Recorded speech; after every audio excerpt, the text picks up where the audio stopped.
Chains rattle broken, now we rise. Flag in my hand, stars burn the skies. Truth ain't dead, though the liars try. They scream loud, but the words all die.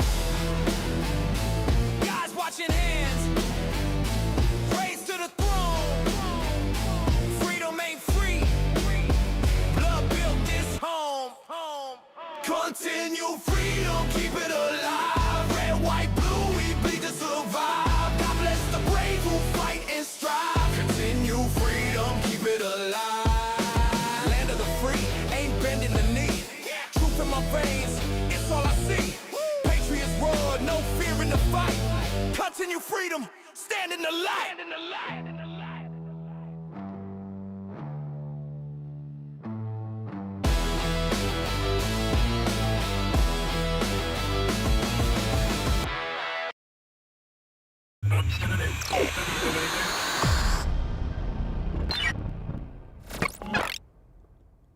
Okay, I guess from the chat, as you all are telling me, it's been delayed. That's interesting. No, I had not heard, so I guess I can go to let's go to X and see. By the way, guys, welcome to Continue Freedom. If this is your first time here, welcome aboard. I appreciate you guys stopping in to talk about this this debate, and we're going to watch the debate live whenever it starts. So if you're new, feel free to hit all the free buttons below. Helps us. Oops, there it was. It was playing. Hit all the free buttons below. Helps us in the algorithm. The channel's growing, and I'm grateful for all the folks. I'm also grateful to the members. I know Adri is here. She's a member. Lynn is here. She's a member. Good to see you all. Natalie, good to see you. Lace, good to see you as well. Yeah, guys, this is. I want your predictions. I think I kind of know where you all probably sit, but what do you think? Is this going to be just an absolute teardown of Candace Owens? I tend to think that it will be, but I'm interested to see. Let's pull it up and see what X says about this, about it being delayed. Let's pull up the screen share, and we're going to cover a couple of other things while we're waiting. But let's see. I was looking at Tucker Carlson, Ben Shapiro stuff. Delay. Here, let's do this. Here, I'll pull that graphic down. Debate delayed. There were people still speculating as of yesterday that she wasn't going to actually show up.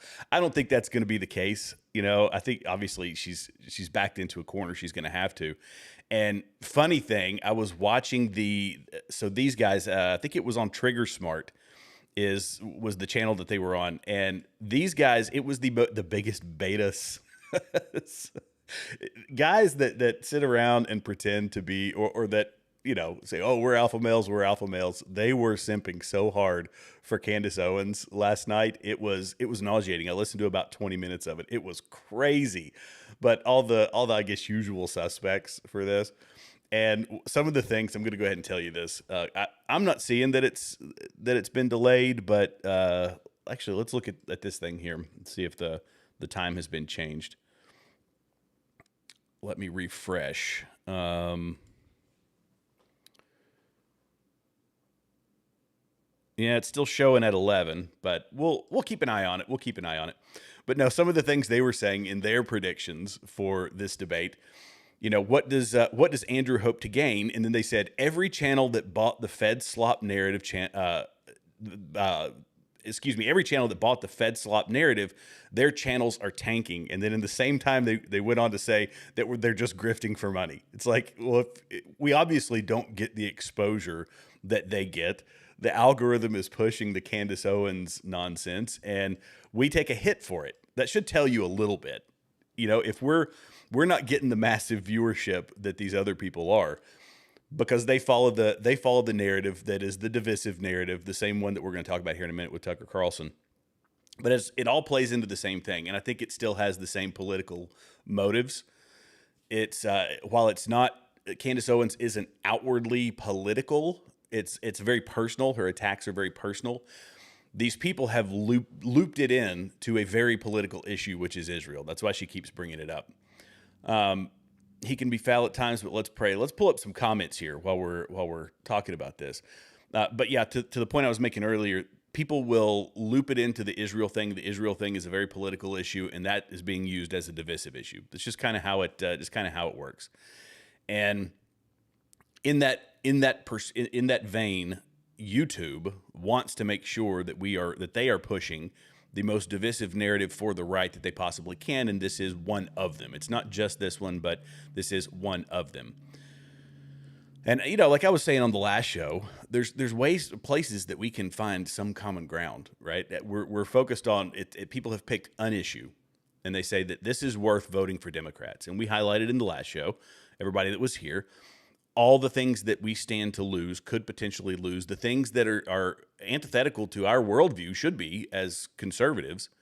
And those are the things that will be winning issues for the left, that the left will push, be it packing the courts, the abortion, transgendering, the transgender stuff with the kids, which I've got a couple clips I'm going to play in regards to that from RFK Jr. So there's a lot more on the line than just this whole Israel nonsense. Not that it's not a big deal. It is. It's something we have to deal with. But this whole I'm voting Democrat, it's like, all right, whatever, morons. Okay, let's see. Good morning. Lots of other folks coming in. Good to see you all. Good to see you all. On the way in, hit all the free buttons below. Helps the channel, helps us in the algorithm. I know you guys get tired of hearing me say that. It is at 11. Bronson thought it was at 10 when they switched it from 10 to 11, though. But it's 11 Eastern, right? So 11 Eastern is in an hour, and we can hang out for then. That was kind of my plan. My plan was to be on here just a scotch early, and we can sit, talk about some stuff, get ourselves primed up for it. If you got other things to do, obviously, you can go do other things or leave it on and listen to me just yammer here on the internet. That's what I do. So however you guys want to handle it. But if folks wanted to come and hang out early, I was just giving people an opportunity to. And that's why I'm on a bit earlier than the debate is actually starting. So thanks for that update, Adri. Let's see. Donald Trump was a lifelong Democrat. I don't know what kind of drugs you were doing, but you need to change your ways. Isn't that it? Here's another perspective. So for this person is Donald Trump has been a lifelong Democrat, and a 90s Democrat has become a conservative. That's how far to the left this country has moved. And I'm not in favor of that. However, the things that he is doing are outside the box of the typical Republican Party. There's some ways where he's not batting 1,000. He's never going to bat 1,000. No president's ever going to bat 1,000, no matter how much people think Tucker Carlson for president is going to make us bat 1,000 as a country.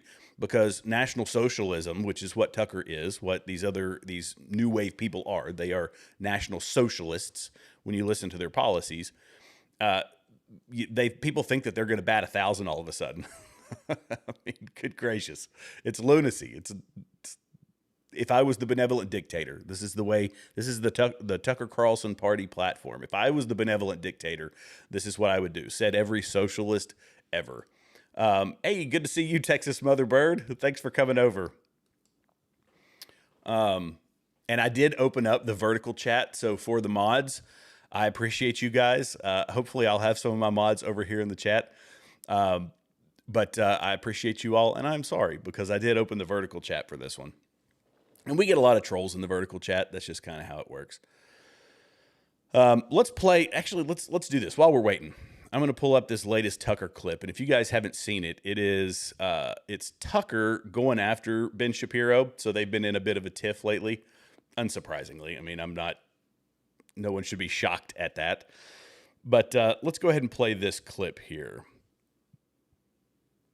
This is the one that absolutely tore up the internet, and this is kind of Tucker Carlson, I believe, in my opinion, is one of the most fake commentators on the internet today. Either that or he's a I say educated idiots or well-read morons.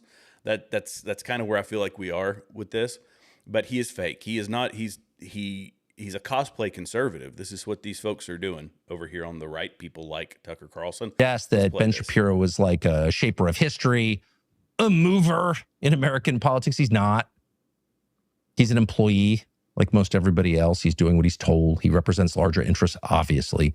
So why bother to replay and then rebut something that Ben Shapiro said? Well, in an effort to speak to the people who put him up to it.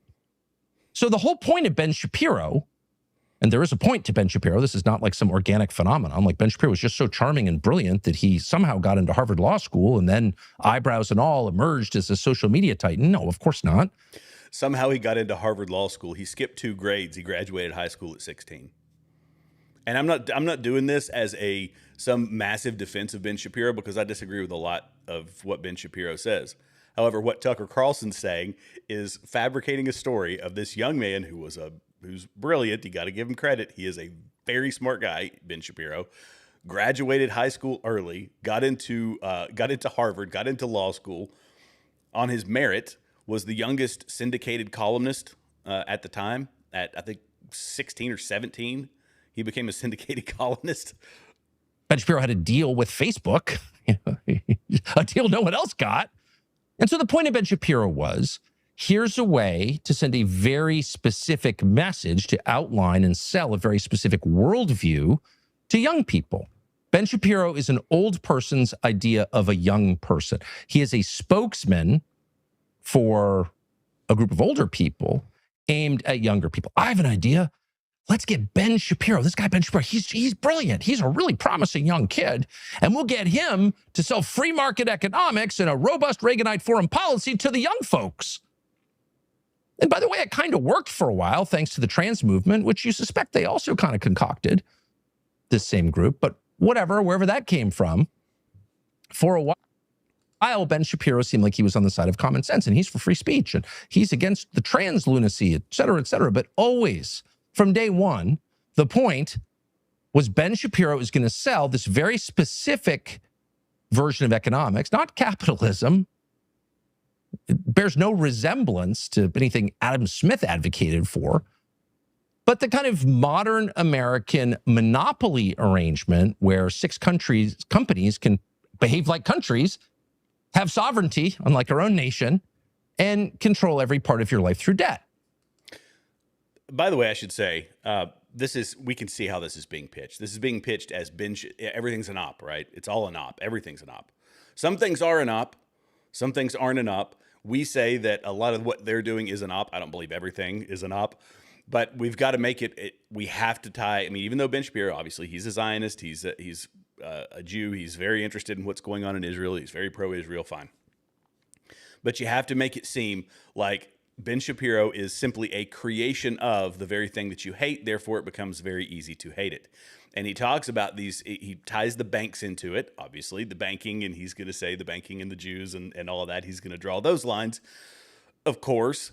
But this is also coming from a guy who is sponsored by financing companies in the form of Tucker Carlson. We see what's going on here. Do we see the hypocrisy? Which is, let's keep going. Kind of broad but fairly accurate definition of our current economic system. So sell that, and then sell the even harder to pitch idea that it's unpatriotic to oppose wars for Israel. Like, first of all, it's obviously anti-Semitic. I mean, it's just an expression of hate. If you don't want to regime change some country you can't find on a map, obviously you're a bigot. You're basically a Nazi. This is 100% of Tucker Carlson's content, and it drives me nuts. The speaking in absolutes. Well, obviously, I mean, it makes you, or it makes the person who opposes you, to the uninformed listener, the person who opposes it is denying something that is obvious, and people take his word for it because he's got a massive audience. So it's a way to disarm any rebuttals to the nonsense that he's spouting in some country that you couldn't find on a map. I would venture to say most Americans, a lot of Americans could find Iran on the map. We know about Iran. We've been hearing about Iran for a very, very long time.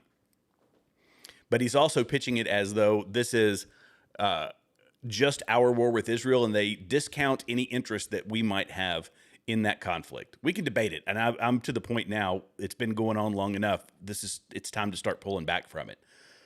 We didn't get the end result that we wanted, and I think Donald Trump knows this. Politically, it's not going to help us, but more than that, have we Matt Tardio has some really good points on this. And, what can we do going forward to make it an unrecoverable situation for their nuclear program, for their ballistic missiles? Because we have expended blood and treasure on this. Let's make it worthwhile, but let's wrap it up and get out. But let's keep going. In fact, you must be for Hitler. You probably are opposed to the Second World War, too. You probably have problems with Churchill. It's literally immoral to oppose Ben Shapiro's employer's foreign policy, but it's also un-American. Like, this country was founded to fight wars for Israel. That's why we're here. I mean, our founder said explicitly, America exists as a Judeo-Christian country to support Israel. An argument that literally nobody is making.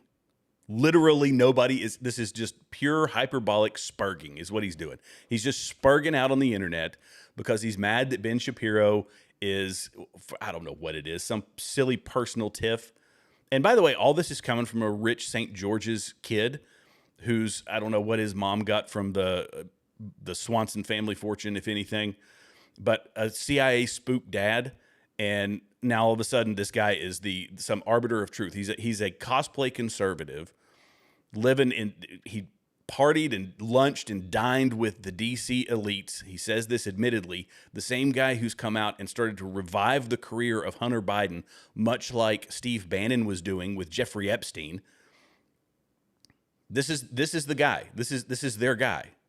He's not my guy.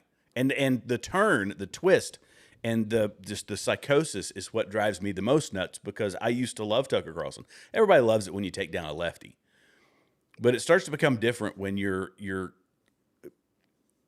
ginning up, a lot of unproven things.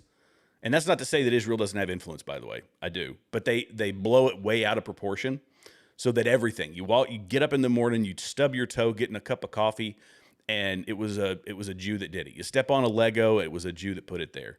This is the level of psychosis they've gotten to. So whatever prime minister of that country wants, we're doing. I mean, that's why we're here. So if you're against it, well, you don't believe in America. You're against America. Why don't you just leave? Maybe we'll revoke your green card. Oh, don't have a green card? We'll strip you your citizenship. And that's what ICE exists to do now. In any case, you should know watching this that these are not just Ben Shapiro's opinions, to the extent he actually has opinions, who knows? But these are the opinions of the people who prop up Ben Shapiro, who created Ben Shapiro. And this is what they think. This is the argument they sincerely believe, apparently, is going to appeal to young people who are worried about the price of burrito. And this is where all this started, by the way. This whole thing started because somebody said it was $20 for a burrito.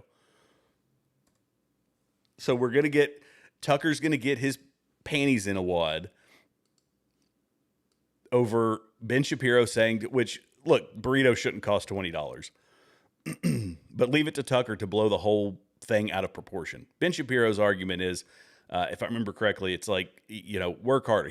Tucker said that it was abysmal that if someone wants to live in downtown San Francisco because that's where they were born, because they're or San Diego or wherever it is, in some expensive part of the country, and because their mom and dad had jobs and they bought a house and they did whatever they did, had careers and all that they deserve to live in that same place and that it should be more affordable.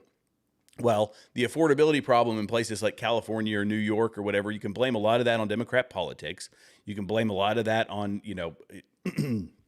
the policies that are influencing local economies, that are influencing state economies, that make things unaffordable. We have a spending problem here in the country. Yep, got it. And all these things need to be fixed. But we've also got a lot of people who are pushing back against Donald Trump who's trying to fix it. They don't necessarily, I think, want to. But it doesn't mean that you can't move to another place that you can afford, especially if you don't want a job that offers you the requisite income to live in a place like that. This is obvious. People have done this forever.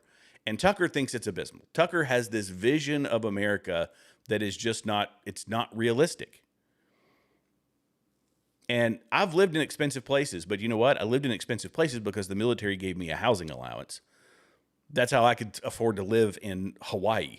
I can't afford to live in Hawaii now. And the people who live in Hawaii can't afford to live in Hawaii. That's why you've got multiple families, living in one house. I'm not saying that's a good thing, but what I'm saying is Democrat politics have impacted that. Tucker and a lot of these other people's view seems to be some form of national socialism where we can dictate all of this from the federal level. And this is where the horseshoe theory comes in. A lot of their policy prescriptions seem to be very similar to what the left is saying. The government can fix it, and the government's also our problems.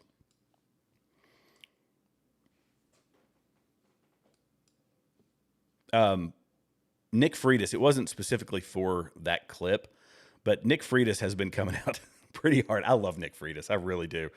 If you don't know who he is, he's a former Special Forces guy. He was recently hired by the Blaze, along with Josh Howerton. I think those two guys have. And I'm going to get to some comments here in a minute, but I'm going to play this Nick Freitas clip. People are kind of getting fed up with Tucker. There's a certain cult mindset over on the Candace, MTG, Tucker, that side of the aisle. And they're completely bought in. Whatever Tucker says, he's their messiah, he's their oracle, he's their, everything. And there's other people who were just getting a little freaking sick of the guy. So you, dude, it must be real easy to sit in the ivory tower that has been created by men braver than you. If we murder people, and it is murder, who committed no crime, pose no threat to us, who are non-combatants, women, children, we're going to apologize for it. And we're going to call it what it is, which is a crime. And when another country commits genocide against a population, kills tens of thousands of children, as our closest ally has, as countries tend to do, by the way. See, once again, Tucker is very, very selective on who he wants to hold accountable. He wants to hold us accountable, perfectly fine. Wants to hold Israel accountable, okay. Doesn't want to hold Hamas accountable. Doesn't want to call Iran accountable. So here's what Tucker Carlson wants. He wants the American taxpayer to pay restitution anytime civilians are harmed in war. Really? I'm not saying that we shouldn't say that's tragic, but the thing that I would like to point out to Tucker Carlson, who has never had to be on the ground and actually fight these barbarians, is they like to put innocent civilians in harm's way. And when the AK-47 is shooting at you, you don't always know who's pulling the trigger. And the U.S. government needs to admit that we've committed a crime, we've committed murder. You know what, Tucker? Screw you, dude. You have never known what it's like to actually have to go into combat situations, make split-second decisions, trying to do everything you possibly can to put yourself in danger before you harm an innocent, and just declare everything like that murder. Thank God Tucker Carlson has never been responsible for trying to keep this country safe. Boom. Dude came off the top rope. I was like, yeah, Nick. Yeah, Nick. Oh, love that guy. Oh, I agree with this, Deborah. I think that might be part of it. But to say that Ben Shapiro is an op, kind of going back to the topic before, but let me stay on Nick's comment here for a minute. Nick is he's highlighting what he's highlighting here is that Tucker Carlson is a very insulated elite is what he is. He says that he hates the elites. I mean, he's not afraid to use his relationships with them to try to get his son into Georgetown or whatever.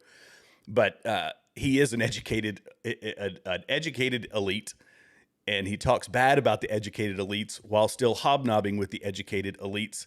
And he's passing judgment on soldiers who are making split-second decisions, those of us who have deployed understand what that's like, making split-second decisions, and he is criticizing them and calling them murderers for it.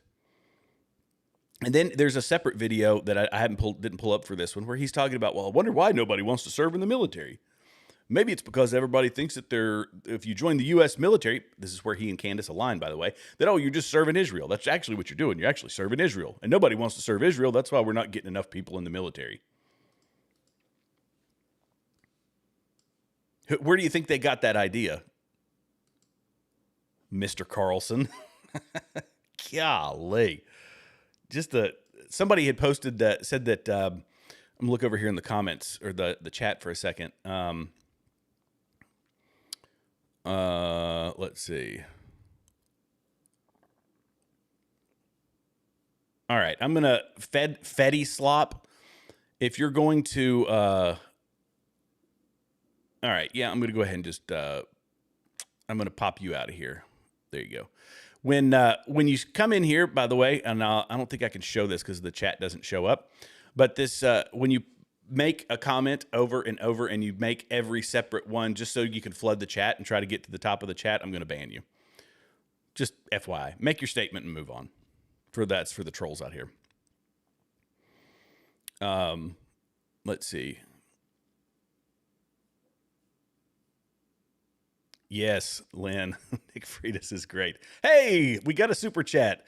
Thank you so much. Gil, everybody go follow at Whole Truth 12 over on YouTube. Your attorney at law, Gil Arbel. That's it. Yeah, absolutely. We'll do another show together. I would love to do a show with you. I appreciate you, by the way, stepping in and helping me when I was hosting Gary's show. Gil was over there helping me out, and he's I didn't go to law school, guys.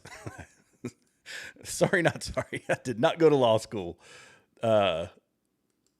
Thank you, Niles. Niles, good to see you, man. How are you? Haven't seen you in a minute. Hope life's going well. Thanks for the super chat. I appreciate you. Niles has been supporting the channel for a long time. He's one of my longtime watchers. I've got quite a few of them. She has canceled the debate. Wait, what? What?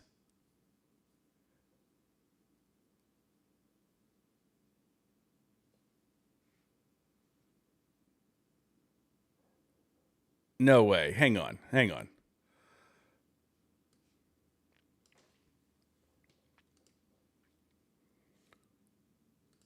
Is that a fact? Surely not.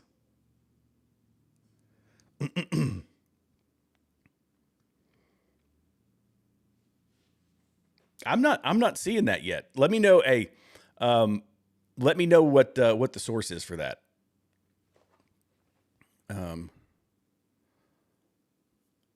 Because that would be absolutely bonkers if that happened. That's false, Jared. Oh, okay. Yeah, exactly, Mackenzie. Andrew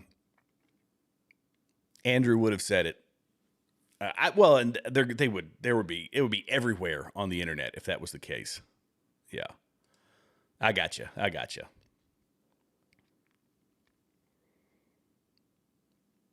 Yeah, okay. You guys let me. I will accept it from receipts or shut up. Oh, I love the trolls. I really do. I love them. Love their hearts. Or bless their hearts. That's what we say in the South. Oh, bless your heart. Okay, so in fact, here's a funny one. Now, you guys know I tend not to. I try to keep the language PG-13 at least. This one is not PG-13, but it's an AI video that somebody posted about these people, and it's inappropriate, but it is funny.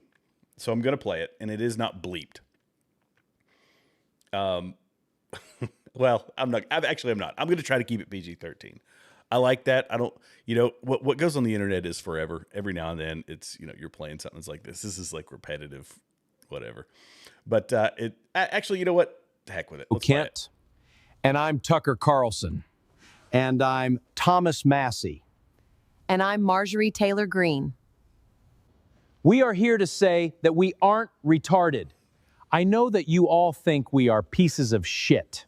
Yes, that is true, but we aren't retarded. Would a retarded person run a third party to undermine President Trump? Think about it. If we run a third party, it will help the communist Islamists gain power. We love Islam for one reason. They hate Israel and Jews. We hate Jews passionately. So are we really that retarded? I know you think our views all changed, that we only say dumb shit for money. Yes, that's true. We are a bunch of frauds. Who suffer from brain rot. But we all hate Donald Trump. We think you should too. So we are asking for you to join us. If you hate Donald Trump and America, or you just hate the Jews, you should join our stupid third party and become pieces of shit just like us. If you hate yourself and you're a piece of shit, you belong in the We Aren't Retarded party. Sorry, it made me laugh. And AI is getting way too good. Thank you for the super chat, Lynn. I appreciate you. Okay, good. they're BSing. Not canceled. She's going to fake her labor pains 20 minutes into it. You heard it here. I could see that. I could see that happening. It's,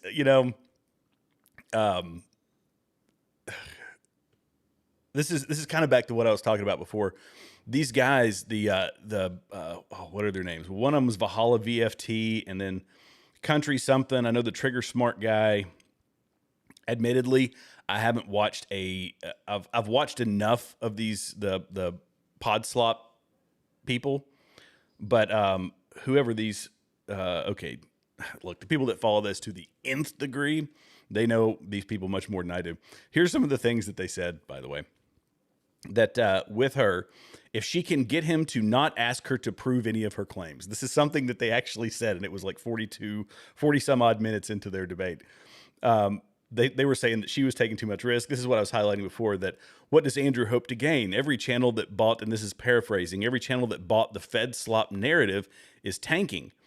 So that literally seconds later goes on to say, this was, I think, Valhalla VFT that said this, said they go on to say that they are the ones grifting for money. So they're like, they're not getting views. What are they doing this for? What? It's like, oh, they're just grifting for money. Well, that doesn't really make sense. And then they also said that Candace has never lost a debate. They go after Rachel, so they call her the 3 baby daddy woman. I mean, it was 6 dudes. I mean, granted, Trigger Smart didn't really say much of anything in the 20 minutes that I listened to it. I could only take so much of it, but they basically go after Rachel Wilson. It's ad hominem. That's what they've got. They don't have any evidence. They've never proven a single thing. They let Candace get by with all of the silly claims that she's made, and they just move on to the next thing. And they get hundreds of thousands of views because it's look, divisiveness is it's a winning issue on YouTube. And then they go on to talk crap about Erica Kirk, and it was like a modern day sewing circle for dudes. It was really weird. It was really, really weird. I just can't get into that. Candace and the Candies are up for a serious surprise. They underestimate. Yes, they do. You are correct, sir or ma'am. Look, Andrew, I don't know. The guy is he's a tactician when it comes to debates. This is what, I mean, he sells it. He sells courses on how to do this. He's a very, very good debater. And I think that the cult side of Candace, there are, I'm sure, some people who are, I don't want to say middle of the road, but they are legitimately wondering, is Candace right, or is the side of the prosecution, is that right? Where do we sit in all of this? And there might be some people who actually change their mind because of based on Andrew's performance. And Andrew could, let's admit, Andrew could come in here and not do a great job. It would be one of the few times I've ever seen him not do a great job, but he hasn't batted 1,000. Nobody really has. But I think when you stack him up, and if he against somebody who has made a lot of claims, never really had to debate those claims, and has yet to generate a shred of actual evidence that proves a single one of her theories, I think that's a situation where he's going to come out on top, where he's going to come out as a winner. And he's let's see, whole truth. Everyone remembered to like, subscribe. Yeah, there you go. Thanks, Gil. I appreciate you, brother. You are the man, Gil. You are the man. Okay, sir. You're. Thank you for clarifying. I appreciate that. Yeah, that's exactly what it was. Hen house, cluck, cluck, cluck. If you're talking about these gentlemen here, it was like a hen house. It really was. Between 5 of them, anyway. Good morning, Bronson.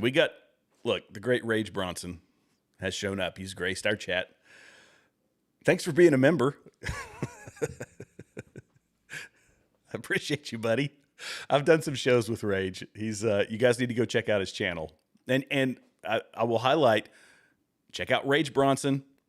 Check out Whole Truth 1-2. Where's Gil? There he is. Both these channels definitely deserve a follow. Let's see here. What have we got? Oh, we got another super chat. Mike Klikovich. Mike Klikovich, good to see you. Thanks for being a member. Bronson is talking crap. Yeah, well, of course. That's the bulk of his channel. That's what he says. That's how he introduces himself. He's like, I'm a guy who talks crap on the internet. What did he say? Let's find it. All right. Everybody gravitate towards Bronson. What did Bronson say in the chat? I'm not seeing anything.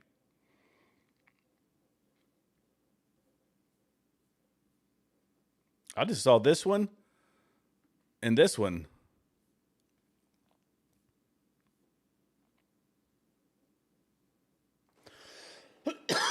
Gosh, I don't know why I started coughing here. YouTube didn't it? YouTube didn't block it, did they? I don't know. I only saw 2 comments from you, Rage. I laughed so hard at them. The cope and plausible deniability was so clear, and before the debate is even started. That's the other part of it. It was, yes, the cope was palpable.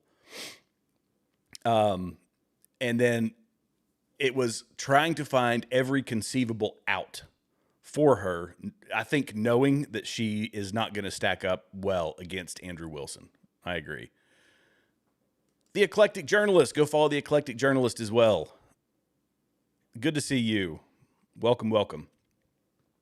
All right, let me get to another couple topics here. Let's see. Did you see the lefties dandelion World War I? No, I didn't see that. You know what? That's another interesting. That's another interesting similarity between the left and this new version of the right, and it's that they're just not fond of this country. That it's doomer on a loop. And, I say I'm not black-pilled. I will not be black-pilled against this country. I love this country. I want to see this country succeed. I am not black-pilled, but I can be gray-pilled at times.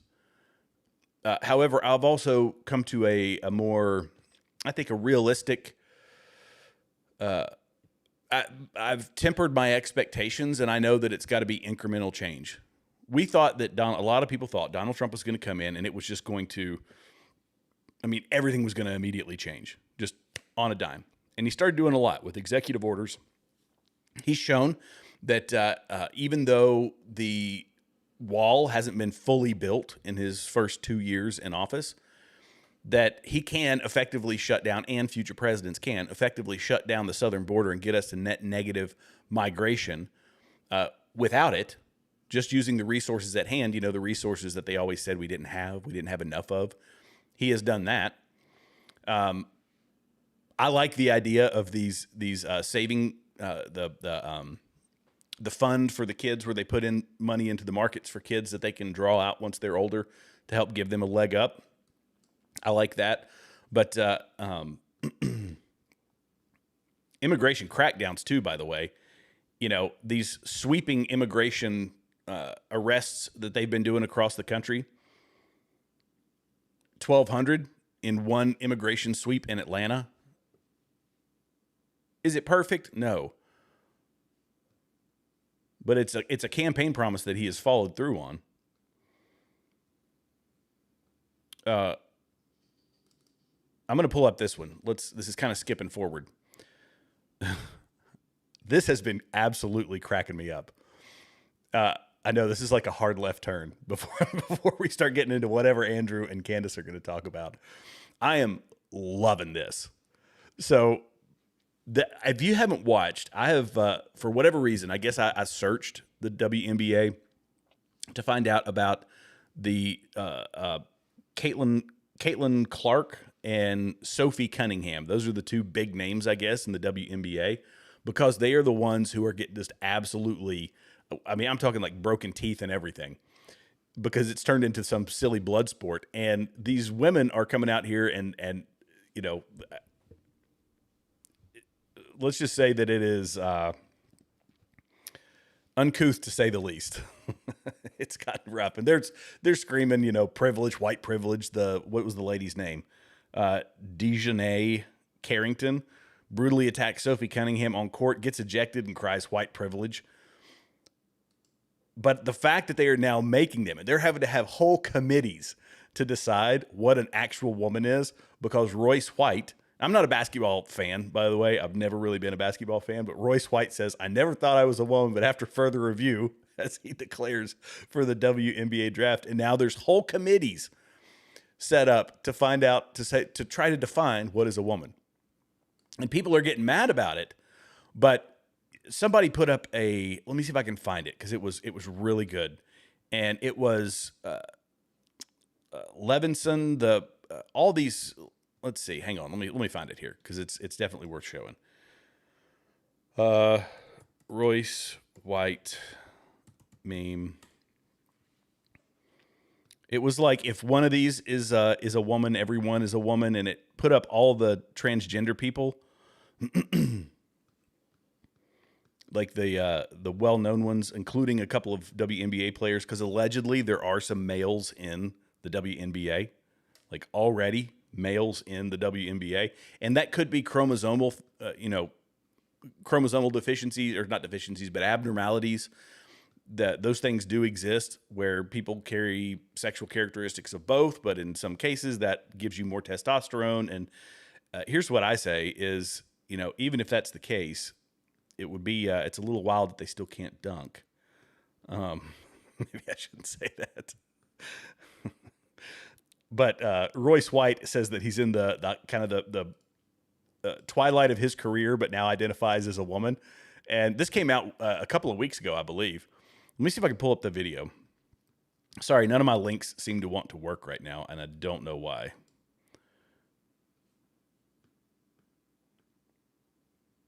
Oh, we got another one here. First time here, saw you on Dangerous Liberty.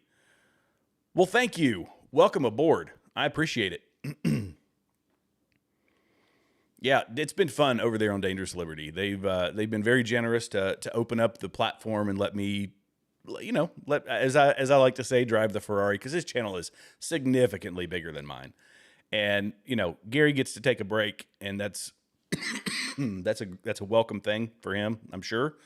And I'm always looking for, I'm obviously still trying to grow my audience, and I will continue to try to grow it. But this is why I get great people like you that come over here and support the channel, and I appreciate it, because you know what?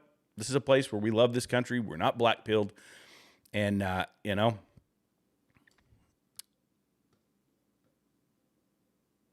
more the merrier. That's it. That has turned into a man and went on to become successful. I'm still looking for a naturally born woman that turned into a man and went on to be successful in any sport.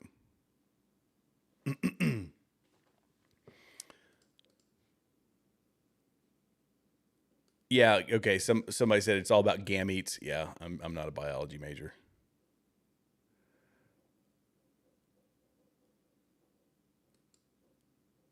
I know. Juju B, I know. It gets bad over in the vertical chat. It's so bad. It's so bad on the vertical. Maybe I shouldn't have done it, but here we are. It's done now.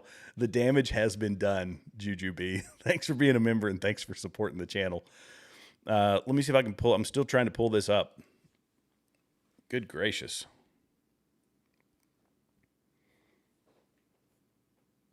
And we've got... I'm sorry, guys. I don't know what in the world got into me.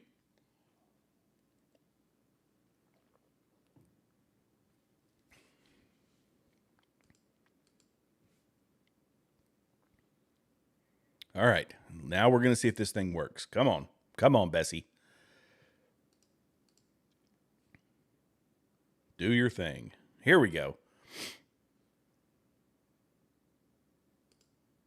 All right.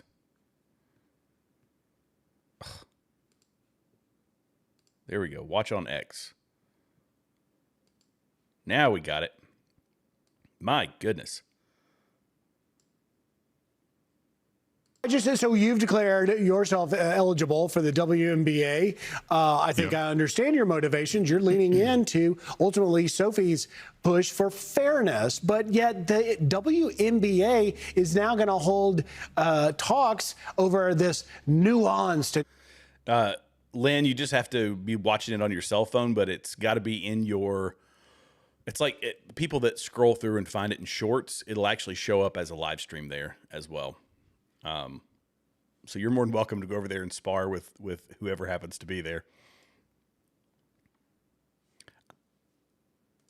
Complex issue where it doesn't really seem complex. Biological men should not be allowed to play in ladies basketball. Why are you getting involved, and how did the WNBA even get to this point?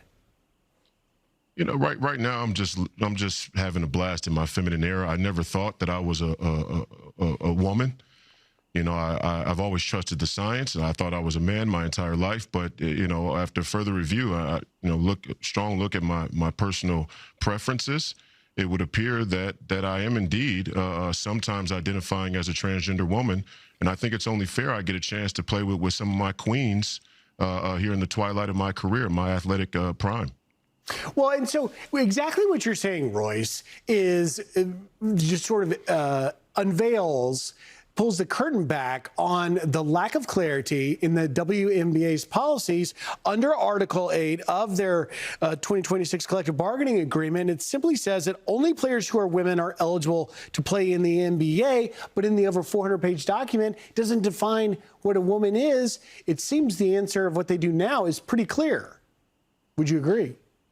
Well, you know, it's just astounding that the WNBA can't define the W in the name. And I think we're going through a very necessary conversation about who's actually eligible to play in some of these professional sports leagues, I guess, on both sides of the gender spectrum. My goal is to help elevate the WNBA. I think the ticket prices and the attendance, will soar. I think the audience, the live audience, will increase. And I think ultimately it's good for the game. It's going to help evolve the game. I mean, who would argue that, a player like myself or an Enes Kanter, or, in the future, maybe even, I don't know, a LeBron James, after he expires in the NBA, maybe he wakes up one day and realizes he's a woman as well. Who could argue that wouldn't make the women's game better? So listen, I don't know what to even say to that, and we'll see where it goes. But on a serious note, I give you the last few seconds. Is the WNBA at risk of losing all the new eyeballs and fans that Sophie Cunningham and Caitlin Clark have brought to the game? Oh, the WNBA is an example of a herald of us losing a lot of things in this country. We have to secure our elections. We have to restart the mass deportations. We have to start arresting some of these deep staters. I'm in huge favor of banning Sharia law and Marxism nationwide. And I'm definitely on board with his politics. My goodness. That's fantastic. Yeah, somebody said, I saw it in the chat. I mean, I'm going to pull up the one of him wearing, this is a short clip, but him in the mat or in the wig is, it's stupendous.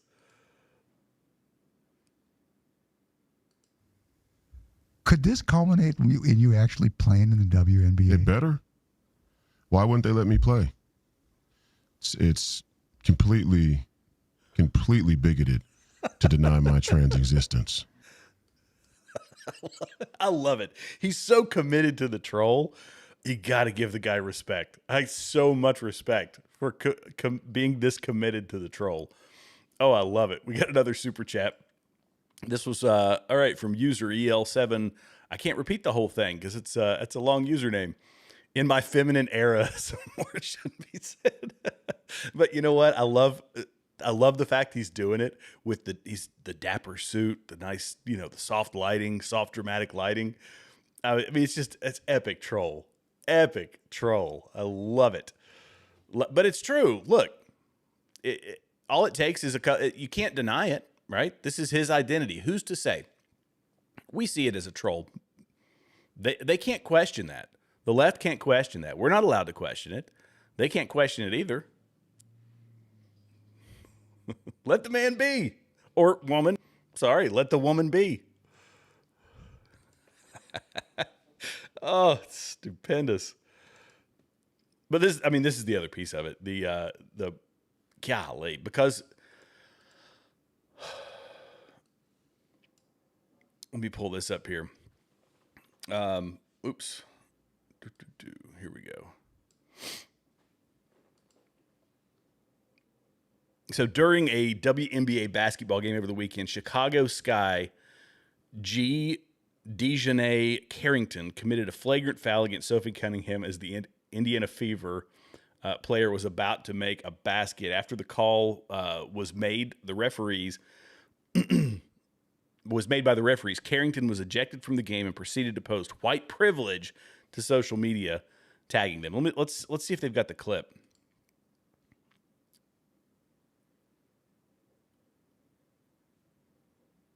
Oh yeah, here's the clip. Whoa. Yep.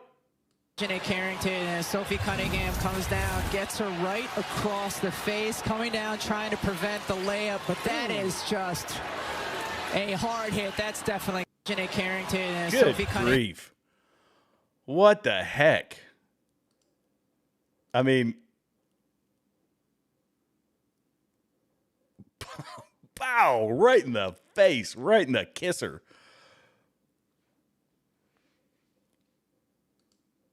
That doesn't look like white privilege to me. Sorry, not sorry. Does not look like white privilege to me. Golly, people are saying the woke stuff is gone. Like, even Piers Morgan wrote a book, "Woke is Dead." It's really not. It's really, really not. It's still something we have to contend with, and we're really going to have to contend with it next time we get a Democrat in office, which some people on our side tend to think is an acceptable option. The man had to help the women again.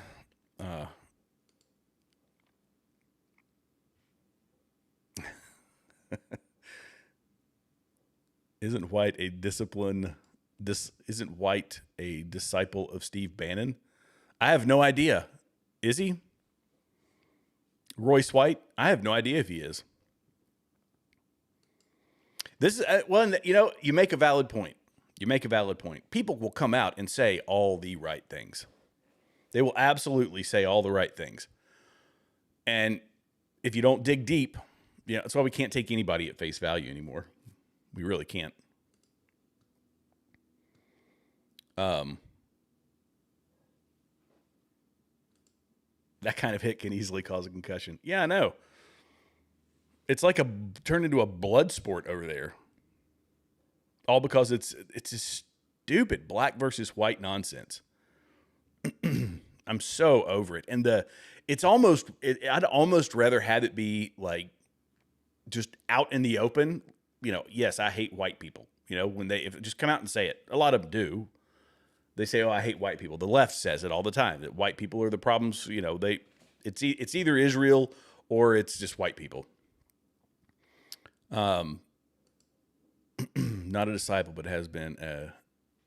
I would rather that than even people on like the more soft-spoken conservative people will use the whole racism thing to try to buy some favor with, like, if you can be the victim and somebody can label you as the victim, that's an enticing thing because that gets you a lot. That gets you special favor with people. It gives you recognition. It gives you a lot of stuff that feeds your ego by saying, "Oh, you're a victim." Even if you don't know that you're a victim, even though you're very successful, you're still a victim.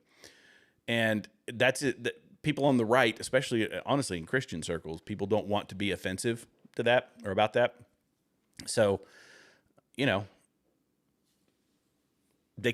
softly kowtow to it. But we have to bring it up. Of course there is racism in America. Yeah, and it goes both ways. There's black people that hate white people. There's white people that don't like black people. That's just, it's a human component. It's we're a fallen world. But they still treat it as though it's exclusively on one side. And that's just not the case. Yeah, I know somebody's going to lose an eyeball, at least. You got, this 4-inch nails. I mean, somebody's going to get skewered. It's like a prison shiv. All right, here, I'm going to play this one. I actually didn't play this clip. We're just playing some clips, waiting for Waiting for, let's see, the debate to start. Nan loves purple. It goes both ways for sure. Bingo, bango. It's a fallen world. It's a bad thing. But to say that they continue to make the argument that it exclusively goes one way, and that it just doesn't comport with reality, especially when you divide us on immutable characteristics. That's the whole purpose. That's been the whole purpose. Let's divide people on melanin, which is the least interesting thing about you. Sorry, but it is. It's the least interesting thing about a person.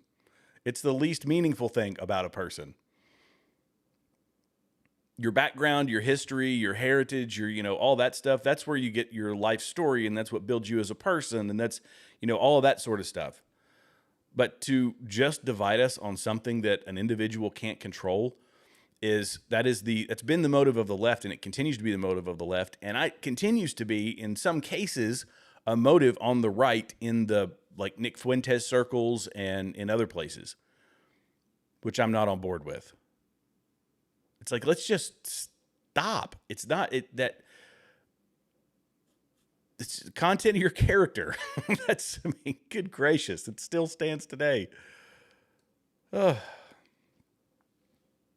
Thanks, Nan loves purple. I appreciate you making the comment.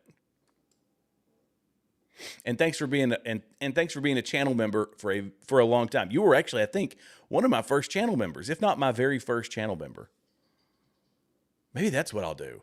One day, I will set up we'll do a live stream. You can come on and do a show with me or something. If you ever wanted to show your face on camera. Some people don't.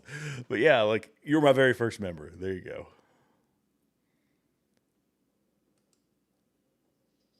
Hate moves mountains.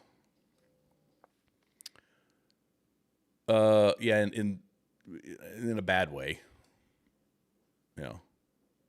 Jared, stop with all the common sense. Yeah, no.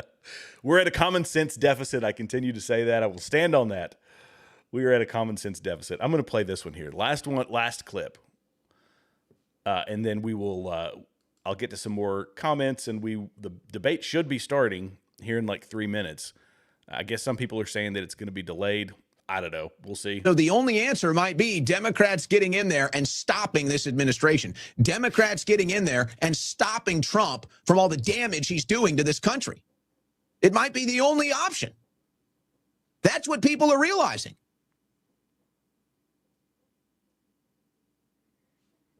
Of course. Internet. Come on. Do your job. By the way, this is like, when I first saw this, I thought, is this like a version of Stockholm Syndrome? Because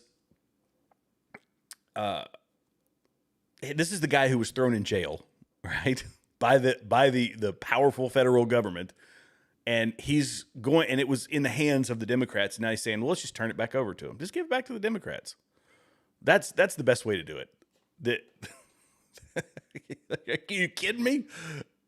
There is nothing morally, just on it from a sheer moral perspective, I cannot vote for a Democrat. Under no circumstance could I, as a Christian, vote for a Democrat. I can't do it. I won't do it. It's getting in there and stopping this administration. Democrats getting in there and stopping Trump from all the damage he's doing to this country. It might be the only option. That's what people are realizing. What is going on? Is it X? It might be X because of all the people coming on for the live stream. But yeah. Oh, here we go. Hang on. What in the world? I know it's not my internet. Let me do a speed test real quick. Hopefully this doesn't turn into, the Andrew Wilson, Candace Owens debate is going to crash the internet. It's going to crash YouTube.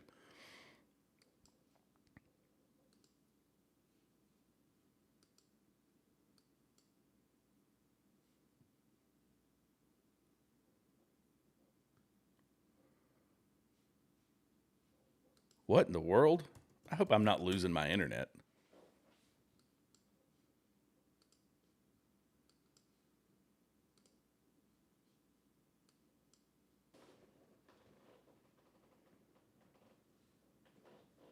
Okay, am I back up now? Okay, literally my internet just went out. Am I still here?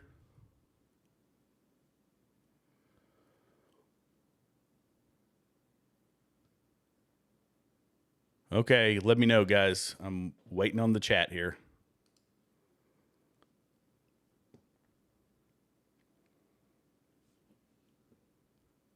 Okay, good grief. Like, my internet literally just completely kicked the bucket on me.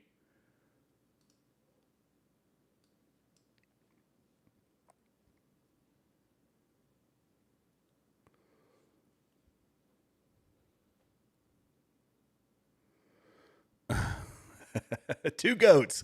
Good to see you, two goats. Okay. Good gracious. Sorry about that, guys. I'm sure I lost quite a few folks on that one. I did. Yeah, it was like half the people. Yeah, I don't know what in the world happened to my internet. So jump to Bronson's and Artie's, then Paramount with what's let's see what Bronson's talking about.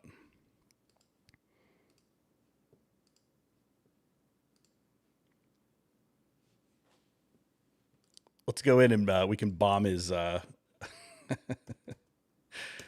can bomb his chat. Let's see here. Yeah, there he is. Lowering and jumping off of the roof of the Losi building onto the grass area, and then moving away towards Campus Drive. Okay, so we've walked through Egyptian planes, obviously incorrect. She never explained it. French Foreign Legion, obviously there was no evidence. She's never explained it. Mormon Beehive Cult, never explained it. Okay, well, all right. Let's see. Jump to Bronson. Okay, remove that one. All right. Let's see what else we've got here while we're waiting. I wonder how much it's... Do you guys know how long it was delayed by chance?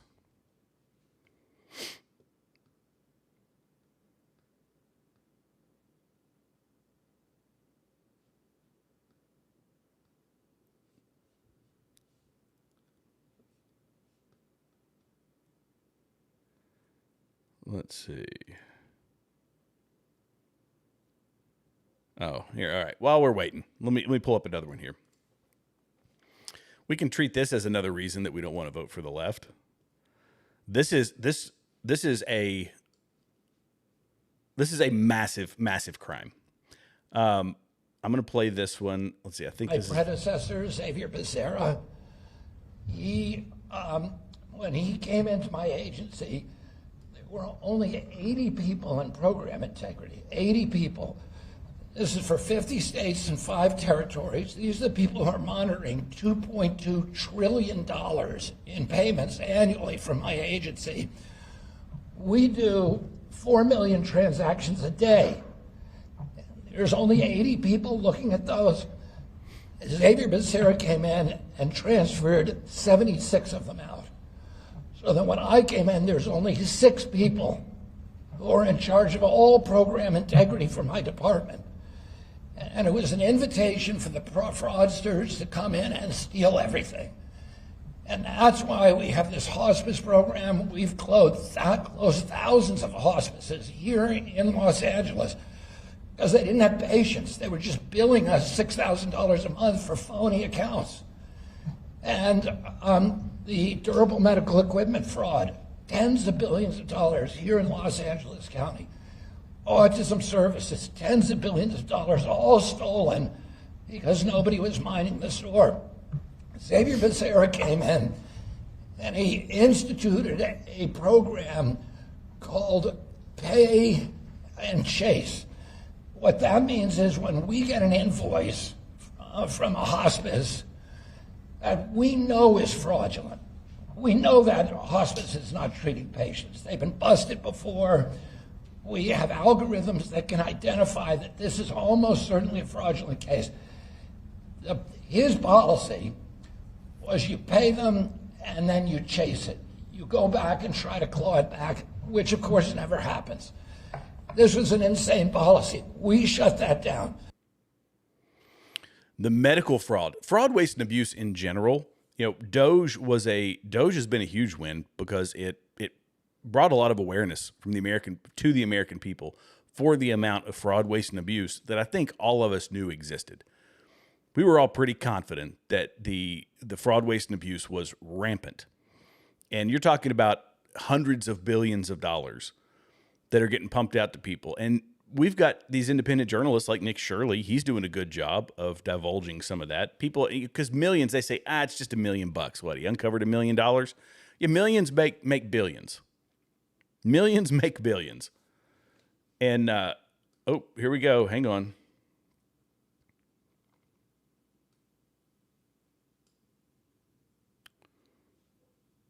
Starting soon, it says.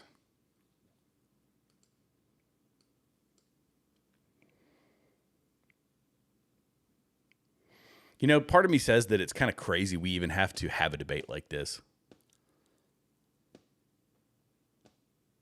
It's gone so far out of control. I wonder how many people are on here.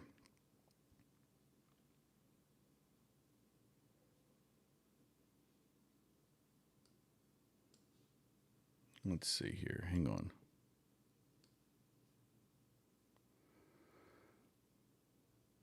Well, the number's growing. It's like 8,000. There we go. Now we can pull it up.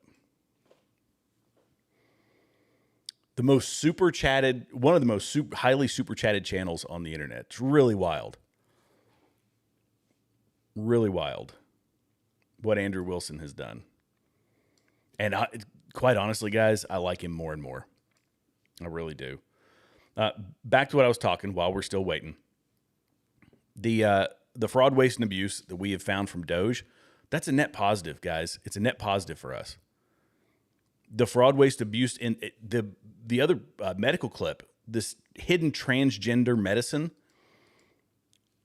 I don't know if you guys have heard about this, but the vice president, RFK Jr., and I think he's what was his other position?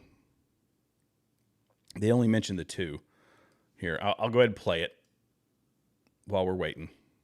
With my friends and colleagues, of course, our great Health and Human Services Secretary, Robert F. Kennedy Jr., and Admiral Brian Christine, the Assistant Secretary for Health.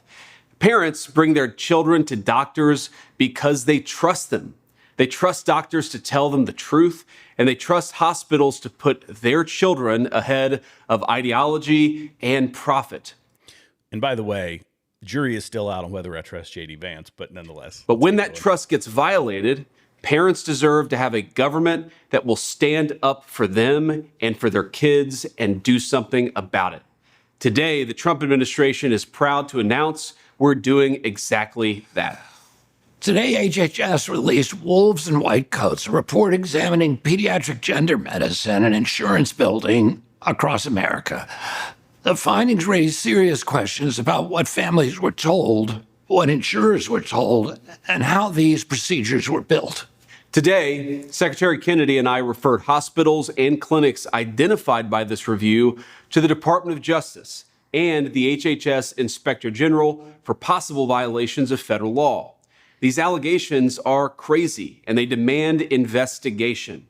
When children may have been harmed and families misled, it's on those of us in power to find the truth and to seek justice for kids who were harmed by these doctors.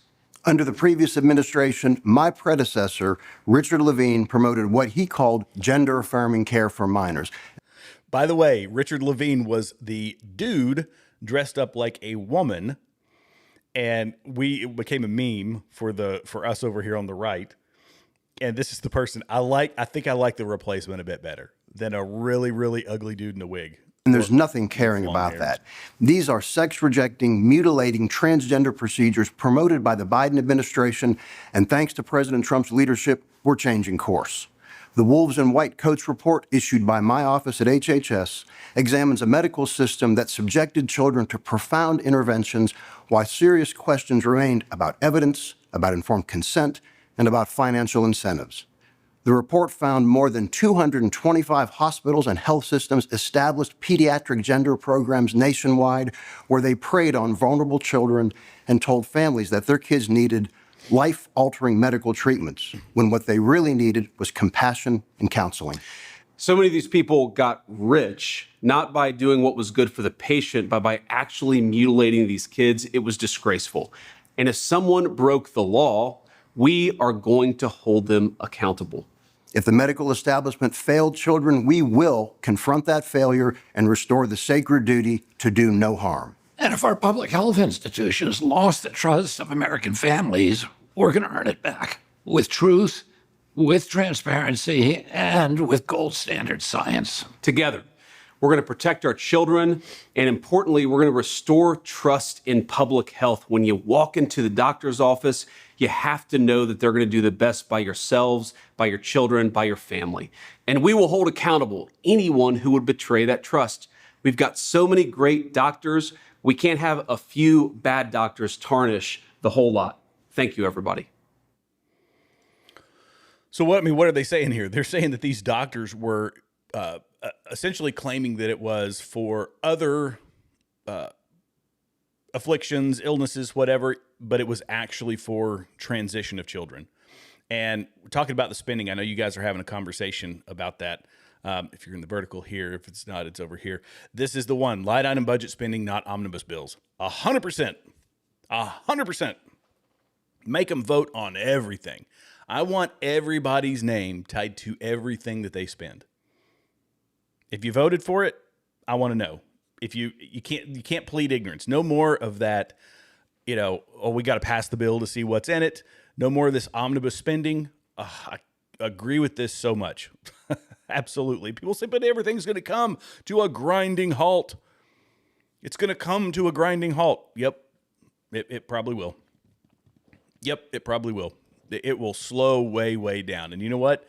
It's supposed to. It's supposed to. Yeah, correct. 93 was the 1993 last balanced budget.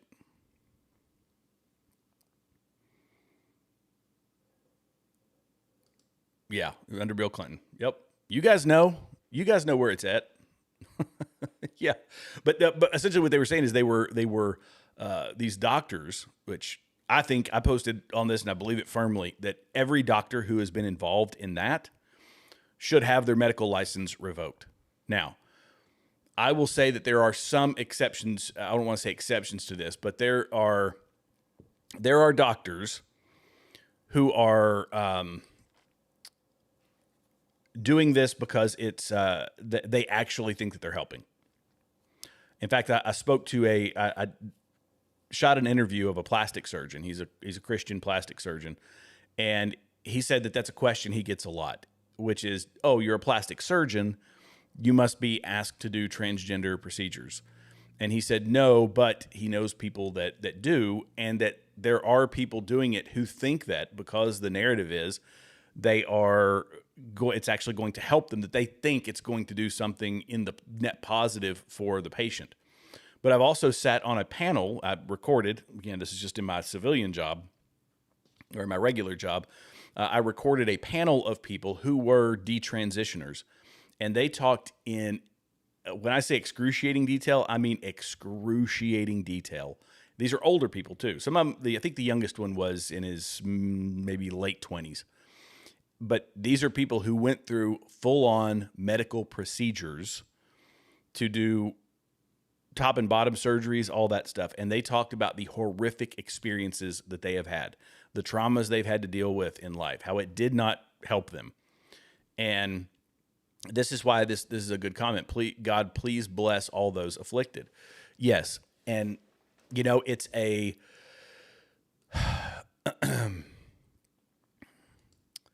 It's a mental health crisis that we've known. It's been in the DSM for ages, and it was gender dysphoria. Everybody knew gender dysphoria. That was a thing, and people are afflicted with it. It's very, very, very sad that they are. But this is the comparison I make is like leaning into someone's depression or leaning into someone's bipolar. You don't say, let's take it to the next level. Let's see how manic depressive we can make you. You say, let's find a way out of that because it is not the way you were supposed to be functioning. Same thing with with transgenderism. They're biologically, this is how things are supposed to line up. You mentally feel outside of that. How do we get you back to normal and the way God created you? It's just messed up. But the fact that they hide it and that they use taxpayer money to do it, heck no. You can't use my tax dollars for that. Sorry, it shouldn't even be in the conversation. Kathy says, I don't see this happening. I don't know. It's crazy that they're 15 minutes late. Could be technical issues because they're trying to, we don't know what kind of software Candace is using to do her live stream and what kind of software. I think Andrew uses StreamYard, but Candace could be using something else and there could be an issue with it. But you would have think they'd have shown up, last night, like the night before or something, to set up cameras and to have everything ready. I think it's going to happen.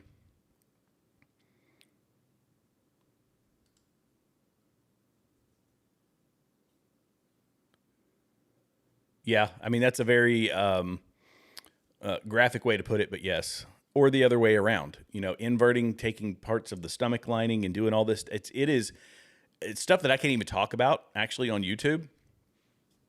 But it is, and that should tell you enough about it, that you can't have an actual open conversation about it. They don't want you to hear the graphic details. It's the same reason that the left doesn't want people to, doesn't want women to have an ultrasound before they have an abortion.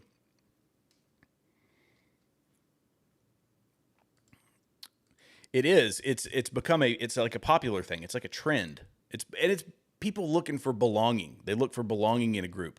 In fact, the young person that was on this panel, and this was a panel of like 6 or 7 people, so it was a lot of them. And the young person was talking about how he was into, I can't even say the P word, but he was into corn, and it became a different type of. It was like a almost fetishized. Is it fetishized? Fetishized or fetishized? Fetishized. I forget the word. It was like a fetish sort of thing.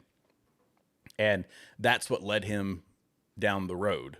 And he is obviously, I don't think he went all the way with it, but he did a lot of the, hormones and things like that. And it feminized him and did all these things. But you're also talking about doing this to kids who are in prime developmental years.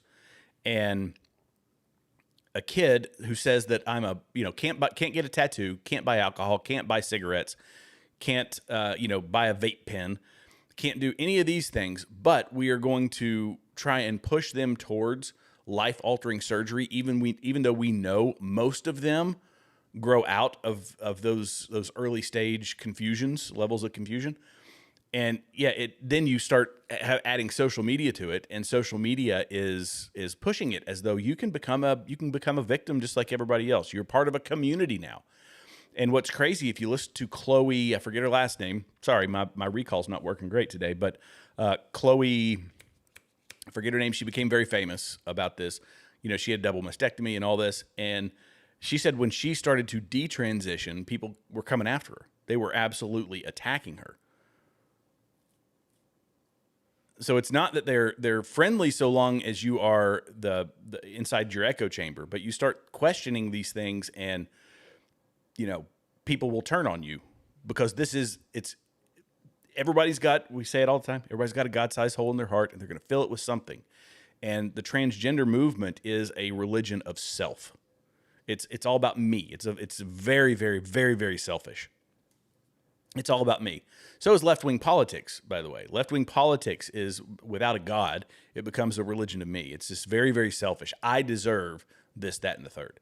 How I identify. My truth. That's the most damaging words I think we've ever put into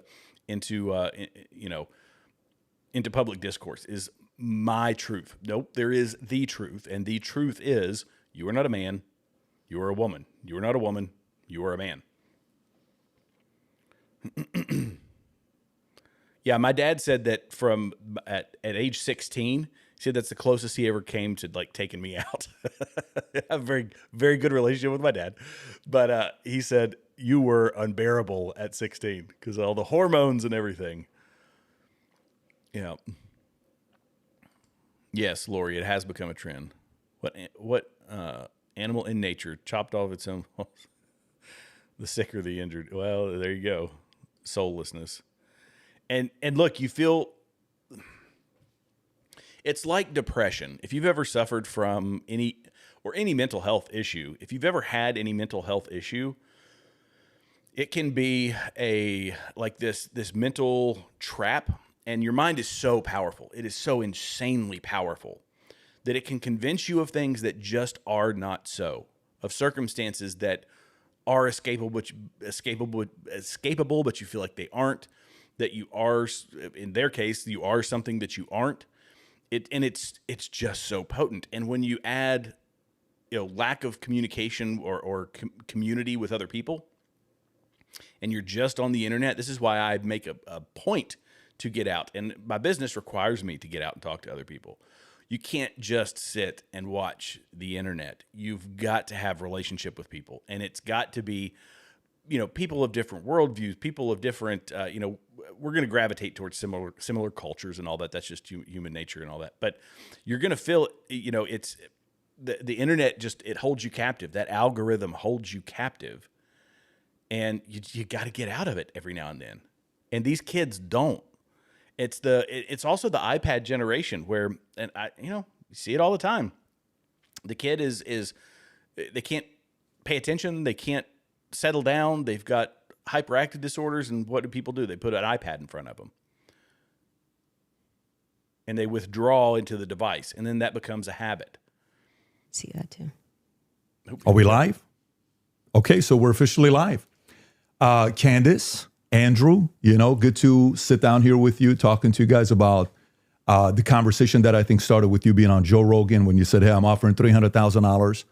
And for the audience watching this, you have to know when you see this final product, there's a lot of stuff that happens behind closed doors. There was still communication till midnight, even some of the stuff this morning. It's like you're trying to sell a company. It's the last 24 hours that the deal doesn't work out, but kudos to the both of you guys that you made it work. The topic of discussion today, how this got prompted is, Andrew, you said there's overwhelming evidence that Tyler Robinson shot and killed Charlie Kirk. And Candace, your position was he's a patsy. Tyler Robinson is a patsy. So, of course, we'll talk about a lot of different things, but that's kind of how the whole thing got started. For the audience watching, I think this is truly for three different people. Number one is anybody out there that loves Charlie, respects Charlie, his legacy, what he did. We have a lot of love and admiration for what he did. He changed the lives of many people. Young men, young women. You worked with him for many years. You guys were friends. You've said a lot of good things about Charlie, respectful towards him. You guys may have disagreed on some things, but you had a lot of respect for him. The second audience is the folks out there, you, that's watching this. And so for you, you've been wanting something like this to take place. And kudos for Andrew for coming out and saying, hey, I want to have this conversation, and for Candace to accept it. So you have the ability to say, I agree, I disagree, comment, do all the stuff that you're doing online. And if you want to see more of these things, any of the three channels, subscribe to them, The Candace Show, The Crucible. I'm sure some of the people from Crucible are watching as well, and the PBD Podcast. The more you subscribe to this, the more we're able to deliver these types of conversations to you. And last but not least, it's about the two of you. My goal is to speak as little as possible. 99% of the time, it'll be you guys speaking, and the audience will be able to see it. If I jump in, just so everybody knows on the back end, both have agreed. In the back, there's three people representing Andrew and three people representing Candace to do fact checking. So at any point, if somebody makes a claim, the other can say, can we fact check this? I can jump in and say, fact check this. Even the folks in the back can say, fact check this. So it is a very fair conversation that we're having here. And so with that being said, kudos to Michael Knowles. Your name was mentioned a lot. You missed out right now. The last 10 minutes, we talked about you. There's a lot of love and respect here mutually from both parties, all three of them here. And then, of course, the great Joe Rogan that started this conversation. And he also volunteered, but it ended up being this format that we have here today.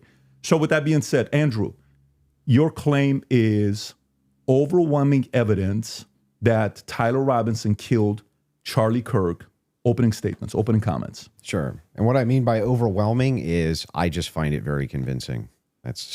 I think that's what most people mean when they say overwhelming evidence. So I have a brief opening statement. On September 10th, 2025, Charlie Kirk was murdered. Many of you already know a lot about the events which occurred after Kirk's death. You remember the ghoulish laughter, celebrations, and madness we saw from leftists all over, from TikTok invasions, debates, posts on social media, destruction of memorials, and things like this. Within weeks of Kirk's death, a cottage industry began to form, peddling various alternative theories on how he died. What special interest may have killed him, what nations were involved, and was our own government one of them? Because this was the first nationwide traumatic event in Gen Z's lifetime, the demand for answers was severe and palpable. The leading theory from the conspiracy verse is that Israel worked with the United States government to murder Charlie Kirk. Within a day or two of Kirk's death, Ian Carroll claimed that Israel killed Charlie Kirk, and the conspiracy caught on like wildfire. This theory was built on one misleading piece of evidence, that in his final days, on or around September 8th, Charlie sent a text message reading, "Jewish donors play into all the stereotypes. I cannot and will not be bullied like this, leaving me no choice but to leave the pro-Israel cause." This was sent in the context of a platforming dispute regarding Tucker Carlson. From this scintilla of misleading information, it was speculated that Israel killed Charlie Kirk because he would have successfully opposed the Iranian war. Now, that's a fun theory, and who doesn't like a good, fun conspiracy theory? I like them. But there is no evidence that Israel actually killed Charlie Kirk. And if Candace has some, I'd like her to actually show it to me. I'm open to suggestions, but to date, there hasn't been any. There is, however, tons of evidence that a leftist killed Charlie Kirk, just as Charlie feared they would. I believe Charlie Kirk, and I have the receipts. No, I didn't have a dream where he came to me and told me that the left killed him. No, he didn't come to me a dream and say, Candace Owens betrayed him. That never happened.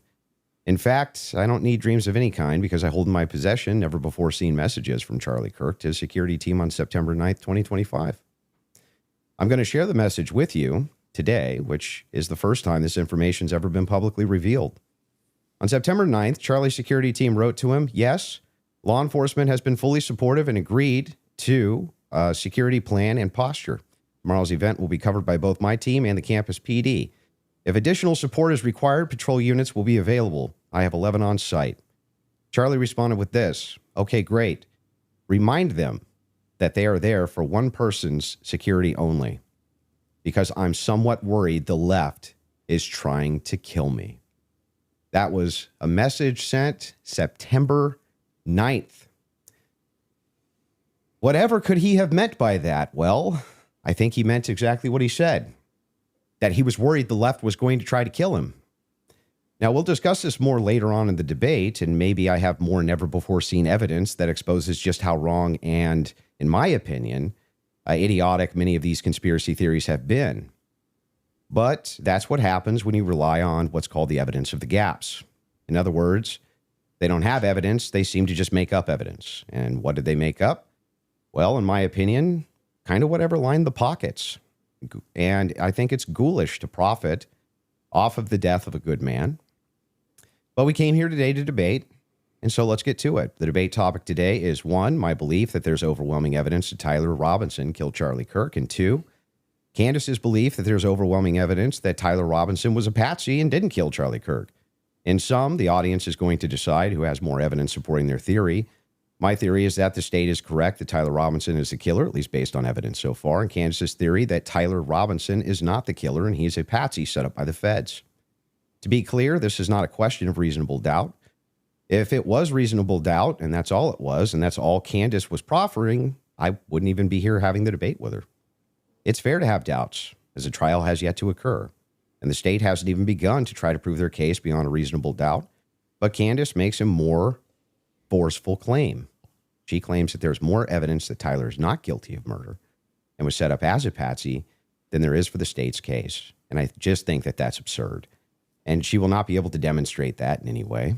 In fact, she has almost no real evidence at all of her theory, whereas my theory is supported by compelling witness testimony, physical evidence, multiple confessions, all of which are independently compelling, but which are even more convincing as each piece of evidence corroborates the others. You'll notice the term overwhelming was included in both theories. This is because Candace demanded I defend my use of that term, which I think is fair, in describing the evidence against Tyler Robinson. She, on the other hand, only wanted to defend her theory as merely viable. That is, until I showed her clips in which she said she believed the evidence of her theory. that Tyler Robinson's a patsy was supported by overwhelming evidence. Only then did she agree to defend that position. Regardless, we're both defending the claim that there's overwhelming evidence on our side, so it's worth defining that term. When I say the evidence against Robinson's overwhelming, all I'm saying is that I mean that as of right now, I find it very convincing. I see almost no evidence at all, only speculation on verified claims and suggestions of things that could merely be hypothetically possible. Dreams, vibes, feelings, things like this. Almost done, by the way. I have no problem defending the state's case and welcome Candace bringing up any challenges she would like. But if I'm honest, the reason I was willing to pay the $300,000 for this debate was to finally have a chance for someone to demand Candace be held accountable for the unbelievable theories and claims she's been making. Candace's investigation is indistinguishable from a leftist operation. She couldn't be doing more damage to the right if she were trying. She uses her considerable platform to relentlessly attack one of the most influential conservative outreach organizations for young people, and she's making a mockery of the online right-wing commentary class. She's harming Republicans in an election year by dividing them. She's attacking the very organization Charlie spent his life building, and she's attacking the people he loved, including his wife. And it cost me $300,000, but today I hope that she finally answers for some of that. Thank you, Andrew. Candace? Did you get it out of your system? I did. Okay, great. Well, I'm not going to waste time with the preamble because I think I just want to get to the substance of the debate, and we'll just speak to the audience. I've obviously had an audience since we've been covering this case. People know that there was a personal friendship between me and Charlie, and diminishing the pursuit of something that makes sense regarding what happened on September 10th. By throwing it to, this is just people who are conspiracy theorists. These are people who are just trying to generate clicks. I don't think that people should be satisfied by that. I want people to remember that it's important to think. We've been lied to by the government a great many times over, just the last couple of years, if you just think of the things that we've learned about our government. And I do want to say this. What's been the most disturbing element, I think, for everyone is that not only does the narrative not make any sense, which I'm going to demonstrate, I don't need to waste time with the preamble going through the points or trying to insult you or pretending that I've been running a podcast saying it's just dreams and vibes like I'm Miss Cleo. And that's the reason why it's taking so many influencers. It looks like $1 billion industry of influencers to dispute everything Candace says. It's not because I'm on my platform saying I had a dream last night. I don't think I think that diminishes you as an argument. Obviously, we have presented a lot of evidence. You just presented a text message and said, this is evidence. Well, that's how this entire thing began. You're talking about how Israel got into the conversation. It was because immediately after Charlie died, one of the first things we saw was this push to make us all think and remember how much he loved Israel. It's because the prime minister of Israel, who's fighting like a 27-front war, felt that he needed to come do a little mini tour and to be, strangely, to state that I did not kill Charlie Kirk when nobody was having that thought that I can remember. Nobody was going, I wonder if Bibi Netanyahu killed Charlie Kirk.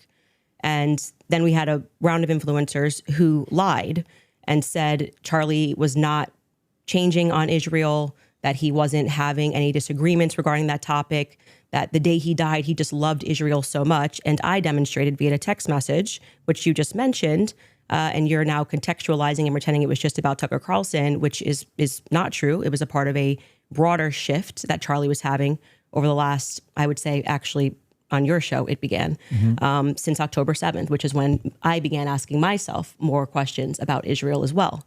And so, yeah, when all of these things happen in the immediate aftermath, and then I drop a text message after everyone is denying that, Tucker Carlson then comes out and confirms the conversations that he had with Charlie. Megyn Kelly then comes out and confirms the private conversations that she had with Charlie. People then begin to ask a reasonable question, which is, why are we lying about this? I thought we weren't filibustering, by the way, or that she's not going to have a long preamble. I think this just shows how unprepared she normally is. This is what it's like. Well, we don't need a preamble. I'm not going to do a preamble. And then she goes into a stinking preamble. It's like, okay, you want to get to the facts. By the way, I have to stop, I think, every now and then. I don't want to get a copy. Somebody mentioned it in the chat. Like, yeah, I don't want to get a copyright strike for this. So I will be brief, I will be brilliant, and I will be gone. But here she's saying, we don't want a preamble, and she's giving us one, some diatribe. Lies that they are telling, the extraordinary people that they're sending out to say that I hadn't speak to Charlie since 2018, and it begins to look like a conspiracy. And just as a historical fact, that entire term was created by the CIA to gaslight people after the assassination of JFK.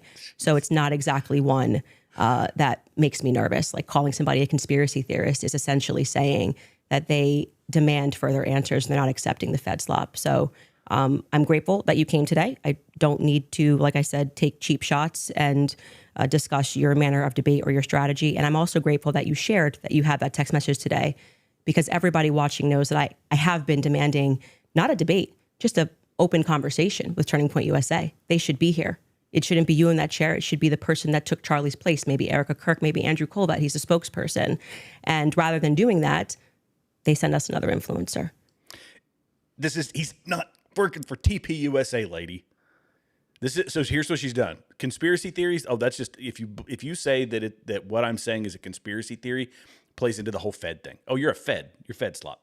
It's Fed slop. It's a term made up by the government. So now we just got to just get rid of the whole term. Otherwise, you're working for the Feds. And then she still goes back to this thing where he's a TPUSA representative, and he's not. My goodness gracious. All of that day, as I have consistently said on my platform, I would say yes, he was.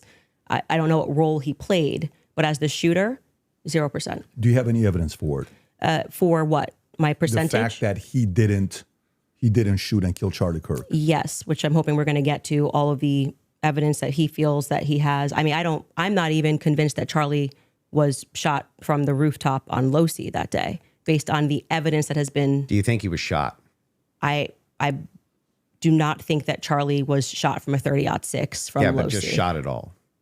I don't know. I think that a projectile hit Charlie, and I'm open to other people's presentations, but I have not seen any compelling evidence that Charlie was shot by a 30-06. Can we see maybe if we're going to have an olive branch to each other, if maybe we can establish what we consider the facts of the case to be first? Yeah, sure. Okay. So you're not sure if he was actually shot. You're open to alternative theories. He was definitely hit with a projectile of some description. If we're talking about was he shot from a gun, a 30-06, I would say definitively no. Okay. It defies common sense to think that he had a Superman neck. And even if he did have a Superman neck, which has been demonstrated, I think actually recently a YouTuber actually set up Valhalla steel cages and shot it and it went through. So under no circumstance will I. So at least not a 30-06. Definitively not. A 30-06 from low sea, 150 feet. No. But you're not necessarily closing off. 150 yards, lady. And Gary has done this. He's given 4 high-profile examples of people shot with a 30-06 where there was no exit wound. The avenue that he could have been shot at all. With maybe a smaller Caliber? Okay. And then there's some things that I'm going to make concessions on that I do think we need more answers on, and I'm fine with that. And we can get to those things as well. The other thing is in the timeline, one of the things that we dispute, I think, on the timeline is that you think that Robinson drove hours away to a steakhouse in the timeline. Is that correct? Yes. Okay. And what's the compelling evidence that you think you have there? I spoke to the owner of the restaurant, and I have seen the receipt. I know the conversation that I had, and I think it's enough that it will be presented. Obviously, if this goes to trial, but yes, I do believe that he was in Panguitch, which is near his grandparents' home. Did he give you an unedited copy of that receipt? I have seen an unedited copy of that receipt. It was not given to me from the owner. But I want to, before we get into like all the timeline stuff, I want to address what you think is evidence so we can keep this on par with what your claim is. Well, I think that that's a piece of evidence that's in dispute. And that's why I'm... Yeah, but we're trying to get to whether there's overwhelming evidence that Tyler Robinson did this. Yeah, so if you whether want to then use starting if you want to use the first part of that for the internal critique, we should go over the actual evidence that we feel. The first reason that I think it's compelling evidence is that Tyler Robinson's rifle was found near the crime scene. So I would consider that to be very good evidence. And also the fact of the matter is that I dispute this claim that a 30-06 could not have made this wound. I think that that's absurd. 150 grain Remington core lock absolutely could shatter when it hits the neck of any human being. When you say that there's some steel neck and it's a smaller caliber, you have to make a counter explanation. Why wouldn't a smaller caliber also go through bone? It could. I didn't say it can't. Right, exactly. So if that's the case, then ammunition is going to be the critical key here. And if we have frangible ammunition, which we do in this case, a flex tip round, well, I'm sorry, not a flex tip, a soft point round from a 150 grain Remington core lock, that's just a small jacket that goes around the actual lead piece. This thing could have split apart in air for all we know, but definitely upon impact. And we have the medical examiner who confirms this in a summary. My team can bring that up, the summarization, which means he would have to be a part of some kind of conspiracy as well. Okay. So just to start with your point about saying that the gun was found near him, near Losey Center, or I guess off in the woods. That gun, did you watch the testimony? Did you watch the preliminary hearing? Yeah, we covered it live. Yeah. Okay, so forgetting what the summary of the medical report was, did you watch the testimony that was given by the Caitlin Oliver, the ATF woman, Samantha Carner, any of those people who went into the science of? Yes, I recall. You're talking about the bullet analysis. Yeah, when they went into the DNA. Okay, so that's kind of the most relevant part. Okay. I'm not denying, I've never denied on my platform or anywhere else that a gun owned by Tyler Robinson was found near the crime scene, right? That doesn't remove, if you think somebody set up as a patsy, you could take a gun out of this room right now and you could walk out and plant it in the woods near a crime scene. I agree. That's not convincing evidence to me. I concur with the fact that that's a possibility. So you I think have said on a platform that you were a gunsmith. Mm-hmm. Okay. And for how many years? Many, many years. For many years. Mm-hmm. You also said that you were an Army sniper. I wasn't a sniper in the Army. Okay. And I never said that. Sorry, your wife tweeted that you were an Army sniper. Yeah, I don't know. Like 15 years ago, she said something. Does it change 15 years later? She said that it was colloquial. So Army sniper is a colloquial term? Yeah, I was never an Army sniper. Okay. What did you do in the Army? Did you teach this? She then I corrected it and said you taught rifles in the Army? No, I didn't teach rifle. No, I taught rifles as a private citizen. Okay. Mm-hmm. And I was an NRA instructor for many, many, many years alongside my gun shop. I didn't know this about him, by the way. I had no idea that he was a firearms guy. Never came up. Never came up. But this is, again, leftist tactic. Go back 15 years. Find 15 years ago where Rachel said something, and let's bring that to the front, okay? That's so lefty. She is a leftist, by the way. Straight up leftist. Let's keep going. Your and debris in the gun barrel. Yeah. Secondly, the fact that there were 5 sets of prints, 5+ actually by the end of the testimony, 5 sets of prints for which we already had the woman who worked for the FBI forensics testify that above 2 prints, if you're taking a sample, it's no longer a science, right? She testified that when they took the sample of what was on the trigger, they saw 5+ prints. And among those 5+ prints, Tyler Robinson's was the most degraded. Mm-hmm. So I would like you to explain how Tyler Robinson's prints could be the most degraded when she said, actually, you could have DNA on something that you've touched. You could have DNA on something that you've never touched. And to get DNA degradation, they've looked at pieces, items 20, 40 years on that don't have degradation. Yet Tyler Robinson's prints, amongst 5+ other prints, were the most degraded on that weapon. Yeah. So let's get into all 3 of the claims. First, with debris. When it comes to debris, firing rifle doesn't always blow the debris out of the barrel. Okay. You think there could be debris and dust. Yeah. He just fired the weapon. Sure. Okay. Not only that, he left it in a forest. Now, I don't know if you agree with me, but if you leave a rifle in a wooded area, it's also possible that debris could get in that way. But I'm not even sure that that's what the case is. I think it's far more likely that he fired the shot. It just didn't blow all the debris out, and it often doesn't. You'll find this if you take Grandpappy's dirty rifle and it's all dusty inside the bore and you go fire it, you'll often look down the bore and there's still dust. Okay. Happens all the time. Okay. And the prints?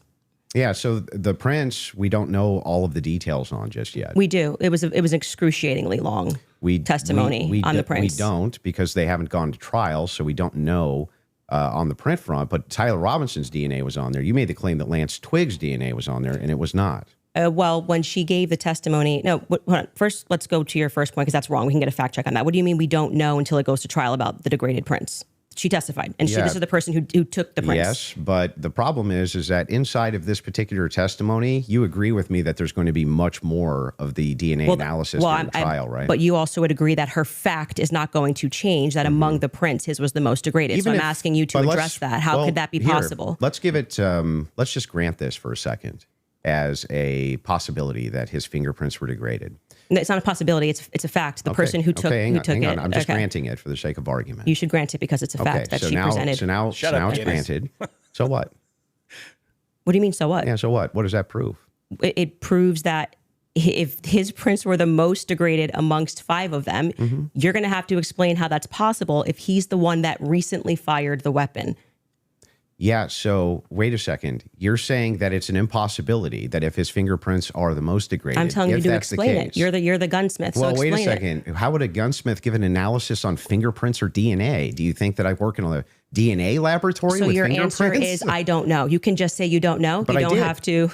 But I did. No, you said so what? Yeah, so say I don't know. I actually don't have an explanation for that.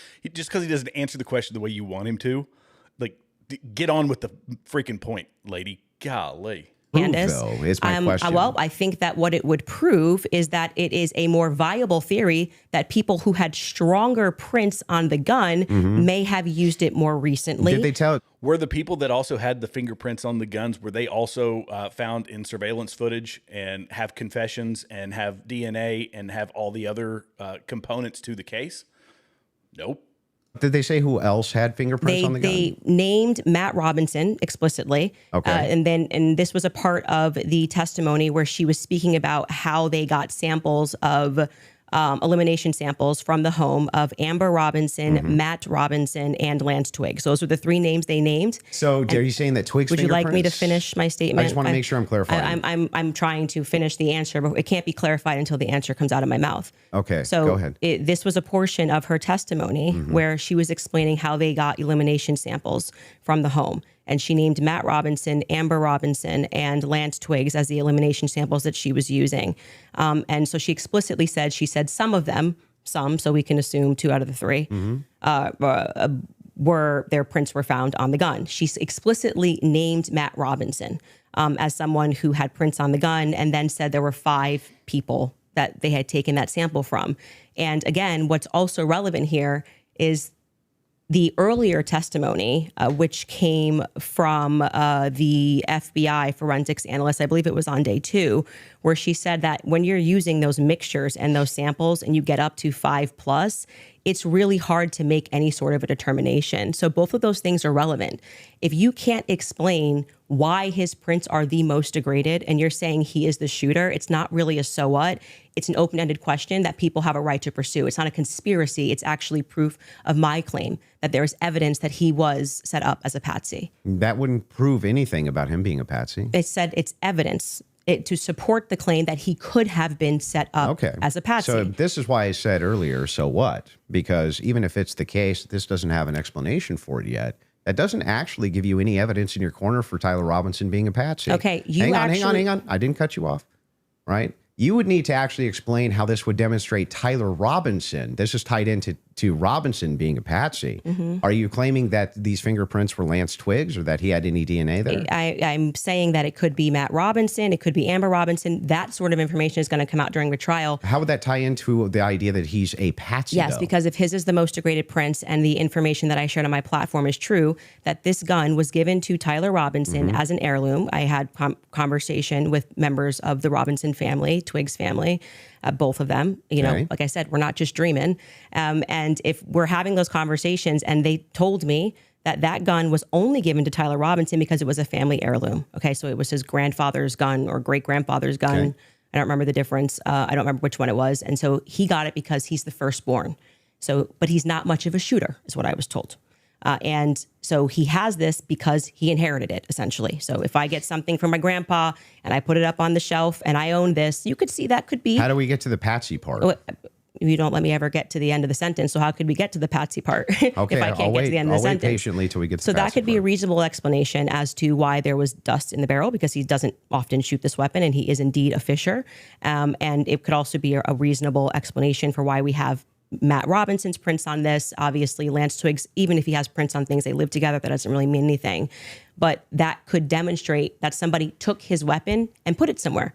His prints are the most degraded. Somebody else's prints, there's more presence of somebody else's prints, and that could demonstrate that somebody is taking items from his house and putting it into various places. But it also could demonstrate nothing. So the problem that you have here is that this is pure conjecture. No, this is not evidence that Tyler Robinson is a patsy. It's only evidence that you have conjectured up that, if it's the case that these are the more degraded prints, then therefore that means must be patsy because dad's fingerprints on gun. I didn't say must be Describe patsy. how this actually links in to Robinson being a patsy. Okay, I just described that for you, so I can explain it to you, but I can't understand it for you, so I'm going to move on from that. Gosh. She's insufferable. She is so insufferable. But this is what she's done. She's made an inference on top of an inference on top of an inference on top of an inference on top of an inference. And she goes on with inferences until she gets to whatever conclusion that she has in her own mind or that came to her in a dream. That's basically what it was. And yes, devil's advocate, I know I'm putting up a lot of your comments. You're making some really good ones here. Not much of a shooter, but we're going to engrave bullets and go on a family hunting trip and have a lot of video or photos of him out at the shooting range. Yes, exactly. Allegedly, Twiggs Furry has back problems on his mom Facebook page. Yes, this is how Kamala Harris debates. Yeah, just to throw out an insult. That's why she's better left to politics and not investigations. But to just present when it's just a probative hearing. I don't think all the evidence that was put in was hearsay. Okay, you didn't watch this case. But not only that, no. This is a huge point. This is we crazy that you can don't call know for this. a fact check if Yes, all the evidence we need was more than a put fact in. check. This was every single day. Utah Rule 1102. They want to go there. So they said there's a medical examiner's explanation of the shooting that's in the back. Rob, if you want to pull it up, and then Candace, if anybody from your team wants to pull something up, no problem as well, but they're requesting it. If you guys got it, pull it up so we can show it. And in the interim, is that it? Yeah. So I'll read this. Just what are we looking at, just so we know? Yeah, so this says, the bullet, or at least part of it, sequentially perforated the interior left of Mr. Kirk's neck, strap muscles of the left side of the neck. This is a summary, by the way. Left common cartoid on the left internal external jugular veins. The bullet also obliterated the left side C27 vertebrae, transacted the cervical spinal cord. Medical examiner observed a significant portion of Kirk's cervical spinal cord was traumatically absent. Mr. Kirk suffered from other severe injuries, including bilateral, apical, and posterior intercostal hemorrhages, pulmonary, apical hemorrhages, multiple disruptions to the thyroid, et cetera, et cetera. So the summary of the examination is that he was shot. Okay. That was what they were pulling that up for. Okay, and I'm not disputing that he could have been hit with a projectile. We're not disputing that, so I don't know why this was brought up as a fact check. Could you bring up 1102 Utah Rule? Because this is an unbelievable point that you're making by saying that I am not allowed to infer off of evidence. You can infer. I'm trying to follow the inference. But your entire reason, like you asserted that you believe there's overwhelming evidence on the basis of what we saw in the preliminary hearing. The entire preliminary hearing was hearsay. Yeah, I'm fine with your inferences. No, you just literally said I couldn't do that. Yes, I can. No, I didn't. I'm just saying from your inference, how do we get to Patsy? This is how you got to Shooter. The Tyler Robinson did it. No, the same way that you got to Tyler Robinson. Shooter from that. Yes, you did. You again, this is something important, so we should pull up a fact check about what the 1102 Utah, and under their constitution, for the sake of a preliminary hearing, they do not have to have hard evidence. They don't have to put people on the trial, swear them in. Have to. But no, that's why the entire hearing was basically hearsay. Officer Bagley was saying. But not all of it, like I said. The overwhelming majority. Again, no dispute. Outside of the one that you don't want to give. Please don't cut me off. Though. Outside of that is what's in dispute. It means that your entire brand of saying you don't have evidence falls apart when the entire preliminary hearing is based off of hearsay. In fact, Lance's testimony before they had about an hour debate, actually maybe it was more than an hour debate before he sat, and they said this is not going to be allowed. You wouldn't even be allowed to do this. We'd be able to cross-examine him. The questions that they're asking Lance are all leading. And what did he say? Well, I'm the magistrate under Utah Constitution. 1102. It is my job to allow all of this so we can see if the state has enough here that we can then move to a trial, which will then. They would not allow this stuff. They would say we get to cross-examine Lance. Lance but just you're can't arguing willy-nilly things I'm not disputing. but the entire substance of your argument is that people can't infer off of evidence. No, That's what you're saying it's to not. me. When you say, Candace, Here, you I'll can't give you talk the about the degraded argument prince, which is a now. fact. Yeah, I'm not and then saying infer that. off of that Didn't say that. Tyler could have been a patsy. You're just telling literally you, making stuff up. So I'm here's not what the making stuff position up. is. I'm I'm not making asking stuff this. up. By the way, I'm I have Rule saying 1102 that ready I if you think wanna you. read Let's it. pull that up. Let's pull that up. I'm 1102. doing exactly what the state did. This is, by the way, this is how she's been most of her career, and it was funny, and when it was with leftists. But now when she's just making up stuff for whatever reason, it's annoying. And it's talk over. I don't know how somebody can do that, by the way. You have to be so wrapped up inside of your own head and not paying attention to the conversation because I'm incapable of doing it, of just talking and talking and talking, even though somebody else is trying to make a point because they're supposed to be back and forth with normal people. And that's not the case with this woman. So she's making arguments or trying to put arguments in his mouth. Again, somebody said it down here. I think it was, it might've been Natalie, or I'm not sure who it was, said that she's going fishing for clicks. This is absolutely the stuff that her gremlins are going to clip. But let's keep going. I'm looking at a piece of evidence, probative. And so it's the state saying, here's what we have inferred. So you are allowed to take a piece of evidence and then you are allowed to infer off of that evidence. Okay. Case in point, that's a demonstration that's a demonstration of what I just did. I said the prints were the most degraded off of Tyler Robinson. And from that, what I am inferring is that it's plausible that Tyler Robinson was set up. That doesn't, that's the point in contention. That's not a point in contention. That's the point in contention. It's not a point in contention. If you're saying it's a point, it is the point in contention. It's not the point in contention. I'm telling you that was what the entire hearing allowed for. So the evidence that he is describing, we're asking you that he is using to argue his case is all based on inference, not fact. Great. Inference, not fact. So what they are inferring off of the facts. So again, we're going to take this, and I'm just going to even grant it because it's irrelevant. I'm asking how you get to the inference that even if you dispute that piece of evidence, that means patsy. I'm looking for the logical chain for how you get to that inference.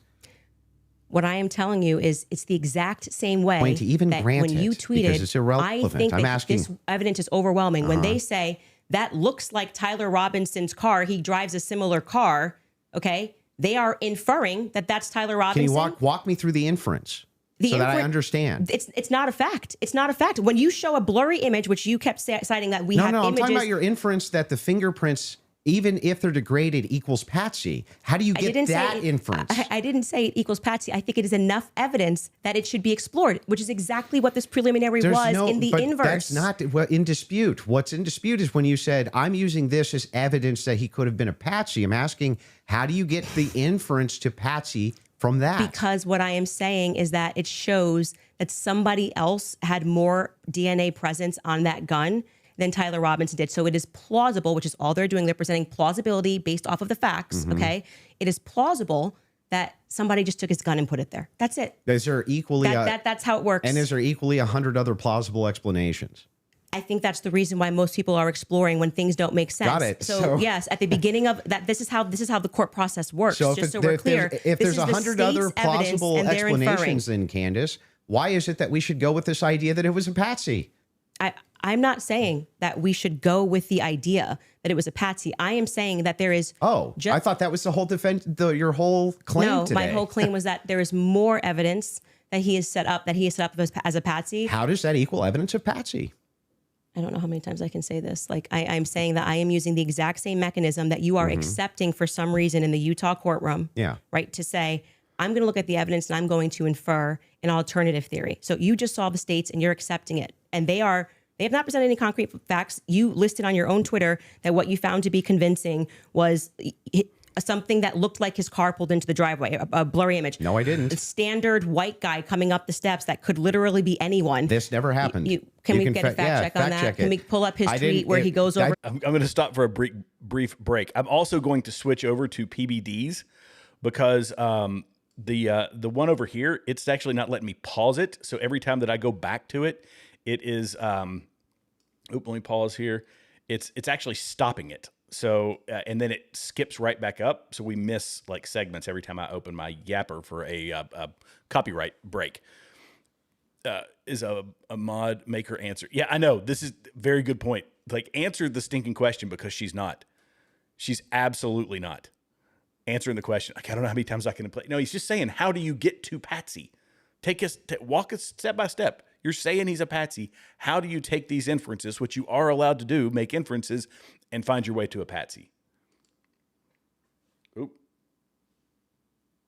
Check on that. Can we pull up his tweet where he goes over I didn't the say four? that's what convinced me. When you actually didn't say it's what convinced me, but you said this is the evidence that you found to be overwhelming, and you named, I believe, actually 5 things. I think you said it was his car. You said it was. Well, there's multitudes of things that I find. You to just be said you didn't compelling say it, so we're going to evidence. get a fact check on that. You Sure. did. Go ahead. You said the blurry images coming up the steps. Quite literally, when Officer Bagley testified, they talk about when I'm talking about making inference. This is the most I thought was the most absurd testimony I've ever heard. And pardon me, it was actually Hull, David Hull. They asked him a question. How did you know the guy in the maroon shirt was the same as the guy that came up the stairs later that was wearing the American flag black shirt? And he said, they're wearing the same shoes. Why is that absurd? That's how you decided these two are the same people. Oh, wow. What a scientific. They're both wearing Converses. Okay. That's an absurd thing to say. That is not evidence that these are the same people if we're both wearing. And the parents identified him, by the way. Converses. That was what he said.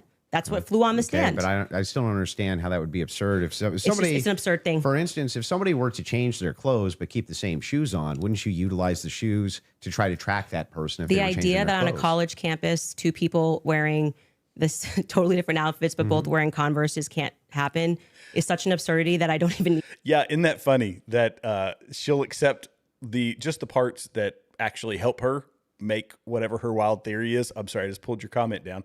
Let me put it back up. She'll also accept some of the state stuff. The state is completely lying about everything except for this piece, which helps me fill in this little empty puzzle piece that's in my mind. And I think she's got a lot of empty puzzle pieces in her mind. Yeah, it's interesting. Interesting. Let's keep going. To argue that, I'm just going to let people deal. Why is it absurd? Just concede that point. Obviously, it's an absurd thing to say. I'm not I know sure, these are the same people because they're both wearing Converse. Yeah, I'm not sure if in context that's what happened, but It even is. if it You is, can get a fact check on it. But even if it is, again, And it was if Hull. we're utilizing inferences, whenever we're dealing with logic and we're dealing with making a logical inference, we're going to take the entire collaboration of evidence and then we're going to make inferences from that. You would do that with any type of logical proposition. Otherwise, you could never have a true or false claim. But you just told me I couldn't. So do when that. that never happened. You're just making stuff up. So anyway, when we're talking about She has a serious logical listening inferences, problem. what I'm looking for is the logical inferences that you have that Tyler Robinson's a patsy based on the totality of evidence that you have. We can keep going through your other evidence, but we should find his tweet where he lists the reasons that he was convinced. So let's start with the 30-06. I think that's fine. Your team's looking for. Do you remember how long ago that was? The tweets of the 5. Did you delete it or no? No, Did I you don't delete delete any tweets. Okay, cool. Just look for. He said Unless I it was his misspell. car. It was his. It was the car, and it was definitely the staircase photos, and it was when the trial was going on. Okay, she has it. Perfect. If you got Skylar has it. If you want to pull it up so we can see it.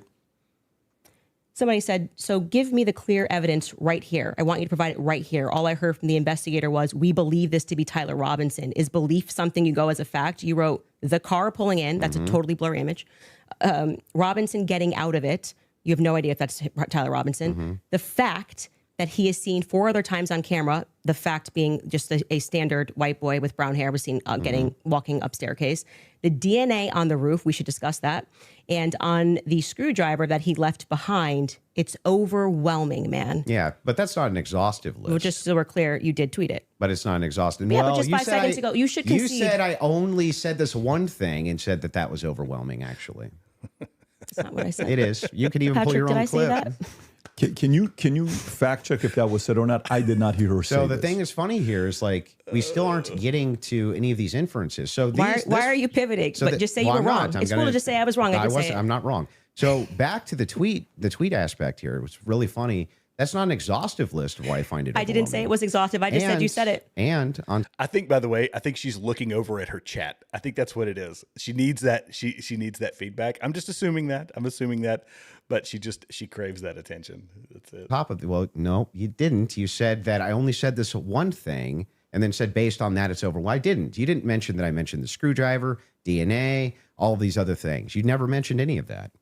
So no, you're actually incorrect there. But on top of that, moving over to the actual evidence itself. Are you Yes, I'm okay. Anyway, back I to the wasn't gonna ask evidence if you're itself. okay. Yes, Actually, I'm fine. I'm glad you're asserting that you're okay. I wasn't worried about your health. I'm just saying that I just said you tweeted this. You said, no, I didn't. We got a fact check. And now you're like just going to gaslight me and pretend that I There's said no gaslighting. It wasn't exhaustive. I never said that. I just said you did say this. Zero gaslighting. I didn't say you couldn't have said more, but I would like to address what you said in that tweet. This is your time. If this is how you want to spend it interrogating my position, you can do it that way. I'm just addressing what you asserted on your Twitter was like the hard evidence that convinced you was overwhelming. That's literally your debate That's not what claim. you said. That's not actually, in fact, what happened in that exchange. I was here for it.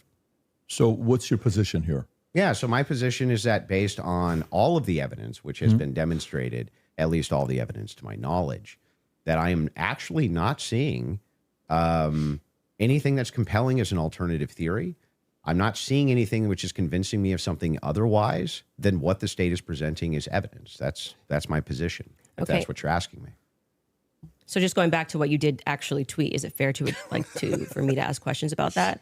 That's Is that the evidence. only tweet you're going to ask me about? Well, we're addressing your claim that the evidence is overwhelming, and this is a tweet where you listed what you felt was overwhelming. I think that's fair, but not right? I feel like that's fair, but not exhaustive. Just so you know. And I never said it was exhaustive, Go even ahead. though you said I did. Sure, whatever you want. But yeah, so going back to that, all of that, as you say to me, well, Candace, why are you addressing and making inferences off of the testimony? No, I never asked you why.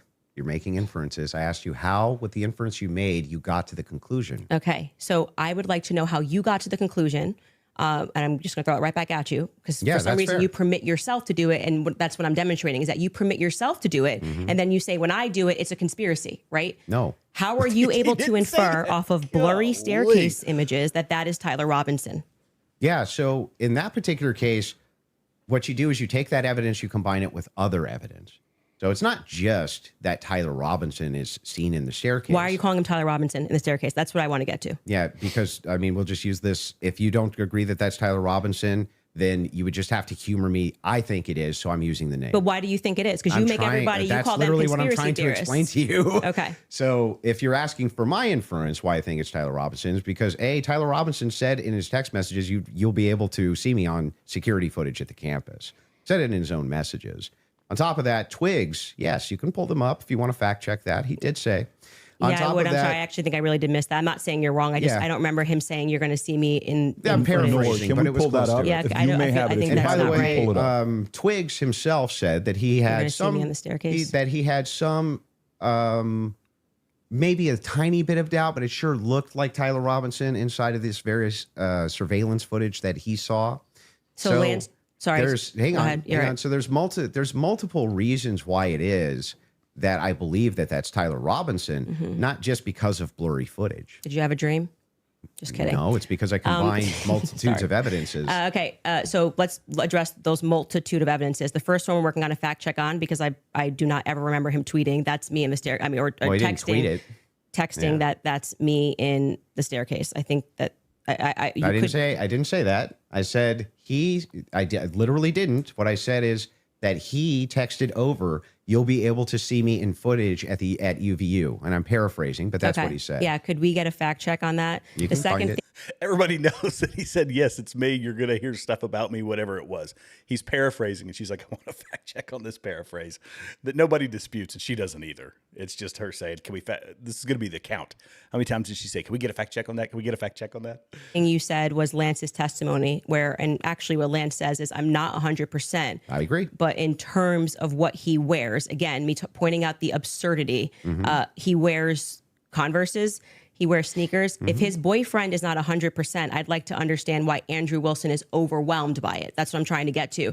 And lastly, I would like to remind you that Lance's statement would not be permitted. This was a huge part of the preliminary hearing, that they were leading. All the questions that were asked of him were leading, so they would be struck down at the actual trial. And also, I would like to remind you that he got use immunity for that. Use immunity. I understand. Which means that happens, by the way, all the time in these cases. And I'm wondering why it particularly happened for Lance in this testimony. And I would also like to point out that something that's remarkable about this, again, leaning to my perspective, that Lance has a lot more, which I have said many times, Lance has a lot more involvement than the feds are letting us know. I think more is going to come out. That either. Because they interviewed him on September 11th. And then for whatever reason, just ahead of what was supposed to be slated as the preliminary hearing, which was initially supposed to be in May, they bring him back to do this interview, which in my opinion should have never been allowed. And I actually agree with the defense that it's a violation of his constitutional rights not to allow them to have cross-examined him. But I understand Utah 1102, do what you do. It's all hearsay. But to allow it in that way for him to just be able to also have use immunity, knowing that he's not going to get in trouble. He could literally get up there and lie about anything, and he's not going to get in trouble because the use immunity was given to him in April, I believe. April 28th is when they gave that testimony to the defense. I think they shot it in like April 20th of 2026. That is not compelling to me for somebody who has use immunity to give a testimony and to say, I'm not really sure, but definitely like he wears jeans and stuff. That's not what he said. He did. Actually, you can get a fact check on that. Yeah, that's Skyler, I think he said pulled much it up more than that. So a couple things we have. We have Rule 801, Tyler's messages, that says it's not hearsay. But first, go to what Candace is asking about. Skyler, I think you have it. You just texted me if you want to pull it up. You said you have the text. If we can put that up on the screen. Thank you. It was me. Look at the pictures from the surveillance footage. It was me. Okay. I literally said to you, it's not an oof. I said I didn't remember this, and I'm happy to have a fact check on that. Okay. I didn't call for the fact check saying you're wrong. I literally said I don't remember that. From I'm just saying to you, like, I'm trying to be concise for you. And then also bring the 801 that you just said. What was the other one? Yep. The 801, Tyler messages saying it's not hearsay, if you have that as well.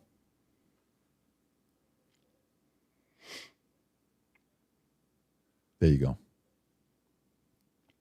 Wait, what are we saying is not hearsay? Statements that are not hearsay. A statement that meets the following conditions is not hearsay. It was hearsay. They said it in the trial. Hang on.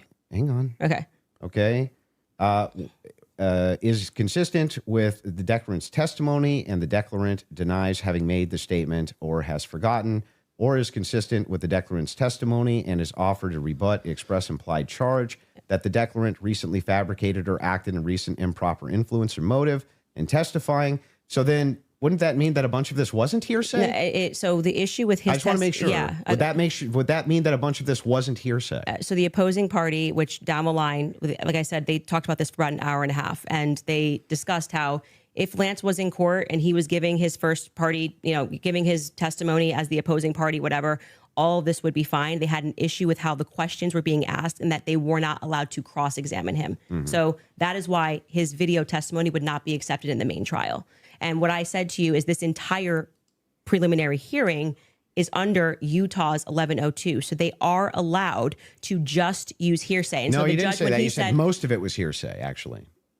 Yeah, the overwhelming majority. Well, I mean, I'm leaning now into my opinion that some scientific aspects, which they kept asserting, like the federal. And download Monected for $1,500 a minute with a 15-minute minimum. You can talk to Candace Owens. There you go. Or Rule 403 or 402. Some of those parts were quite sounds scientific. Sounds like you're backtracking quite a bit. No, I'm not backtracking at all. What do you feel like let me help you. Where do you feel like I'm backtracking? It literally was done under Utah's 1102. Yeah, nobody disputed that. Okay. What the dispute was is whether or not most of it was overwhelmingly hearsay. Yes, is that the case? It was. Yes, that's a fact. I'm not backtracking on that at all. What are the things? How many times did you, if you watch the preliminary hearing, it's like they constantly, I'm 1102, 1102, 1102, 1102, 1102. And the reason for that is because it's allowed. I'm not saying it's illegal. It's allowed at this stage, but I'm just reminding you that when you're going to sit across from someone and your claim is going to be, where is your hard evidence? This is what I heard and I agree with what I'm watching. You are watching the state put on a hearsay preliminary hearing, and all of those things are not going to be allowed, right? Even when they got into witness statements and things of that nature. There's a reason why they swear you in and they say, you swear to tell the truth, the whole truth. Did you, write this statement? So it's the overwhelming majority of what you saw was hearsay because other people were representing other people's statements. They were saying they had conversations. We don't know where it came from. All allowed at this stage. Okay. But it's hearsay. So but even a lot of that stuff may not fall under hearsay under what we just read, right? But the evidence that you're speaking about, like when you say that we're going off vibes, you don't know Tyler Robinson. I completely. Okay? His boyfriend is not 100% it was him. I completely disagree with this. I think she's good at obfuscating, which sounds like, and redirecting, which sounds like debating, but it's not actual debate. That's just my opinion. I think in fact, this one is proving to me, I think that she's a worse debater than we used to give her credit for. So I'm going back to your points that you made that this was overwhelming evidence for you. That doesn't make sense to me.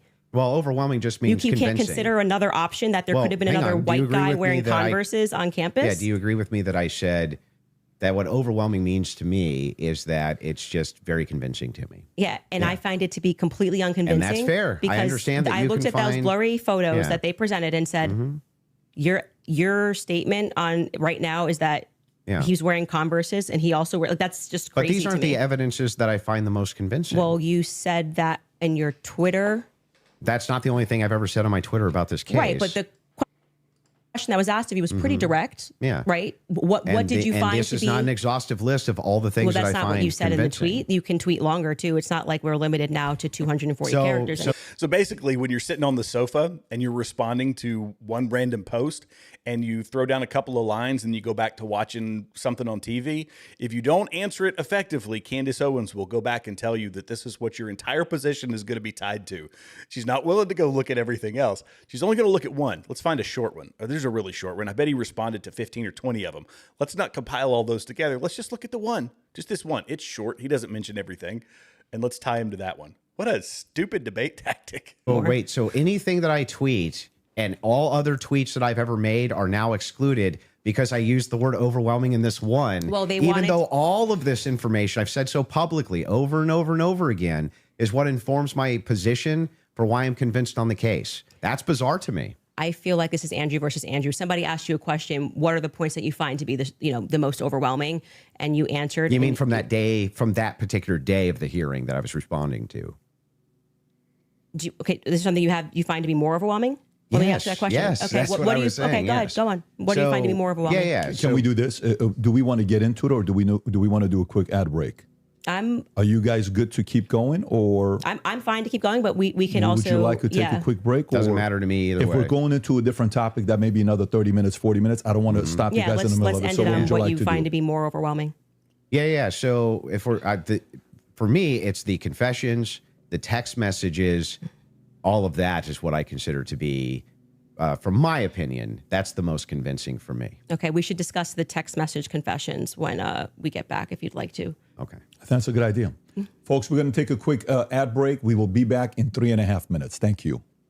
All right, you guys, for nearly 2,000 years, Christians have lived continuously in a small village just outside. My goodness.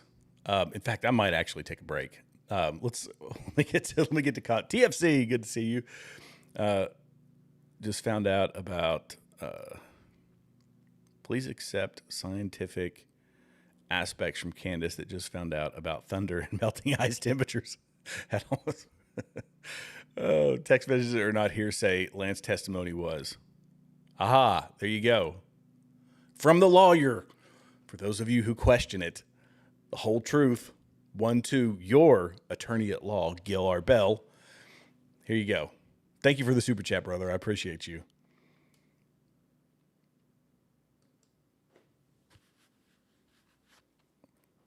Andrew needs a cigarette. Yeah, I think that's what it was. Let's see. In fact, I could probably speed this up because I think I was a little bit behind. Playback speed, let's go to 1.5. 1.75. I have no idea how far we're behind. Let's see. Just talk about the text messages. Yeah, I know.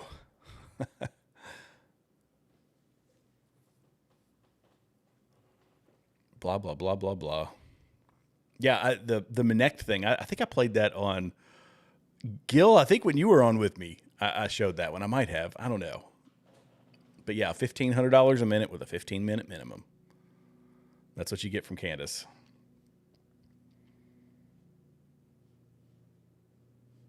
Blah, blah, blah. I don't know. Andrew's, I think, doing a good job because he's keeping it even keel. This is one place where she does excel. Let's give her credit where credit's due. She can flip-flop, make arguments for people, and then people end up spending more time defending the argument that they didn't make or trying to communicate that to her. And then she's very good at talking quick and insulting, just saying, "Oh, I can tell you, but I can't understand. I can explain it to you, but I can't understand it for you." You know, little snide comments like that. She's very good at that sort of thing. But that's not debating. Andrew came to talk about the actual facts, and she's not delivering any. He's continues to try to get her to say, okay, yes, you can make inferences, but how do the inferences you are making get you to Tyler Robinson being a patsy? And she hasn't answered the question. She still hasn't answered the question. Andrew needs to point out Tyler's defense. Don't dispute exactly. Another great point. Where's the defense making the case that, any of the stuff that she has pontificated about, any of that has any credibility? I'm not seeing it. I think I may be. Am I caught up yet?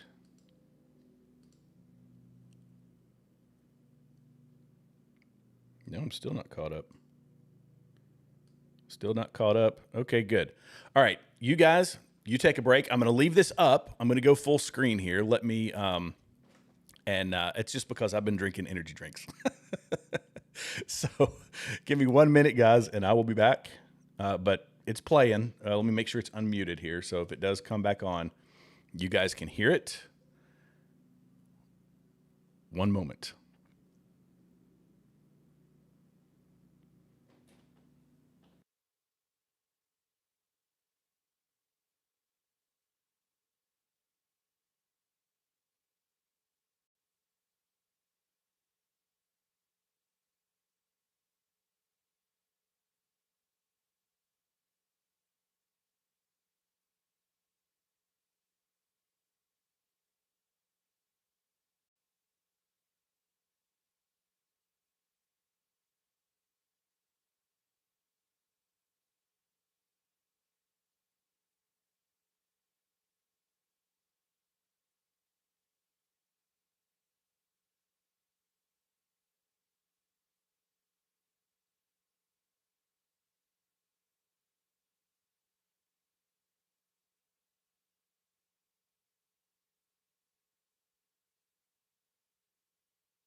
All right, and I'm back. It says, if I was drinking any coffee or energy drinks, I would be bouncing off the walls listening to this.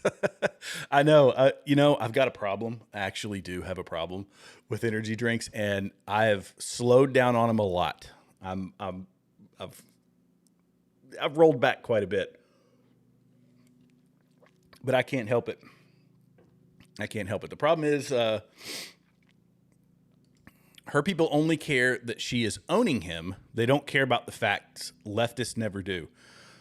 Fantastic point. Fantastic point right here. Yes, it's about the own. It's not about the facts. If you really... Okay, we're back. Fantastic. I think we're back.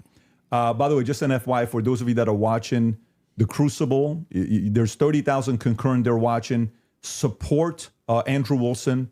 That's your fans of his. Click that subscribe button and helps him grow his business. If you're watching Candace, I think there's 225 to 250,000 concurrent right now. We'd like to see that 300, 400,000 number on there. Click that button as well to subscribe and share it with your friends and family. And if you're watching it on PBD Podcast, do the same there as well. This allows us to have more conversations like this. The mainstream media hates the fact that we're having these conversations right now, just so you know. They don't. They want to control it. This is free for all. This is what's best for the audience. That's why we like freedom of speech. Having said that, no, they don't, by the way, because the mainstream media is in bed with the Democrat Party. They love that this is happening because they love this is a divisive issue. YouTube loves it as well. All the social media accounts love it. Let's go back into the text conversation you were having, right? Okay. Let's stay there, and then we'll go into the cross-examination stuff in about 30 minutes. Okay, that sounds fair. Okay, so yeah. Before we get into it, I gotta say, Mama Albert, I'm so happy. I'm glad that it worked. Glad the shirt worked. We put some merch up on the store. Mama Albert wanted one for her youngin', and we were able to get one put up on the store. So I'm glad it all worked. Bless you. I used basically 3 pillars for the totality of the evidence. Okay, so if you want to know exactly what those 3 pillars are, this is going to be the testimony with the text messages and the confessions. This is going to be the physical evidence, and this is going to be the totality of the summary of the case. Okay, so right now we're focusing on one of these pillars in my defense, which is fine. I understand that I have to defend my claims as well. So when we're talking about the messages themselves, they seem totally valid. I have no idea why they wouldn't be valid. And I have not heard any good explanation for why it is that these messages should even be questioned. The defense hasn't questioned them, as far as I'm aware. Nobody has actually questioned that these messages came from Robinson to date, except perhaps you and other people who are kind of in that camp. But why should I question these exactly? I'm not sure. Okay, so first let's just go over legally what the point is of a probative hearing. The defense is not they're not there to say or to argue or to defend themselves at all. They have to address what is being presented by the state, okay? So they're not here to then say, let me give you an explanation for these text messages. Agreed. The relevant portion of what the defense did do was actually before we got to the preliminary hearing. I had mentioned that it was initially supposed to be scheduled for some time in May.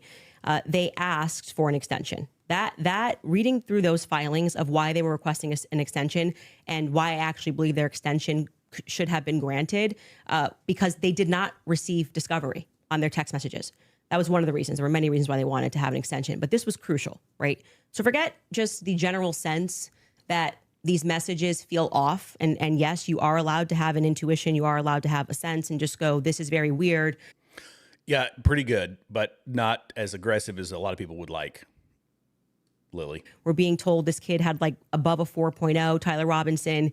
He wanted to get away. I mean, the text messages almost run head to head with themselves. Like he wanted to get away with it. So he thought the best thing to do would be to text a full confession of what he did down to what I didn't even remember saying, yeah, and that's also me in the surveillance footage. It felt a little too on the nose. People have common sense. You just don't text message. But then we're also supposed to believe that he put a note under and burn this and get rid of the evidence. But don't worry about that because I'm about to text you a full confession. That it felt off. It felt weird off the bat. The manner in which they were texting, we're told he's like a gamer who's using a Dremel to carve expressions, catch fascist. But then suddenly he's writing like a 1700 also, as a Helldivers novelist. Player, he did actually get the 500K code correct. Yeah, I'm not a gamer, so we'll say that if we start debating that, you'll be way over my head. But yes. But my point being is just that first, it's a general sense of why people had a reaction to these messages that seemed like they were written by Jane Austen rather than like a kid who games and writes catch but do you see fascist. how that's intuition? That is. I just said that. I said just parking aside the intuition of just something feels wrong here, which you should follow your intuition. You should actually do that. If you say the COVID vaccine is running out, feels like it's coming out too fast and there's too many celebrities telling me to do it, I'd like to take a pause. That's good. That is, you are allowed to do that. I believe in intuition. But hang on. Let me respond a little bit here because you've been going for a minute. Let me at least respond to a little bit of this. So the first thing is like when people bring up the COVID vaccine, not trusting the COVID vaccine en masse was the science. That wasn't just intuition. That was the science. There was tons of competing science. Now, they tried to suppress it, that's true, but there was tons of competing science for why you shouldn't take a risky mRNA vaccine and masks and things like they this. Kept telling us was 100%. Now, when you're talking about intuition, though, when you say trust your intuition, I'm actually giving a different message. You actually should be very wary about trusting just your intuition. It is true that intuition can be useful, but it has to be tempered with logic, reason, explanatory power, and evidence, not just intuition. That's why we're parking it aside. Intuition's the first step. Something feels off, right? Okay. That was my first step with COVID. I don't like the way it's being pushed. It shouldn't require a celebrity campaign, by the way. Another element of that is why people don't feel good about the Charlie thing. Why do we have so many influencers saying things? It's over. Why are you guys all using the same adjective? Can you switch it up? I'm overwhelmed. Like, chill. Like, you could say, I found some Kinda parts like Fed compelling. slop? I think this should go. Like I Fed found, slop? I found some parts compelling. Yeah. Maybe we should, Like you know, Fed slop. see at the trial. That would be kind Don't of. you think Fed slop's a buzzword for the counter industry? But everyone on the same day of watching this trial, which was, I would say, not overwhelming at all. Nobody came in medium, right? No one came in like there were some interesting aspects. This was a little suspect. But I do think it's enough to go to trial. They all came in like they were passing away and we're going to die from being overwhelmed. Well, they're trusting their intuition. Okay. Well, actually, in that scenario, they're looking at the preliminary hearing and have a reaction to it. It wasn't their intuition. But like I said, How do you know parking that? aside, just getting to the substance, parking that aside, parking Okay. aside, just a general intuition that some might be second messages. Then we look at the filings, which came from the defense, and they were requesting an extension saying, we have gone to the prosecution and we have requested all of this stuff in discovery. Yes, you are saying that you took Lance's phone, okay, and that you collected his phone on September 11th and that you sent it off or whatever. You took a picture of the text messages and we are being given these text messages to review. Crucially, Kathy Nestor said, I have not even been given access to my client's phone during this hearing. She said, I haven't even been given access to my client's phone. She can't tell you, as a part of their discovery request, is it's not enough to say to me, Candace, I just got a text message from Candace, and I say, I didn't send that text message. Maybe that's what her client's saying. We don't know because we're not at the trial, right? Maybe he didn't send those messages. Could there be someone who logged into his Discord? Could there be someone who logged in to his Apple? George could be sending text messages right now. We are married. He has every login that I have.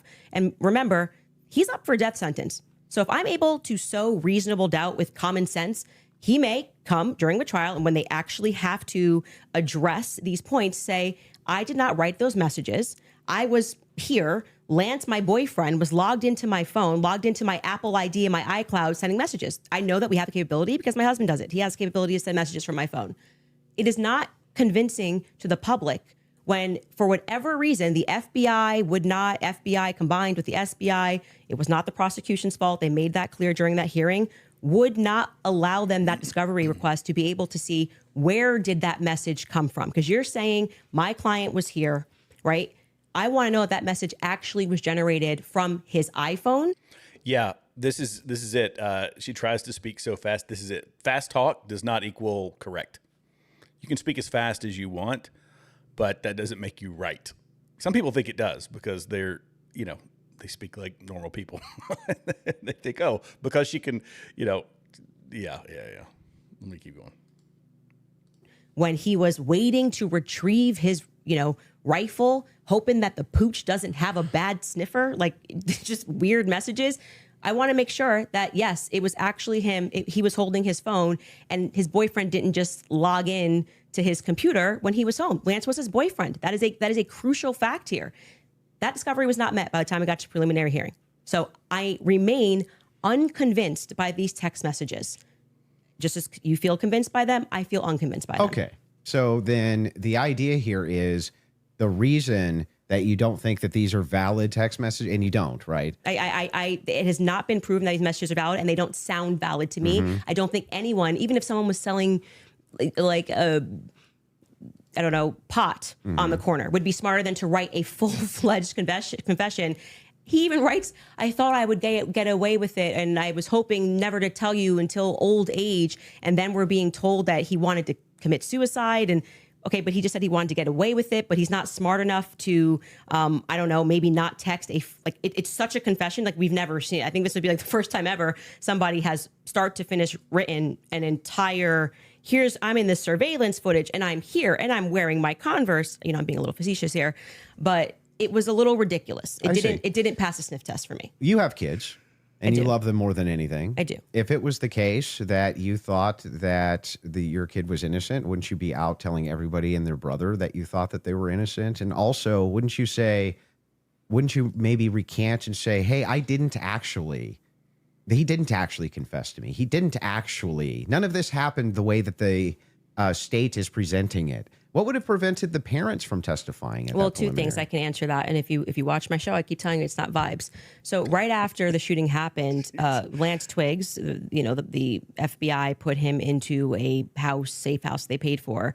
They went to the parents as well, to Matt Robinson and Amber, basically said, your life's at risk. There could be somebody who jumps up and wants to avenge Charlie Kirk.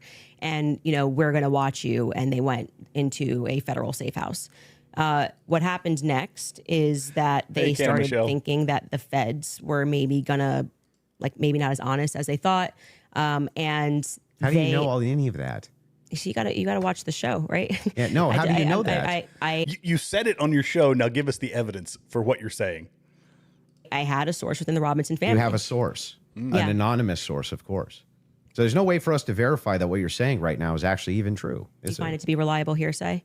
No, I don't find it to be reliable at all. It's just a source. I'm just doing what the prosecution What you're doing did. is a cool story. It's not cool. Well, you must have hated watching the preliminary hearing. You're giving us a cool story. Wait, you're saying that according to your sources, that the reason that the parents haven't recanted any of this. Recanted what? They have no statement from the parents.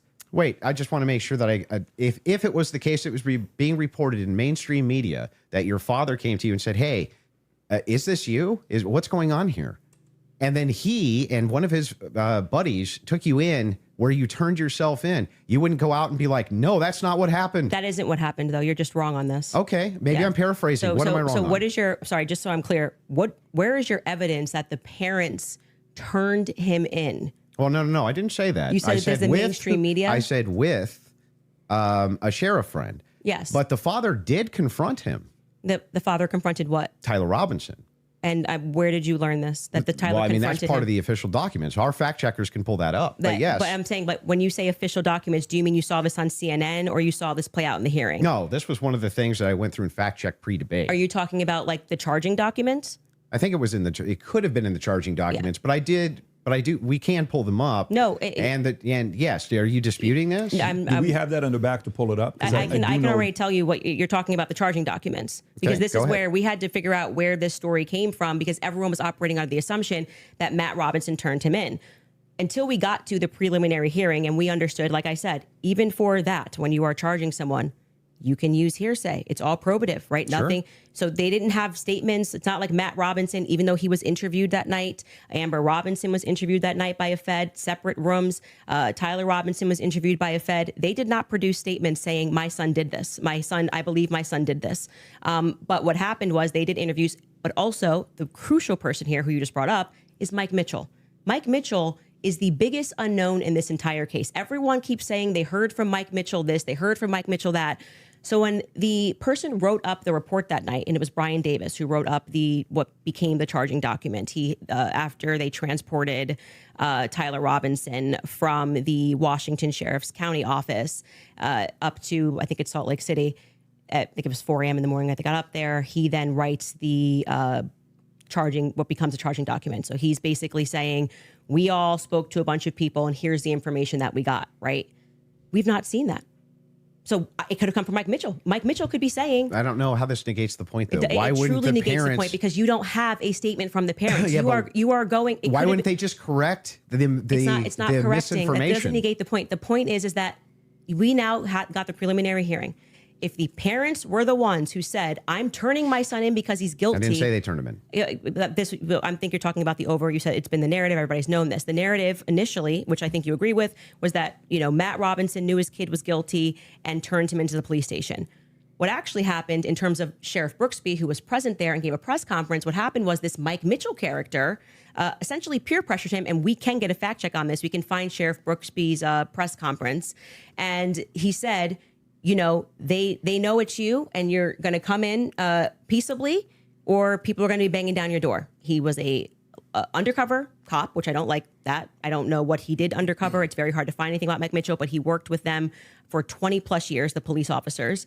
The reason why Tyler Robinson knew him was because he lived nearby and he was also his Boy Scout leader. How does this negate that the parents could write this second? And by the way, if you had the evidence, I'm going to address that point. I'm just saying that your first point, which is that the parents did this. Yeah. We don't know that the parents. I didn't say that they did ever. Never happened. You're quoting the parents as having said. You said that Matt Robinson said that his kid was, you say involved. I don't want to misquote you. Confronted him about it. Confronted him. Yes. And I'm telling you that we have not seen any evidence that that is true. We can fact check that. Okay. Because we do have evidence. And I'm saying it's the charging doc, which could have been derived from a statement Mike Mitchell said. Two things I have ready in the back. One is the charging doc, and the other one is a video of Kathy Nestor saying she hasn't seen Tyler's phone. Okay, we can run Kathy to go back, and then first? just to go backwards to Kathy first in court saying she didn't get her client's phone. Yeah, and then I think we'll go to the. If you're okay with that, thing not in dispute. These are all things that I'm not even disputing. Okay, so we don't have to show it. We never get to the thing that I am disputing. Well, I was just providing an answer. We were coming back in from a break because you were talking about the text messages as something that you felt was concrete. So it was just my rebuttal to you that it's not concrete because they haven't had a chance to actually answer that. And she didn't even get to see your client's phone. So that's effectively, again, the state saying these messages are real. You don't get the discovery on these messages just yet. She will during trial. They will actually get Don't you discovery on the think messages. that would make their case fall apart if it was the case that they weren't able to actually pull the data off the text messages? Do you think the prosecution would go to court with fabricated text messages? It's called winners and losers. They may not be fabricated, but by the way, as what they are saying, like I said, if there was somebody logged into his phone, they may not be fabricated. That's the point. So let's get to the they just could be somebody else. The parents fact check. That was so the I other was one, saying, right? I believe what you're talking about was derived from the charging doc, which was signed off by Brian Davis. Let's pull it up. Let's see if that's correct.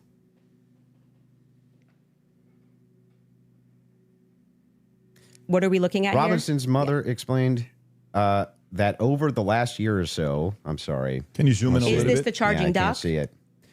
Robinson's yes. father reported that when his wife showed him the surveillance image of the suspected shooter in the news, he agreed that it looked like their son. He also believed that the rifle that police suspected the shooter used matched the rifle that was given to his son as a gift. As a result, Robinson's father contacted his son and asked him to send a photo of the rifle, which makes sense with the text messages.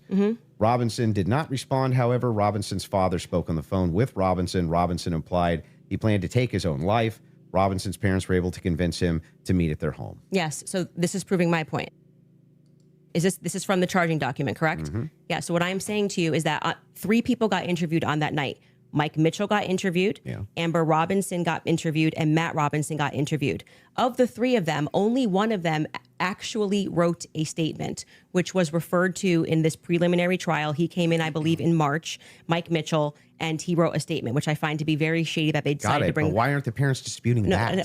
Well, first off, That's the question First I've off, been the asking. parents are not going to ever play in court, play to the cameras in court when they have a legal team that is going to be advising them not to speak to the court because your son could go to prison But forever. they're playing to somebody else who's your source? I'm not going to address that. They're playing to someone else who's your source, but won't go publicly tell the media yes. this is not true? Well, what I did not say to you that I just said I have a source, so I want to be very clear and take it from somebody who is involved and permanently sued. When I have to take my lawyer's advice, I mean, there's so many things that I want to respond to when people are speaking about. Yeah, but it's she's hiding behind legal stuff. She'll go on her show and make all these crazy claims. By the way, I'm sorry for the noise. The guy that mows the yard just showed up, so apologies. But yeah, she'll make all these crazy claims on the show, but now she's hiding behind legal. Well, I can't say it, but you got to trust me. Trust me because I know no. Bizarre that they would utilize a source which would get the information to you, but wouldn't just go to the media and be like, actually, that's all wrong. I am telling you that you would nary find a lawyer who would advise you to go to the media. This mother, especially when your son is if I thought that my kid was up for death. If I thought that my kid was in any way, shape, or form going to be up, you couldn't shut me up. Or my wife, she would be like, "That's not true. That's ridiculous. There's no possible. That never happened. These people are lying through their teeth. They'd be public whether you like it or not." Yeah, that's for you and your wife. But when a judge issues a gag order in a case and your son is up for death, and your lawyers could be advising you that if you say anything, you could blow the case. By the way, this is it was one of my favorite sayings for somebody, and I forget it came from a movie, I think, but it was for somebody that talks a lot. You sure don't say much. That's really what I get from Candace. You would have a more responsible consideration. I see. And we're speaking opinion here. You're like, well, I wouldn't care. I'd violate it, and I'd violate the judge's orders and see what would happen. If you have a source, it seems like they're violating it with them. I'm not speaking to a source, but what I am saying to you is speaking just relevant to what this is. We have not seen any proof that statement that is included in this charging document. I think it is highly likely on the basis of the preliminary hearing that all came from Mike Mitchell. And Mike Mitchell would be a part. He's based saying, on the statements of the it's parents. him saying the parents told me this. The parents could dispute that. That's going to come down the line, right? They're going to be able to seat the parents. I will say this, putting together context clues. If the state had it on, 100% certainty that Matt Robinson and Amber Robinson said it, a 5-day preliminary hearing would be a good time to say we have enough evidence. And I can tell you why. Matt Robinson made this statement, and here is his statement that he signed. That would have been a good time to present that evidence. That and would get the also public be on a your good side. time for the defense to say that's just totally fabricated. No, it's not. It's the wrong time. Why couldn't they? That is completely the wrong time. Why couldn't they? Because what they're doing is they already said they didn't receive discovery. They literally can't. They literally can't because they can't. They did not You're receive saying that discovery. they didn't receive that information? No, they just received the text messages. But in order to... That's not the text messages. The probative information. Yeah, we're talking about the information that we just reviewed. That's not the text messages. They never presented it. The state never put it on. Yeah, they didn't. The defense could easily still have presented this. Yeah. No. They could have said they're no. No, they're not allowed to. Are no, you sure? In a preliminary hearing, yeah. the defense is engaging with whatever evidence the state decides to put on. They did not put this on as evidence. Brian Davis was up there. So they're not allowed to present anything? They're responding to the state's evidence. I'm asking, are they allowed to present anything? They are allowed to say... Like if there was a conspiracy that they could prove right then and there, would they present that in one of these hearings? No, it wouldn't be the right time for that. I disagree. I think it's that not they disagreement. I think that they not only could do it, but they would do it. In fact, when I talked in depth with my attorney, they said that's exactly, if you had actual evidence that there was fabrications by the feds, that's exactly when you would introduce that. So when in the document that they filed yesterday or a couple of days ago, the appropriate, like what you're doing at this stage of the hearing is the state is saying we have enough evidence that we think this needs to go forth to the trial. Hence the reason that there's this extraordinary, we allow hearsay because it doesn't really need to be perfect. It can be enough that we feel like we can move forward, right? And okay, I disagree with that in general when somebody's rotting in prison, but whatever. The next phase is for them to meet in court and for the defense to essentially present an argument to the state that says, we find this filing to be defective in and of itself. We don't even have to defend ourselves because you, the state, have enough, you know what the laws are on the books, and this filing is defective and you should get rid of these charges because they don't make sense based on what you can decide based on a law on the books. So then that's why they then file the dismissal. Gil, can you, if Gil is still on, Gil, can you fact check this for us? He would know. He's a defense attorney. The Whole Truth 1-2, Gil Arbel, your attorney at law. Go follow him. Right. So in the dismissal, what they're doing is they are engaging. Should have had Gil and this on. is what was widely misinterpreted. Well, yeah, they're engaging as though as it's a hypothetical. If this is hypothetically true, then so X. they're saying all of yeah, these but that's charges. not, I'm not disputing any of that. So that's what you're asking. Why you're saying could they just what put I'm out? asking specifically is like who could shut parents up who are like, no way, there's no possible. This never happened. This is ridiculous. They would be shouting it on CNN. They would be shouting it from the rooftops. They would be losing their minds. And you're like, nope, the gag order would be enough to keep them quiet. Not enough for them to talk to your source, but enough to keep them quiet. I think that that's quite ridiculous. But I'll even concede this whole point to you. Let's just say maybe this was misconstrued, right? There's a little bit of reason to doubt it because we're still waiting for the evidence for trial. If that's the case, then why not take the same standard for the evidence that you present? You're just waiting for trial. Well, you didn't do that. Wait a second. We're here. Wait a second. I just want to make sure that I got this right. That's your argument to me, right? My argument to you is what? Your argument to me is that, hey, wait a second, Andrew. There's not enough here that convinces me, right? Well, that's actually my rebuttal to you, is that you are saying, why are people engaging in what you term to be conspiracy theories? No. I term it to be thinking. They're just thinking because they're recognizing there are a lot of holes in these stories and that this is not strong evidence, right? This is the reason they're doing it. I'm explaining to you, this is the reason that they're doing it. From a defense attorney in California at Whole Truth 1-2, go follow him on YouTube. Your attorney at law, Gil Arbel, says defense is absolutely allowed to present a defense at the preliminary hearing. Practicing attorney, right here. If you're on the vertical, right here. If not, if you're on the horizontal, over here. Pressing what you view Gil, to be overwhelming evidence. And by the way, I want to be clear. That which convinces me.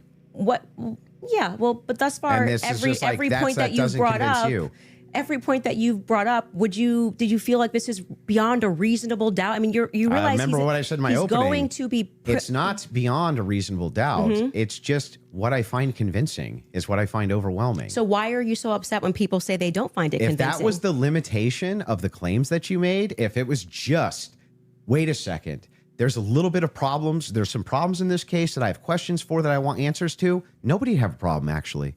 Least of all me. I would be the least likely person to have an issue with it, you, any of your fans, anybody saying. In fact, I've had tons of Discord calls about this. My position's always been clear. Of course, conspiracies exist. Some of them have way better evidence than others, but I've seen them myself. I know conspiracy. In fact, the federal government has hundreds of thousands of laws about conspiracies. They see them everywhere. We both know this, right? That's never the... Thanks for stopping in, Natalie. We appreciate you. Thanks for all your support of the channel. You're awesome. What the problem is. The problem is when you make claims outside of, well, wait a second. I'm just questioning evidence here. I'm just questioning what the state's case is here. I'm just asking questions. It's when you make claims outside of that, where you claim that there's good evidence or good standards you should believe because, and then it turns out that it's all nonsense or it's wackadoo stuff or it makes no sense.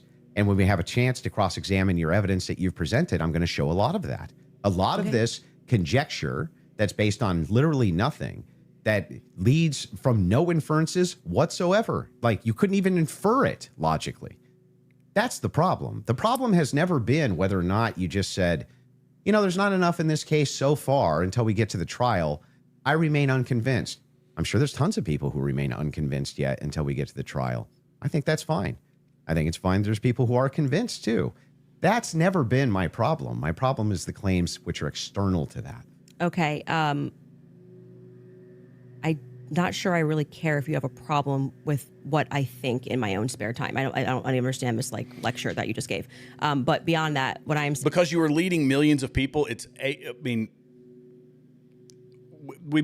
sometimes we're making a political argument about this, but you're leading millions of people astray in order to think that all of that a widow who's running the most successful conservative political organization in the country with access to the most young people in the country is responsible for it, that it involves defamation, it involves things far above and beyond this trial. You are making wild and defamatory inferences. That's why it matters. It's not just what I'm thinking in my spare time. It's what you're saying to millions and millions and millions and millions of people on a loop and causing some level of psychosis in the conservative side of the country. Saying is that the state is allowed to use. This is what my problem is. You guys are not allowed. Yeah, you guys think while it's still legal. You can. You are allowed to do that. So, but anyway, going back to you saying I wouldn't have a problem. I think I just demonstrated pretty thoroughly that what you claim that you have a problem with is exactly what the state is engaged in at this stage. So it just doesn't make sense. That's not the case. In fact, so if people look and they say, I'm looking at the gun and I see, and I'm inferring this, and someone else says, I'm looking at the gun evidence and I'm inferring that, they're both doing the exact same thing. They're not. You're just saying, I want to do it for the state. That's propositionally false. That is not propositionally false. I'll explain exactly how.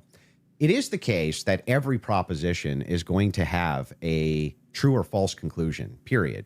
That's just logic, right? It's the law of excluded middle. All propositions are going to be true or they're going to be false. When we get into when we're making inferences based on propositions. We can actually come to true conclusions with false premises inside of a proposition, in fact. What we're talking about here is not whether or not you feel that you're convinced by this evidence. But you felt like you were convinced. Right? Sure. But here's the thing. When you ask me my reason, Andrew, why are you convinced by this? I can give you my reasons why I'm convinced by it, why it seems reasonable and rational to me to be convinced. You could even say, but Andrew, I'm just not convinced by it. If that was the limitation of your claims, we wouldn't even be having this conversation. That's why I wanted to have the conversation, in fact, was so that we could move into your actual claims that you've made, which transcend the idea of I'm just asking questions. Before we get into that, your team has one thing they want to show before you go into that. So if you want to pull that up, this is the prosecution filing showing defense had full discovery by April 1st. Oof. They did not. That's not true. Wait a second. Yeah.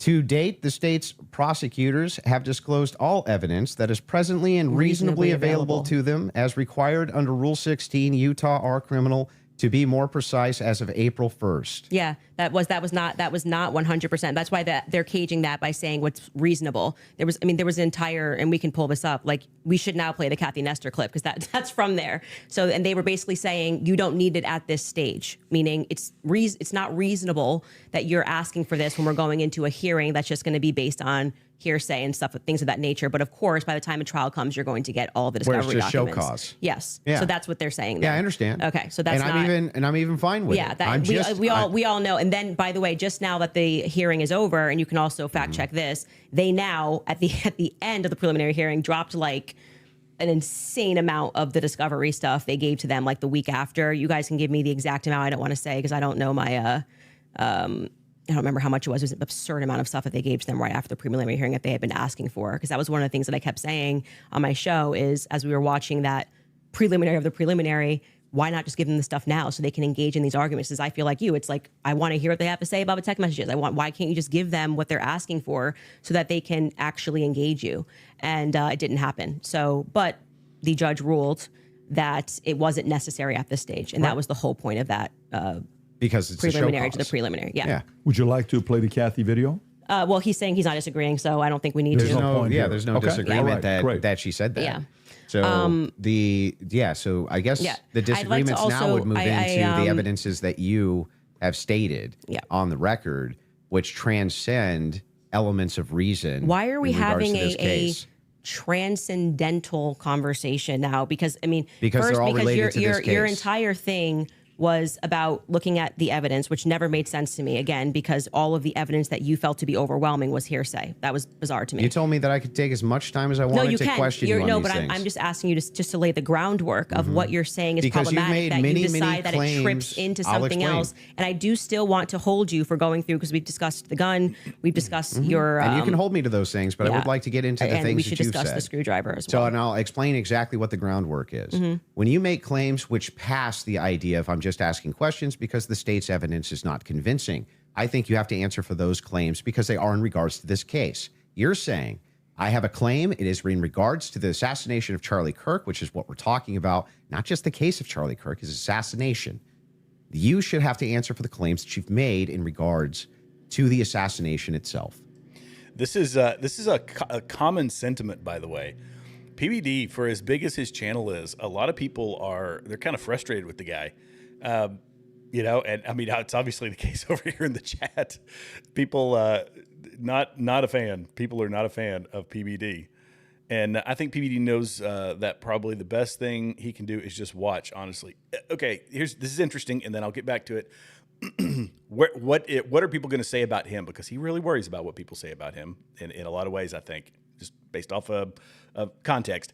And is it better off for him to be as quiet as possible to let them talk? The one thing he hasn't done is forced her to answer a single question. So she hasn't. She goes off on some other tangent, and Andrew has tried to bring her back around several times, and she can't seem to do it because she can't. She can't answer these very basic questions.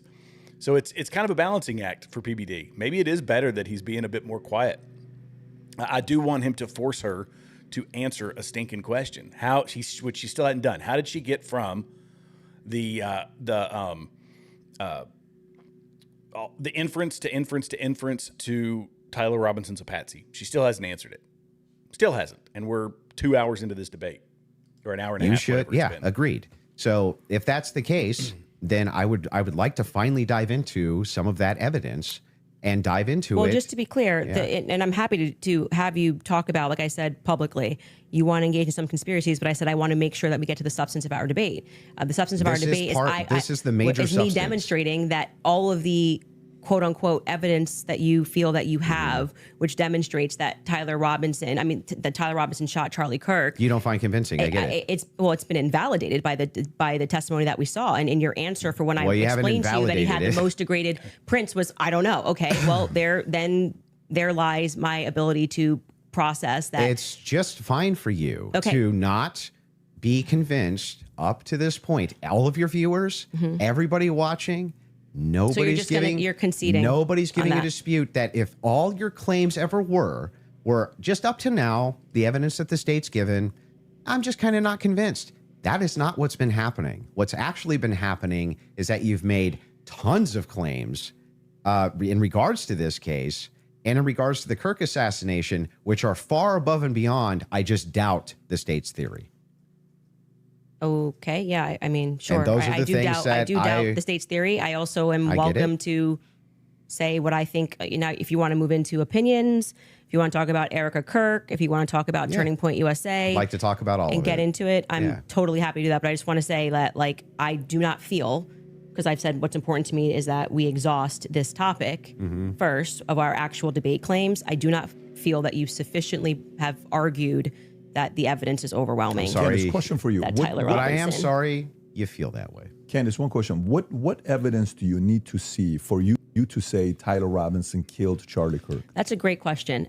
So I actually expected in this preliminary hearing, actually, the inverse of what he was saying is true, right? So this is now the time the state is putting on their evidence. That's the purpose of this hearing, right? The state is using hearsay, but they're also putting on their evidence. So I was just expecting some sort of a slam dunk. Like, we got him on camera taking the shot. At least we have him clear on camera. You're telling me this guy drove 13 hours all around. Like, we can definitely show you a picture that it's going to be beyond a reasonable doubt. Before we even get to the trial, people are going to see and go, oh crap, like, it was really Tyler Robinson. I was expecting to at least see evidence that, because I had reported early on that the source was saying that Tyler did not step foot on campus that day. It is my perspective that he had something to do with something. I do believe he was disposing clothes at this stage, at this phase. I do believe he was disposing clothes. He was involved somehow. This is a great analogy, and I'm going to steal it from you, Canna Michelle. Her mind is like cement, all mixed up and permanently set. Yes, that's absolutely that's a great analogy. I like that one. I find Lance to be more suspicious, if I'm being honest with you. And also, like I said, the use immunity that was given to Lance by the feds, the fact that the feds didn't ask him any questions, the fact that I spoke with Lance Twiggs' family, and they were like, it's very weird that the feds are not asking him more questions. He's exactly the person that I would imagine to be involved in some stuff. Allegedly, I'll say allegedly. But when we got to the preliminary hearing, there was not a single piece of evidence that I felt was slam dunk. I was waiting for that, a photo. I mean, anything would have made me go, all right, I think this could be the guy.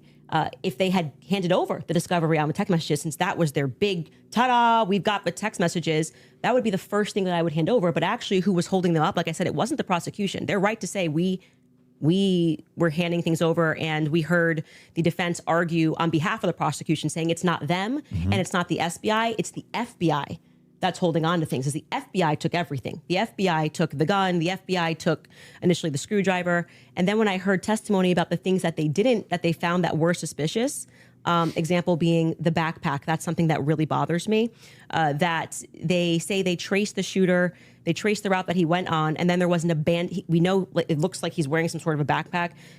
We know that there was an abandoned backpack found at the bus stop in front of a library, and they felt that this should be taken into evidence. They took it. The FBI, this was the testimony of Amanda Baker, I believe her last name is, but you might want to fact check that because I think I'm blending last names. She was the forensics for the FBI. And then she says she gets a call on the 13th and they stop testing on this backpack because they find that the backpack actually belongs to somebody on Charlie's team. But if you know the map of the layout of the campus, you're going, well, what the hell are they doing all the way up? This is nowhere near anywhere. And by the way, that's not an acceptable answer for why you just gave it back. That's like, why would you give it back? You're acting like no one's ever been killed by somebody on their team before, right? So I found that to be very strange that it was on the exact route that the alleged gunman ran, and that their excuse was we just gave it back because we heard that this belonged to somebody on Charlie's team. So that to me is, this is why the investigation itself feels underwhelming. When you learn, and this is completely crazy to me, that some of the artifacts that Charlie was wearing were immediately returned to Erica. That's absurd. That is absurd. Everything should be in evidence. When you learn that the car... This is such a great point. How many murders do we actually have on video committing the murder? If that was the level of evidence needed in every case, then barely any murderers would be in prison. 100%. Absolutely. The bar is being set so much higher for this, even though we've got DNA and fingerprints and surveillance footage and a plethora, a massive amount of, and confessions. We've got a massive amount of data, of evidence. The bar is being set higher and it's being set to an unattainable level. That they carried Charlie in to go to the hospital. They had immediately towed, cleaned, and back up for resale. That's absurd. That should be sitting in evidence. And any police officer that you speak to will say, or a person that's been involved in a crime will say, I didn't get my stuff back for years. That had nothing to do with anything. It was just around. And they kept it into evidence until the trial was over and it has to be approved. I think somebody said by the attorney general has to sign off on giving you those objects back. So, but it's because Andrew makes her nervous. I think that's what it is. She's scared of Andrew. So she's it's easier to look at PBD because PBD is a bit more sympathetic to her. And we were told this is all fine. And we see, this is just one example, Erica holding the crucifix. That should be in evidence. Irrespective of if you feel bad for her and think she should have it and it's sweet, that should be in evidence. Immediately paving over the crime scene. This is like the craziest thing ever. This like defies common sense. You immediately, and when you heard the guy who did it actually go up on a podcast and explain, I got the call. They said it was a paver emergency. I've never in my entire career heard of a paver emergency. They had already had someone come up and dig up the dirt. So by the time he got there on Sunday, the dirt had already been dug up for him to lay down pavers. That is what people are looking at and going, this is weird. There needs to be answers for why this was done. And he tells us the call came from the feds and the governor's office. UVU's washed their hands of it. And what he's saying sounds true because we heard during the testimony, one person described the regions of who was in control of everything. The feds were in control of the courtyard. So in order for anybody to have paved anything, that was federal territory, so to speak. I'm maybe not using that in the best cop term, but the feds were in control of the courtyard. So these are things that I think should be answered for. Why are we doing things differently than you would in any other criminal scenario of keeping the evidence until we know more, until we're confident, the various decoys. I did it. It just doesn't look right. Okay, so go back to the question. So what would you need to see for you to say? Something, if they had, I was expecting, here we have him, he took the shot, here it is. And then I'd be like, great, a clear image of him on the staircase where I'm like, that's definitively Tyler Robinson and he was on campus. We got nothing. We got literally nothing but hearsay of people saying. But you basically get no case. What? You basically no case on planet Earth. You get the, sure. Oh, we got a picture. Okay, Here's him with the murder weapon. Right. Here's him taking the shot. Most of this doesn't take place on a college campus that has surveillance everywhere. Yeah. One clear image of his. But I don't understand when you're his asked, car plates. If you're asked the question, what would it take to convince? It'd be the same question be asked to me. Andrew, what would it take to convince you that the oppositional is true, right? That he's a patsy or something like that. Just good, clear, concise evidence that's been presented, right? And is being presented that I could go through and link all together to see if there's actually some clear picture of there being a patsy. That's what it would take for me. Okay. Just I don't disagree with that. We haven't heard the defense just respond. a good evidentiary standard. And then, of course, I would change my mind. So just to qualify this. So there is a possibility in the next few months that you may come out and say, guys, it's done. Tyler killed him. Yeah. So you're saying yesterday. Yeah. I think it's very important for the audience here. That from Without you, question. For you, No, is she there won't. anything that you could see for you to say, yeah, this guy was a patsy. Of the government course, was I'm going to always Okay. follow evidence. Perfect. So my whole thing is just this. It's really important to me. I don't mind people being truth seekers and justice searchers, and the internet has helped solve tons of crimes. There's no ifs, ands, or buts about that, right? However, there's also people who, they not only don't solve crimes, but they just come up with conjecture and they what's called flooding the zone. You flood the zone with tons and tons of conspiracy-based ideas, and they go nowhere, right? And in fact, they actually take away from legitimate investigation. Now, I'm not even saying anybody here is purposely flooding the zone. That's not even the claim. All I'm saying is that the claims made absent, this is just me not being convinced by the state's evidence. Those become claims, and claims have to be defended. Just like mine have to be defended, yours have to be defended. And that's what we're going to get to now, yeah? You want to get into it? Would you guys like to take an ad break? We'll take an ad break. Take an ad break, sure. And then we'll talk Erica Kirk and TPUSA. And the conspiracies that have been conjectured by Candace Owens in regards to this case in the Charlie Kirk Perfect. assassination. Folks, we'll take a 3.5 minute break and we'll be back soon. All right, you guys, you have probably and we are seen not listening to her. So, golly, Andrew is look, he is being and is so reasonable in this, and it's one of the things that I really like about Andrew. He's he matches tone, but in this one, I feel like when she's coming out, he's only had to elevate himself once. really. And the rest of the time, he's just, he's going with the flow. He's staying the cool, calm, collected guy who's just saying, yeah, give me a case, lay it out, just like the prosecution has, that explains this, that, and the third, that can be linked together to create an actual case. Candace is supposed to have that same burden, right? If she's going to make these accusations, and she never does. So yeah, it's kind of frustrating, but I want to get, what are some of these comments over here?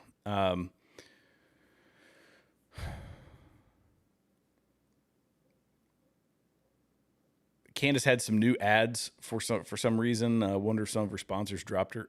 Look, I wouldn't buy a single product. Personally, I wouldn't buy a single product that was advertised on her channel or Tucker's channel. Under no circumstances would I. Look, we gotta vote with our wallets. That's what we do. And I wouldn't under any circumstances. Oh, here's the other point. So she talked about this emergency concreting over the thing. There is the crime scene was processed for multiple days. Once that crime scene has been processed, there is no additional evidence, data, DNA, whatever to be collected. They also had to take into consideration the psychological impacts of kids coming back to school, or young adults coming back to school, and what impact that was going to have on them for this, traumas, all this other, stuff. People have talked about why that was done, but they make it sound like it was the next day. They were in there ripping up concrete pavers or putting in pavers or whatever the situation was. And that's just not the case. They were there for days and days and days processing the crime scene. I think it was like 3 days, maybe 4. You guys can correct me down in the chat. But they got to redraw the story, redraw the narrative, make it into something that it's not. I wish Andrew would step in more, but he is kind of letting her dig her own grave, I think. Which I'm okay with. I'm okay with that. All right, let me unmute it. That way when they come back on. Exactly, Devil's Advocate. Know where your dollars go.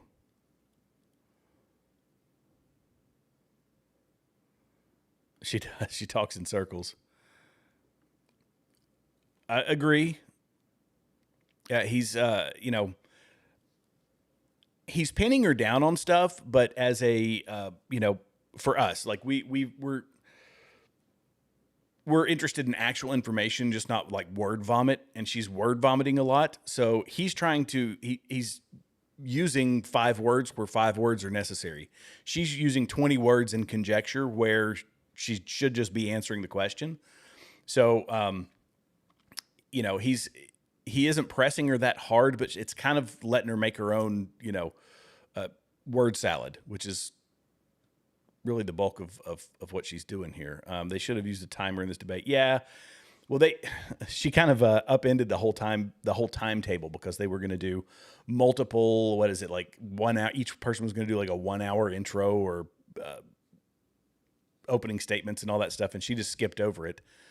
Let's see. Andrew is the kind of Christian nationalist that thinks the Constitution is bad because it's anti-patriarchal and he's a tool of division, just like Candace.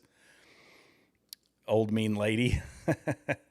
Yeah, well, okay, so I do not agree with Andrew theologically. I'm completely separated from him theologically. In this instance, though, I'm going to be on Team Andrew because I think that what she is doing is actually something that is demonic. I think she's the stuff she's saying about Erica Kirk, the things that she is the defamation, the attempts to pollute a jury pool, like just all the nonsense that she's doing. Andrew's just like, I'm basing this not on theology, and where I do differ from Andrew pretty drastically. However, I am taking this from the argument standpoint, and in that instance, I'm going to be on Team Andrew.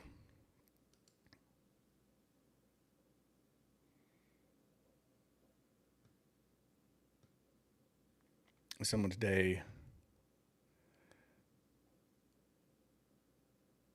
we want him to dispute her. PBD is just letting her go. He should moderate. And he is just sitting there mostly asking questions and letting her ramble on and on. Yeah, that's a valid critique. You know, we talked about this a little while ago, that is he just trying to let her talk because he doesn't want to come out of this thing saying, well, he sided on one person versus the other. That nobody can argue with. He has not been siding with one person versus the other. He's been pretty even keel about it. But there are going to be critiques on our side, and I think rightfully so, that she's the one not answering questions. Andrew is. Andrew's answering the questions. She is not. He's not pressing her, and by that metric, he's not doing a great job. I'm not overly impressed.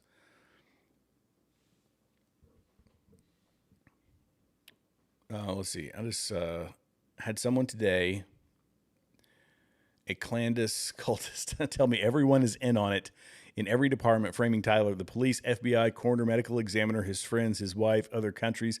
Yeah, and that's where it gets I use the Chuck Colson quote where he said, you know, the guy that was allegedly part of Watergate, he went to prison, he found the Lord when he was in prison, but he said, this is how I know that the Bible is true.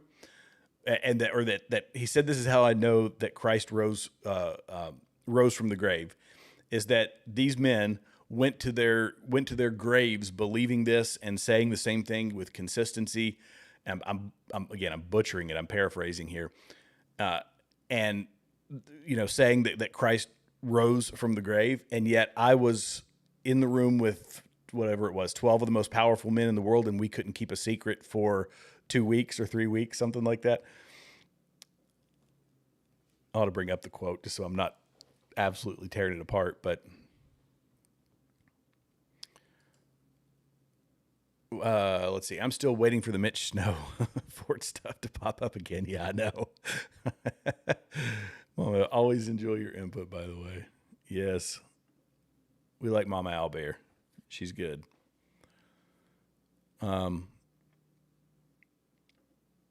Yep.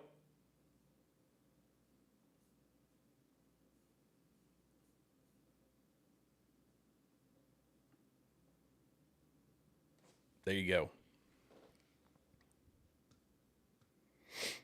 I'm over all the feels stuff. Yeah, this is a good point here, that she's winning on control. You know, controlling the clock is a component of it, and yeah, she's doing a good job controlling the clock. Filibustering, Andrew's not pressing her. He's maybe in his mind he's saying, I'm just going to let her keep digging her own grave, because this is going to get replay. This is going to get playback.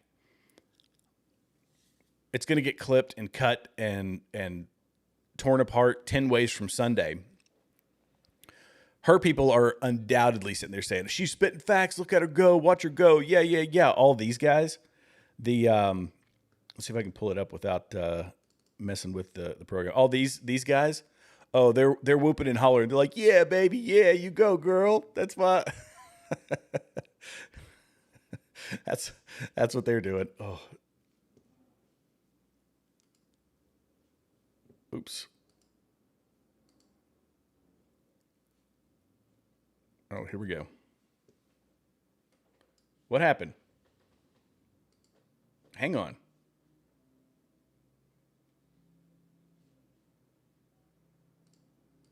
What just happened? Oh, we will get caught up. Give me 1 second, guys.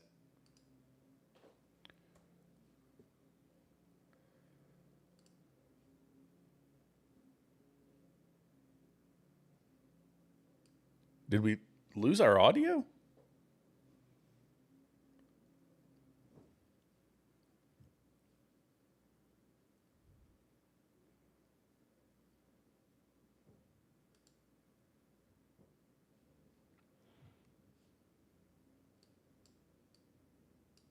Hang on.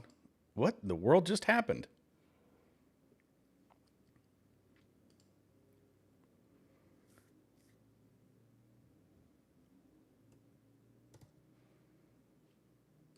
I literally just lost audio for it, guys.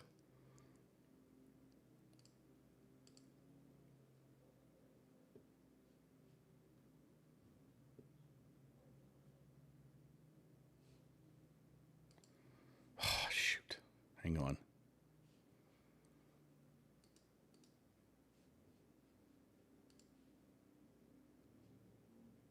It's not me. You guys can still hear me, right?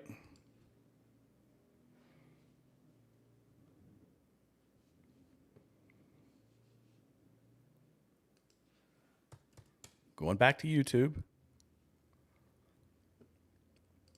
As far as you know. There it went. I already answered that in the first part. We can't say that for certainty. I told you the context of which they spoke about those things. So no, as far as you know.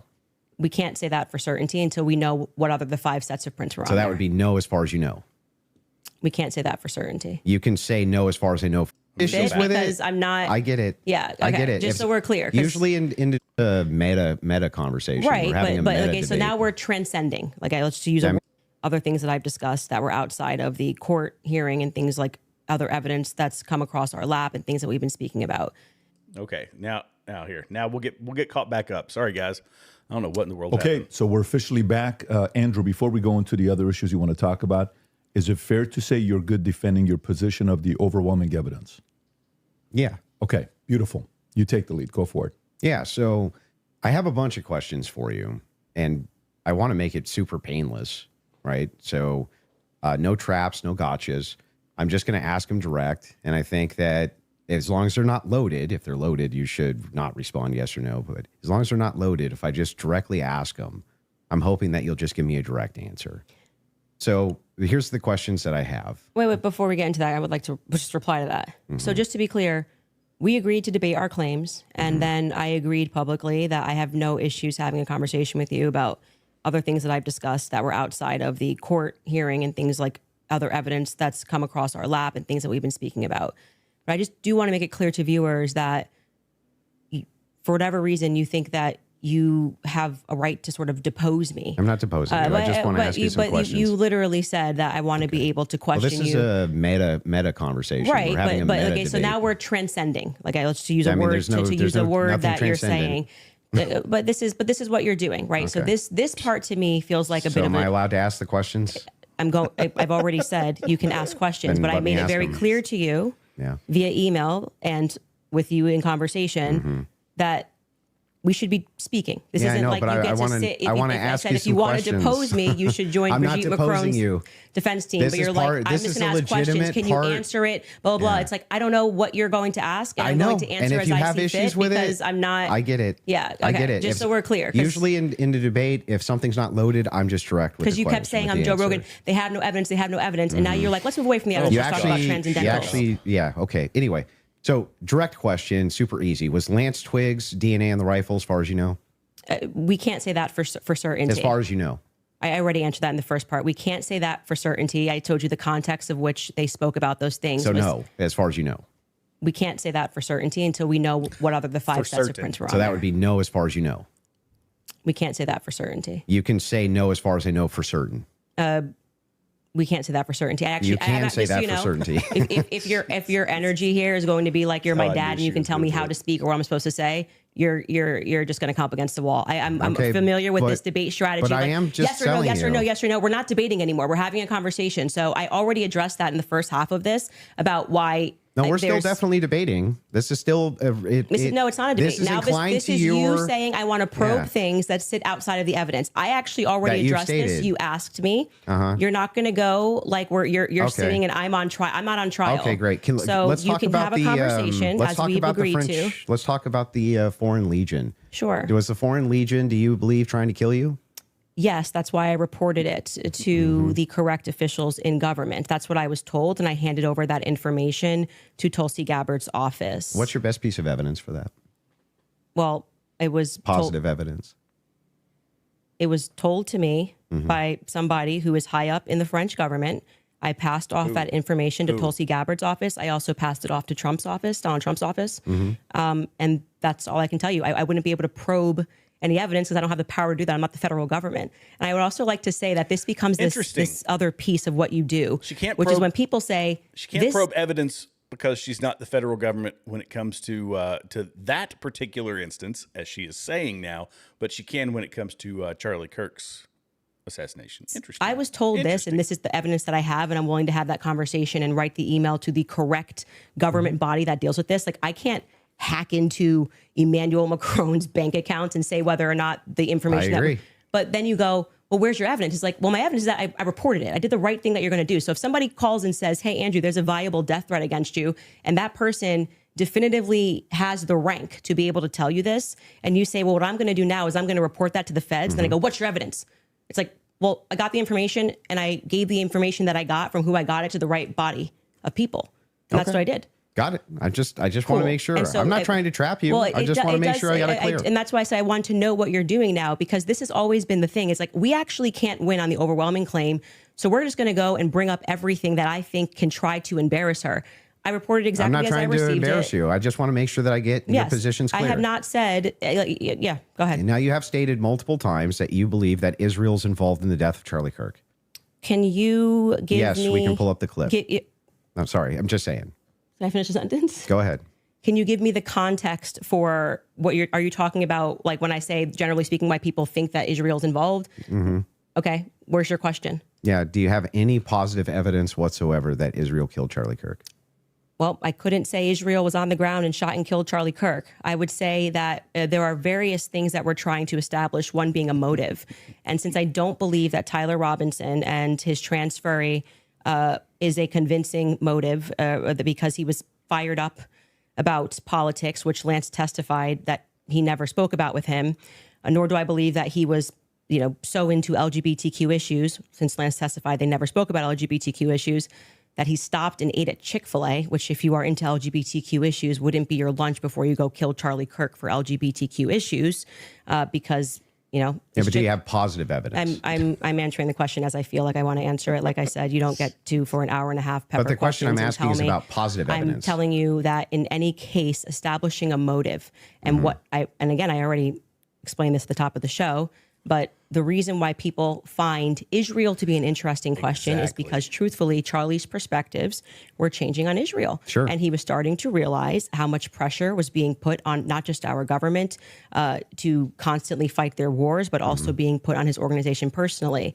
If people had come out and been honest about that, rather than rabid claiming he never flinched and everybody's lying and this is not true, you would probably have people that just go, that's life. People change their opinions. I understand. And then there was the rabid, not even that. It's like everything was about trying to convince the public how much he liked it. So then other than intuition, how you feel about things, do you have any evidence Israel was involved in killing Charlie Kirk? I have already said, and if you're watching my show and the context of what I said, this is the general sense of why people think Israel's involved.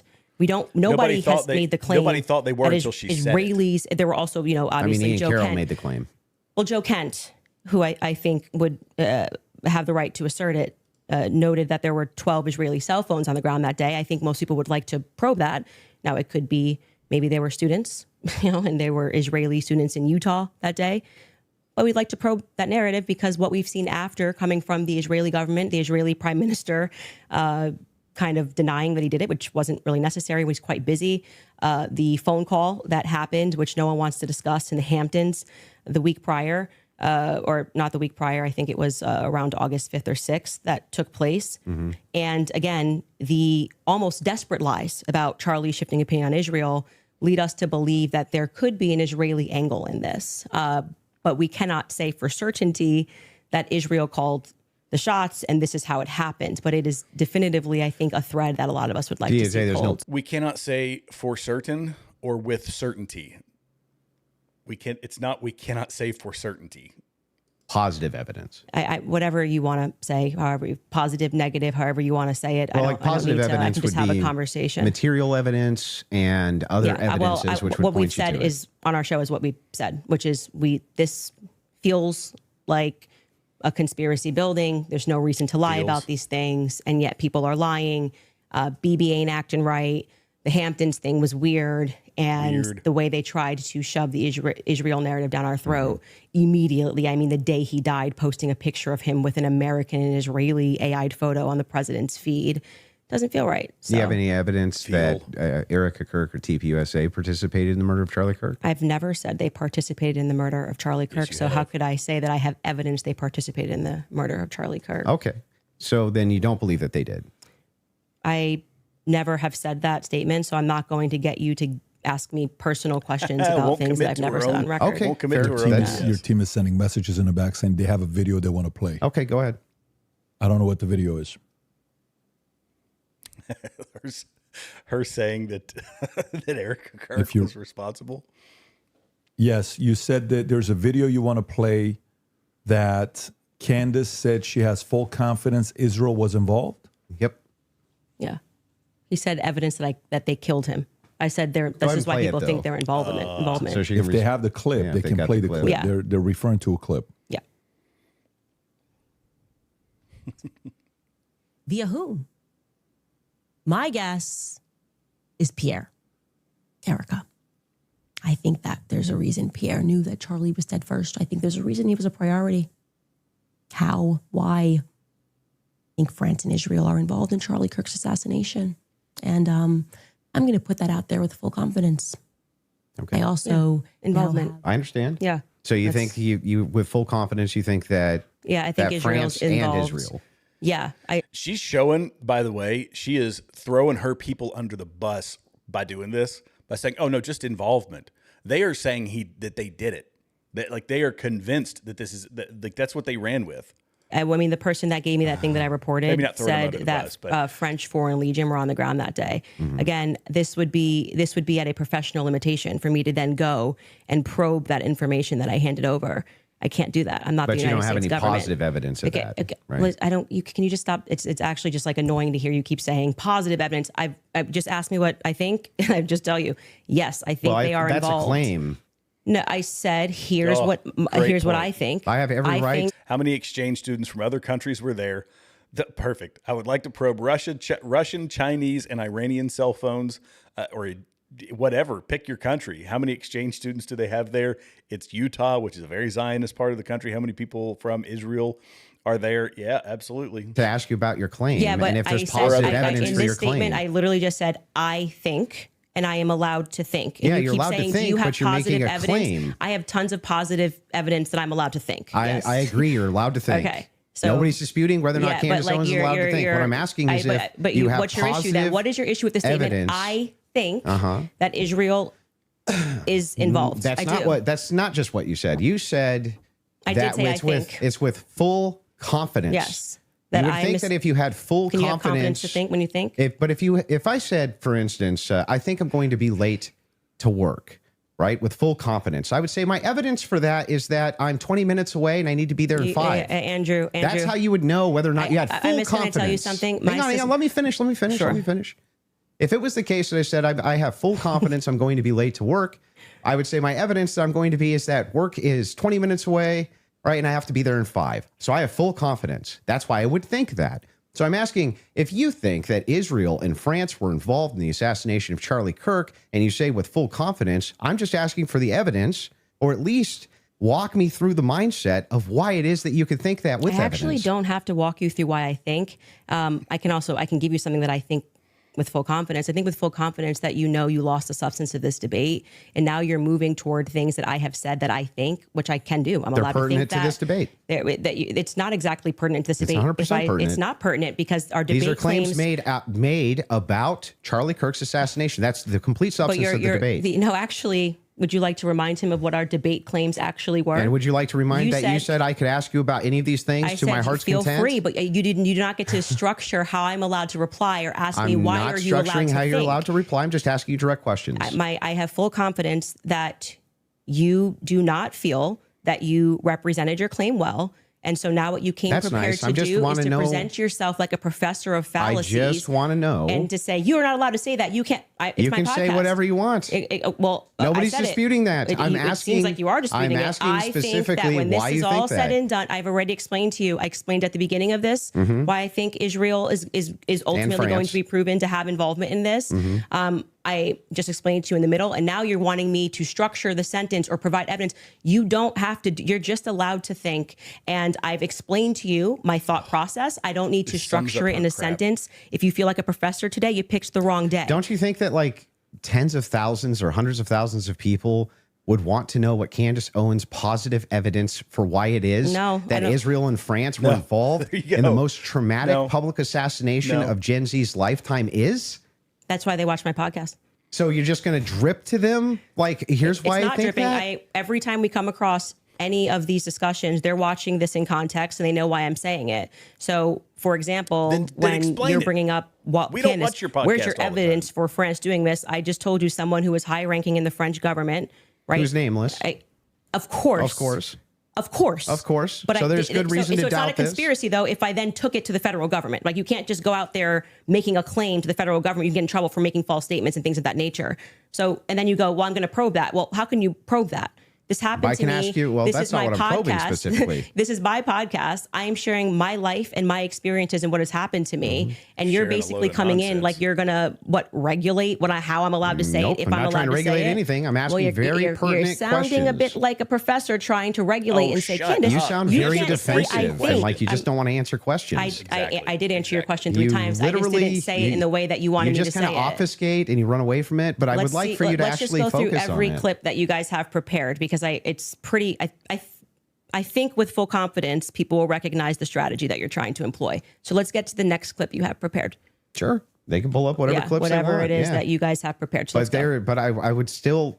On this point, I just want to make sure that you have full confidence that France and Israel were involved in the assassination of Charlie Kirk. I think in and the you end- have no evidence for it at all that you'll give us. Well, I already did tell you where it came from. Like I said, I can explain it to you. I can't understand Did it that for same you. So if higher you up need to- tell you if that need he was to- going to kill, or that France killed Charlie Kirk, or just that you were in danger? They said that the French Foreign Legion was involved and on the ground that day. I've already said that. You just don't like hearing it. No, Candace, just out of curiosity, Yes. when you pass down that message to Tulsi or Trump, Tulsi's office, yes. Tulsi's office, are you giving them who told you that, or you're just saying, here's what I heard from And somebody? I have this information. Sure. And of course, if they wanted to open a file on it, which I thought was quite mysterious, that Trump's office never got back to us. It was kind of weird about maybe they're not the correct office to. I did receive a response from Tulsi Gabbard's office, but I don't think there was ever any investigation into what I Got said. it. So the call was, hey, I've been Emailed. told the email. Yes. Email was, I've been told I have somebody is- information, that the French Foreign Legion was on the ground during Charlie's assassination, and that, I mean, it was a lot of information, but But you didn't give specifics who it was from. not in the first email, because I figured they would Perfect. Yeah. So if they do contact you, 100 are you yes. comfortable giving 100% who it is? I would absolutely give them as much information can I as ask a possible. question? If whoever's the U.S. government, why are you not? Yes, it's very strange to me. You know, so if that's the case, now they may respond back and say we did. You know, that's their position. I did. I'm That's not why I involved. did it in writing. And so I'm glad that's the case Yes. because so if they And do right ask away in you- Trump's office, Margot got right back to me. She said it was on his desk, so he has that. There's no. And if you do say that and they contact that individual, obviously you don't have to leak your sources here. Is there enough credibility where that person would be willing to talk to them and explain to them exactly what their sources Yes. are? Okay. I mean, It seems reasonable. And so why he's asking me to defend that is like. I'm not. Never I did. think those are two different things. That's more Two something I'm totally asking different to say, claims. why are they not reaching out to you? I've asked that many times on my podcast. No, you just moved on. You just moved on because it was a nonsense BS claim. We're on the ground in Utah and in France. There you go. And this is the thing. Like, no, this is her answer. Was her answer. You know, what about the hard evidence? What about the hard facts? No. You don't think that the tens or hundreds of thousands of people would care? No, they just watch my show. I'm not beholden because I've got a podcast. I'm not beholden to any credibility. I'm not required to provide evidence or proof. I've got a podcast.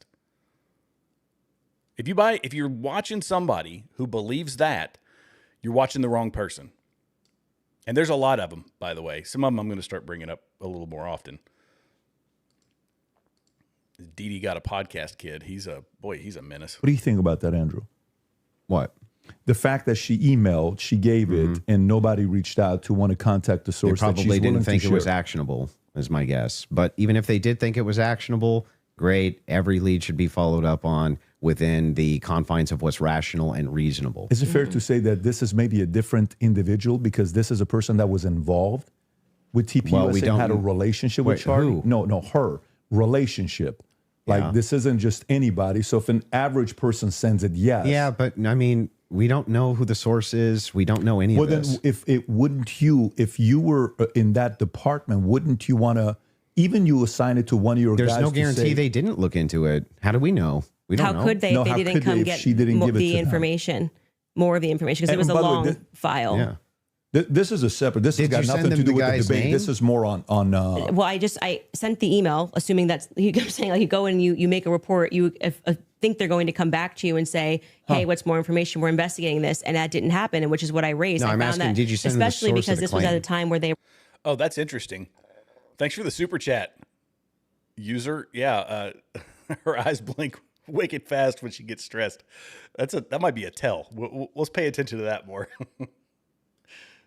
Were saying that they wanted to explore every possible lead. I even texted Dan Bongino. But did you? So actually, it was three offices. Let me ask the one question. executive and then I'm gonna come to office, you. Dan Bongino, and Tulsi Gabbard's office. Okay, so a follow up to that is the following: Mm-hmm. if they contact you to say, is that specifically to the French government or Israel's involvement in the killing of Charlie Kirk? That wasn't about Those Israel. are two separate things. That wasn't about Israel. It was Okay, they were got it. saying the French foreign, that person as a part of it was saying that it was the French Foreign Legion that was on the ground that So day. I'm surprised they haven't called you. Then I find that to be very strange too. I do as well. Because who would want to make a report? Like, I mean, I've never made a report with the federal government. Let me ask one question. Let me just ask one question. Let me just ask one question, and then I'm going to bring it to you. Sure. The question is in regards to, I've not seen that clip, so I'm seeing it now. I'm full confidence. I believe that Israel and French was involved. Is that also based on a source that somebody told you that Israel was involved in the assassination of Charlie Kirk, or is that a gut feeling? So in terms of Israel, I mean, what I've said is what I publicly have said here. I do think that at the end of this, we are going to find that Israel was involved. I do. Now, in terms of any of the hard evidence that's been presented, I think this has been a huge problem that a lot of us have had is that they won't even explore anything else that was going on in Charlie's life personally. So if we're not satisfied that Tyler Robinson did this in any way, then every alternative theory should be explored. Other evidence should be brought forward. We've done that in our capacity. Like when people keep saying she has no evidence, it's kind of crazy. I think we've broken like more stories than any news source in the world. I mean, down to pictures, details, police officers, what the dog's name was, because we're not the only people that believe there's a conspiracy here. The police officers that were involved, the many police, sheriff's offices, that were departments that were involved that day, all believe there was a conspiracy. Down to the U.S. Marshals believe there was a conspiracy. They were, my sources at the U.S. Marshals were saying they were basically sent on a wild goose chase that day. But do you see how you say my sources? Am I not allowed to have sources? Well, like the thing is funny. So is CNN allowed to have sources? Well, hang on. I have sources. If I said I have sources that claim none of that's true. In fact, my sources claim that her sources are lying. My sources claim that none of them believe that there's a conspiracy. My sources claim all of them really think that Tyler Robinson was a lone gunman. If I just said that as hypothetical, wouldn't you say, what? Yeah, I think what probably adds weight is like then when I drop photos of the car that no one was supposed to see, people go, okay, her sources are legit. So, and then when what I say is then proven in court and nobody knew those things, people are recognizing that my sources are legit. When I say Charlie was scared in the last days, and then I dropped the text message, which you've just learned about a couple of weeks ago, of him saying he was leaving the pro-Israel cause when everyone was lying about that, then they say, I think Candace's sources are legit. So I think what's happened is I've actually built up a rapport with my audience that it's not vibes and dreams, and that's why they keep watching my content, because like, for example, when I just the other day released the content of the shooter on the roof doing the lateral crawl, then they're going, I don't think these are just vibes. It seems like Candace's sources are legit. So I've proven myself in the market. Yeah, I'm not sure that would legitimize your sources as being legitimate when it comes to the idea that, they all believe that there's a conspiracy going on, which is actually what your claim is now. How would that actually, hang on, I'm almost done. How would that, talking to PVD how would that legitimize, well, it's not his debate. How would it legitimize these sources that even if it's the case that you get some court footage or some things like this, why would it legitimize that your sources are telling you all the marshals believe it's a conspiracy, all the police believe it's a conspiracy, everybody believes it? How would that legitimize any of that? Well, what I am saying to you, and you are not forced to believe it. So let me just explain what I was answering here, and I think that you understood what I was saying. Is I have, because people trust me, compiled a lot of information and presented it to the public, and this information has been proven true. Nope. We've presented photos, we have presented videos, never before seen stuff. The public has never seen it. And so what that does is your audience goes, okay, when she says that she has these sources, clearly she's telling the truth. Now, Whether you would then go, well, I'm going to believe her when she says they think that there's a conspiracy, that's up to you. You cannot watch my content. I'm not here to tell you that you have to watch my content or believe everything I'm saying. Well, don't you think questioners should get questioned as well? By who? I'm not committing a crime, am I? By just like Well, saying I mean, aren't most of the people you ask questions of not Technically, no. actually committing crimes? But what do you mean they should answer questions where? Like at a police station? Like no, what are you just saying? like if you want people to come in and answer questions for you. I have questions about this in the investigation. I have questions about this. I have questions about that. You want them to answer your questions. Doesn't it seem totally fair that you answer back the questions people have for you? Well, they're not answering our questions. So it's also fair that they don't answer them.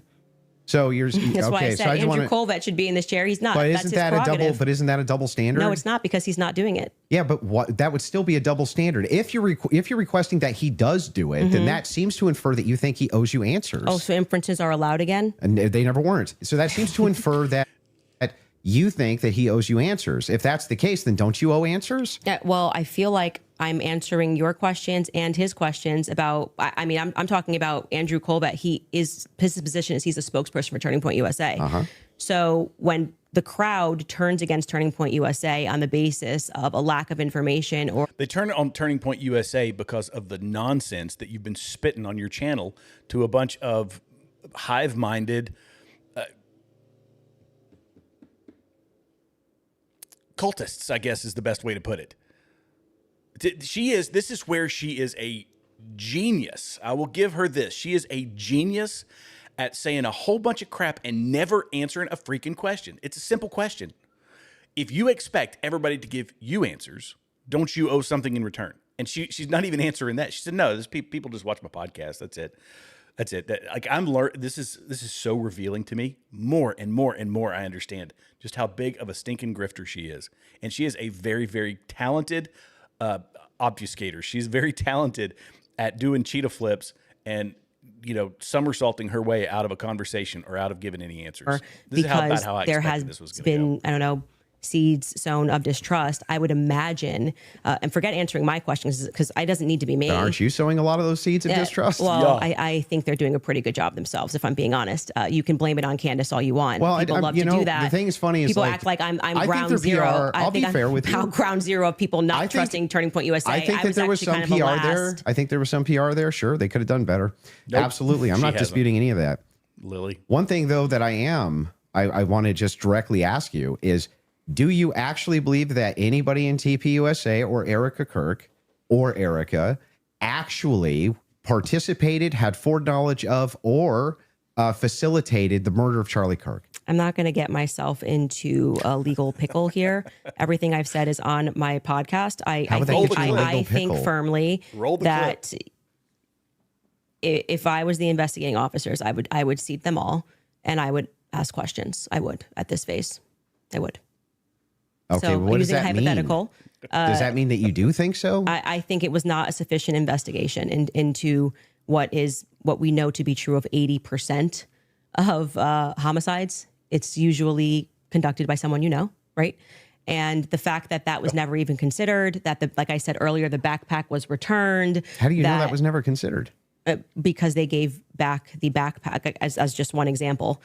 They gave back the backpack. They gave back the... that doesn't show a conspiracy. Well, I mean, it shows that the police trusted everybody and didn't just hold things up for a second. Yeah, they ruled them out as suspects.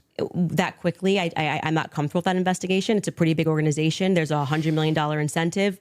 This is... What $100 million incentive? What I'm saying is his organization, it had grown to, I think it was 100 million. Plus per year. Yeah, per year. If that's something you want to back up, but that's fine. Your team wants to play video, if you don't mind. Yeah. There's a video they want to play of Candace said it's impossible to not believe Erica's complicit. If you guys want to play that video.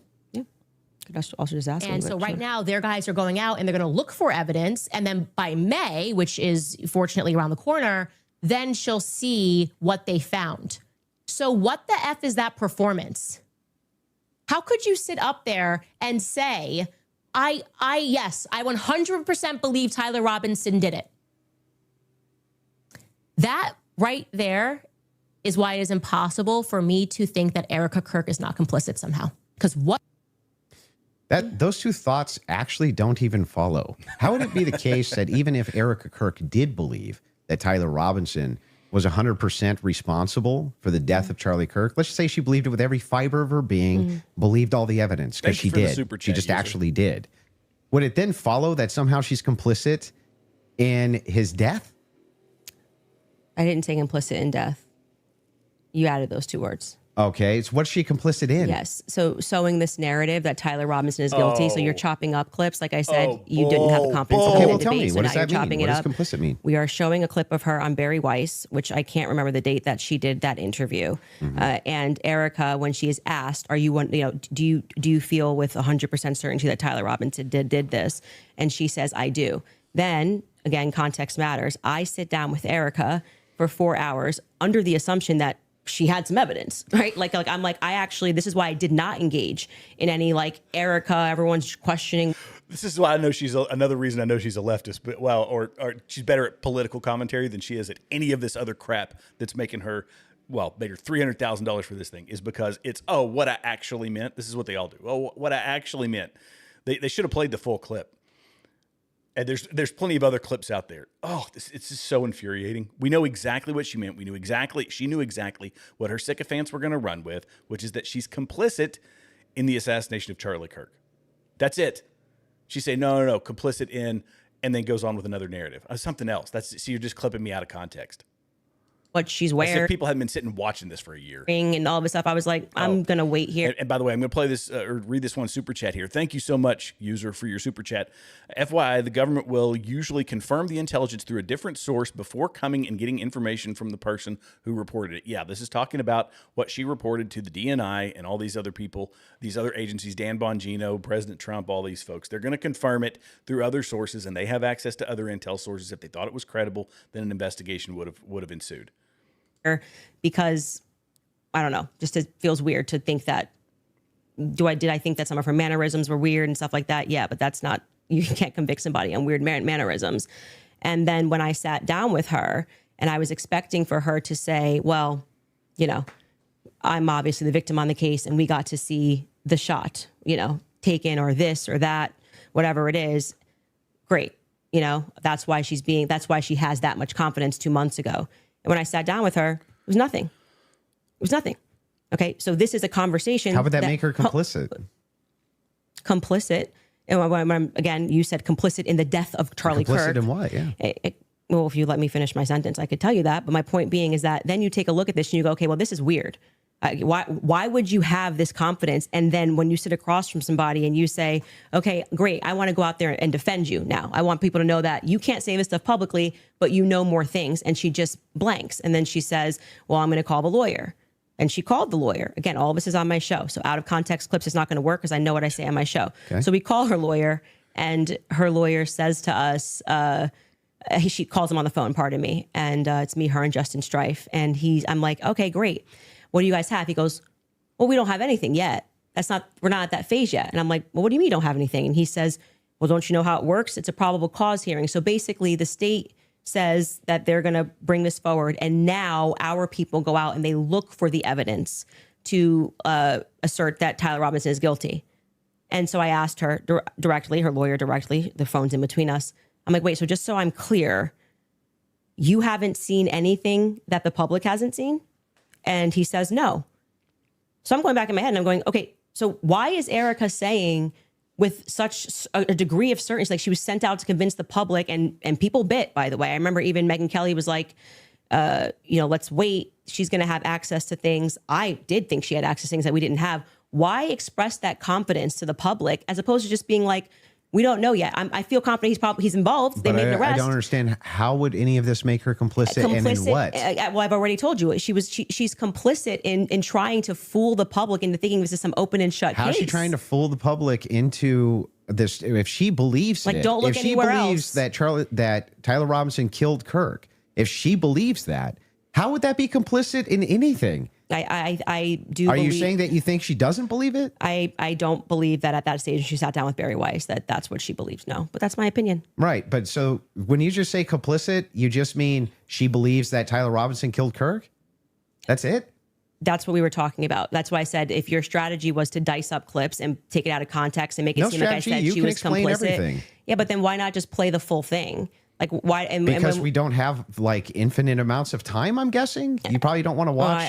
I'm going to go back to my theory that you didn't feel confident that you could defend your claim that it was overwhelming evidence. So now you're trying to move towards doctored clips and getting me to there's no respond to doctored it. anything. I'm just making sure that we got this right. Yes, That what you're actually yes, saying I is do that believe Erica is just complicit in believing and it. when I re-examine her actions backward, because I did not have this perspective of her at the beginning, which is why it's so funny to me that you guys make it seem like I'm ground zero. People thought Erica was sus from day I forgive him. And I was not a part of that. I did not lean into that. I did not contribute to that. I was getting actually terrible messages from my fans being like, Candace, you and Charlie always say to go with your intuition. You won't address this, how we all feel about her. Things changed for me when I saw that Zoom call. I will tell you that for sure. And the fact that she lied to me. So I sat across from her and, you know, I wanted to have that conversation publicly, but they're probably grateful they didn't do it publicly. She told me some lies. And so the next thing that happens naturally when somebody lies to you, you go, when any person lies to you, whether it's a toddler, people only lie when they're trying to obscure something else. Have you addressed what that lie was? Yeah, I've talked about, we have a list of lies that we've been told by Charlie. We can find that. Or when you were making a crap ton of money off of it, as she has been. The meeting with her. Well, no, I didn't want her to cage up. I didn't want to do this, and because I didn't know what to expect. Like I didn't know if she was going to be like, I'm so overwhelmed with everything, you know, and I don't know who to trust at the organization, and I don't know what I'm doing. Like I didn't know. I didn't want to. Just out of curiosity, before anything happened with Charlie, how close were you and Erica? Not very close. So there's not a relationship. No, I would say it's totally normal. Like it's not like there was any issues at all. We were always nice to each other. It just is our life. See, here's the, before we go on, this is a good point. I wish there was video of the meeting between Erica and Candace, and Erica released it. Erica's not going to do that because Erica, at being the leader of this large organization, has a higher standard. Candace hangs out in the gutters. Like she's not under any, she's got a completely mentally captured audience. So she is locked in to the lies, to the deceit. And here, she just said it today. She's not worried about any evidence. It's not about evidence. I've got a podcast. It's just I got a podcast. People are just listening. I just tell them stuff, whatever I want to tell them, draw whatever conclusions I want to draw. I'm not required to have any evidence, and I'm not required to answer any of Andrew's questions. Erica can't do that because Erica is responsible for a big organization. She's an actual responsible adult. Candace just married a guy with British lord lineage, lives the high life, and she talks crap in her basement. She's under no obligation to be truthful or honest, and she's proven that.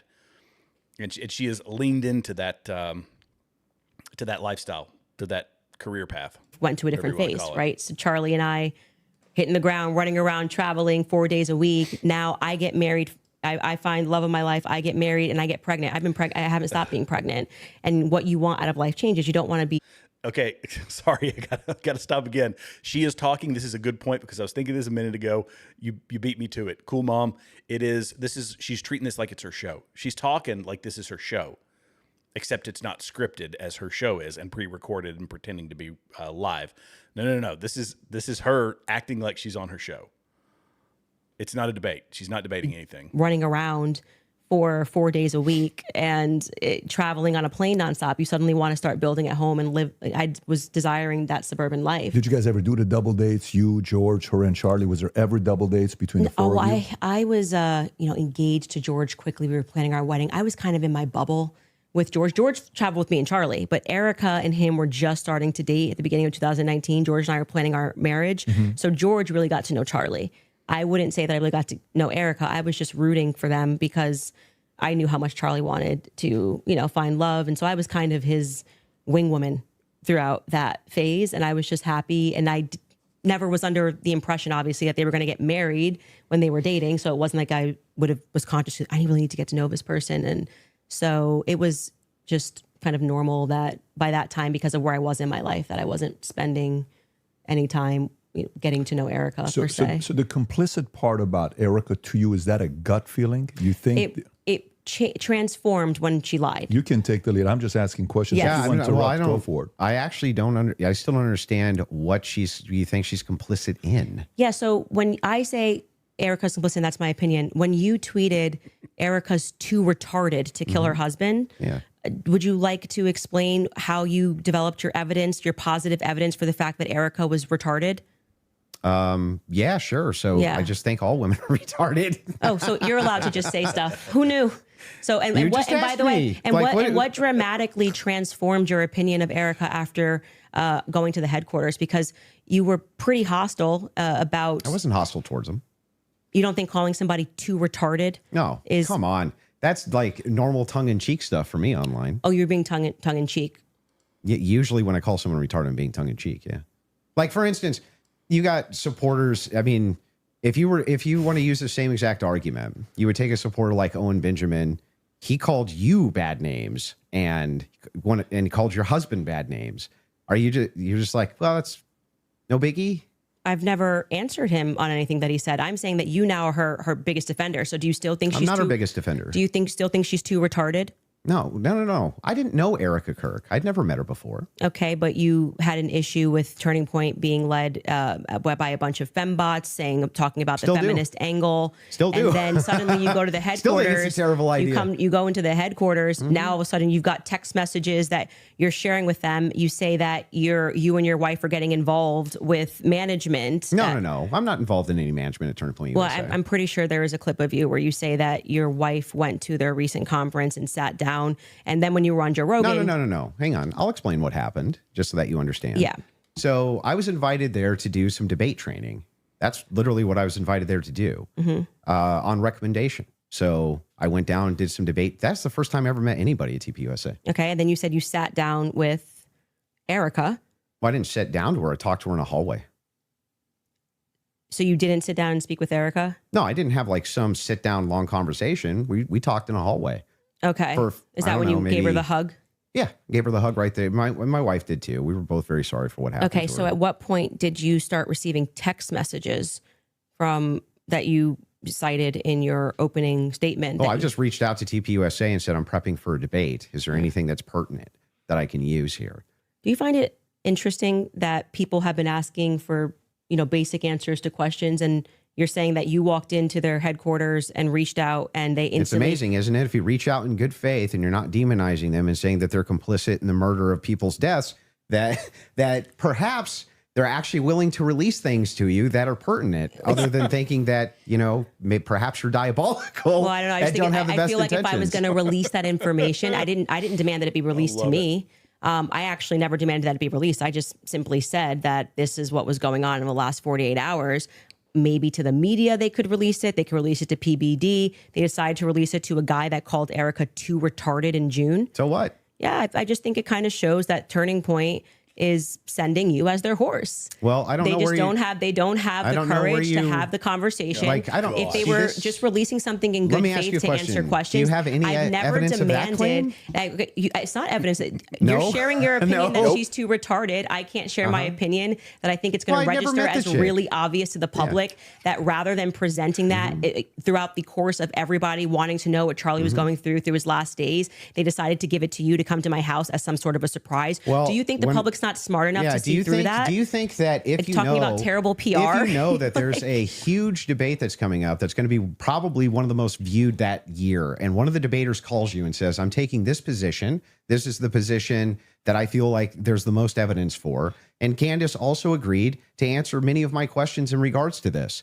So if you got pertinent evidence here that I can use, I'd definitely like take a But look. what is the- It was actually amazing to me.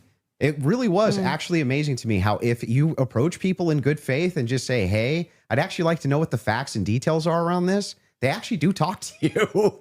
It's amazing. Yeah, I just do not believe that they are doing this in good faith. I don't believe that anything you have done has demonstrated that's in good faith. It demonstrates that you walked into Turning Point USA headquarters and came out a different man because you were critical of the organization. You were critical of Erica, and now you're sitting here going, Well, Candace, first I of want to all, interrogate you for have an you hour ever and a half been- about everything hang on, you've hang on. ever Have said you ever about been Erica. critical of somebody that you hadn't met and then you meet them and you're less critical of them? And the inverse has happened too. I was You're right, less critical exactly. about Erica, and now I'm more But I'm critical about asking her. you, isn't it the case that there's people you've been critical of and then you've met them and you're less critical after you meet them?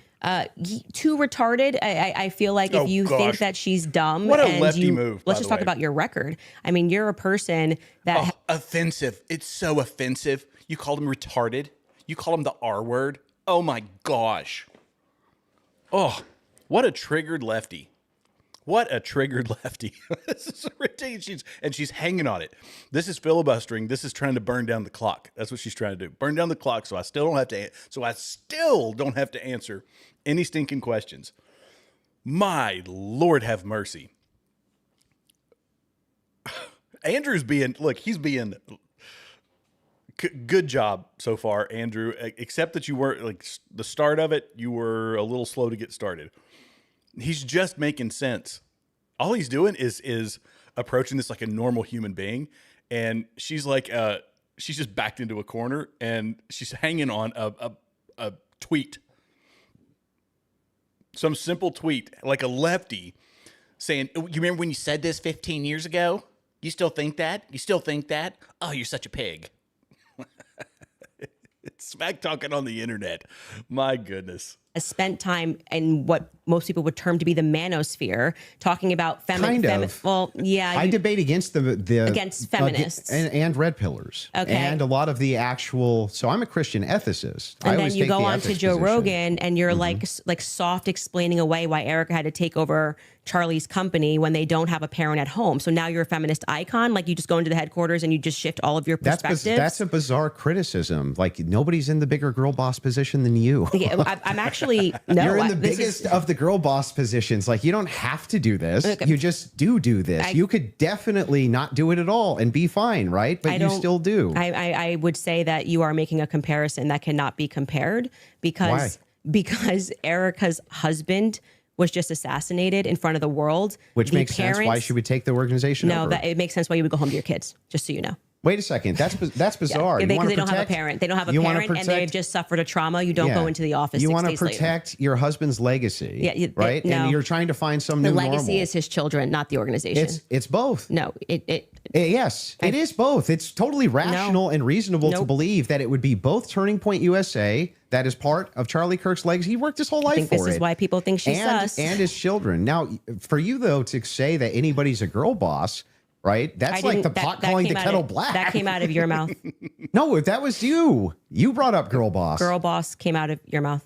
Yeah, I'm just saying, I'm telling you that you brought up this idea that I'm defending some feminist nonsense. I'm not. I'm pointing out that they're by the way, she's not qualified to take over his company. There's always objective outliers to each situation. In fact, it's the exception that proves the rule. And the interesting thing here is like, I'm still just as critical of feminism inside of TPUSA as I've always been. And I'm just as critical of any pro-Zionist position as I've ever been. None of that's ever changed. By the way, I would think it's the most rational, reasonable thing on planet Earth to do if you wanted to actually see an organization change, to try to work with leadership or reach out to leadership to try to do so. Doesn't that make the most amount of sense? I would like to state for the record that I think Erica is underqualified to run the organization. Sure. And on the more emotional aspects, I agree with what seems to be a majority opinion, because I'm not gonna say it's scientific, that any woman that would leave her kids and go right into the office after their husband was publicly assassinated does not have their priorities straight. Okay, well, I understand that you can have those criticisms. Yeah. But I'm not understanding still how that would make her complicit. Yeah, I don't have to keep answering the same question. Okay, so your team is asking to play a clip. So if we want to play this clip to just finish this segment on the Erica Kirk topic, we can spend some time on that as well. Okay. So if you guys are ready in the back, we're ready.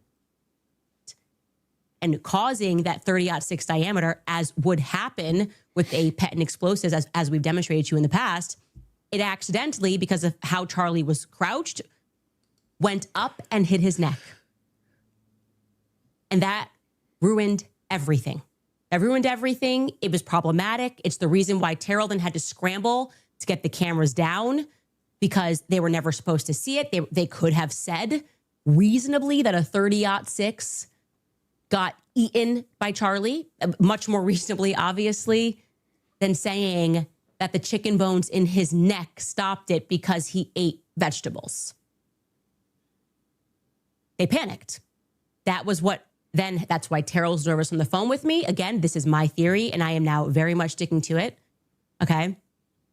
They panicked. It's the reason Erica had to step out.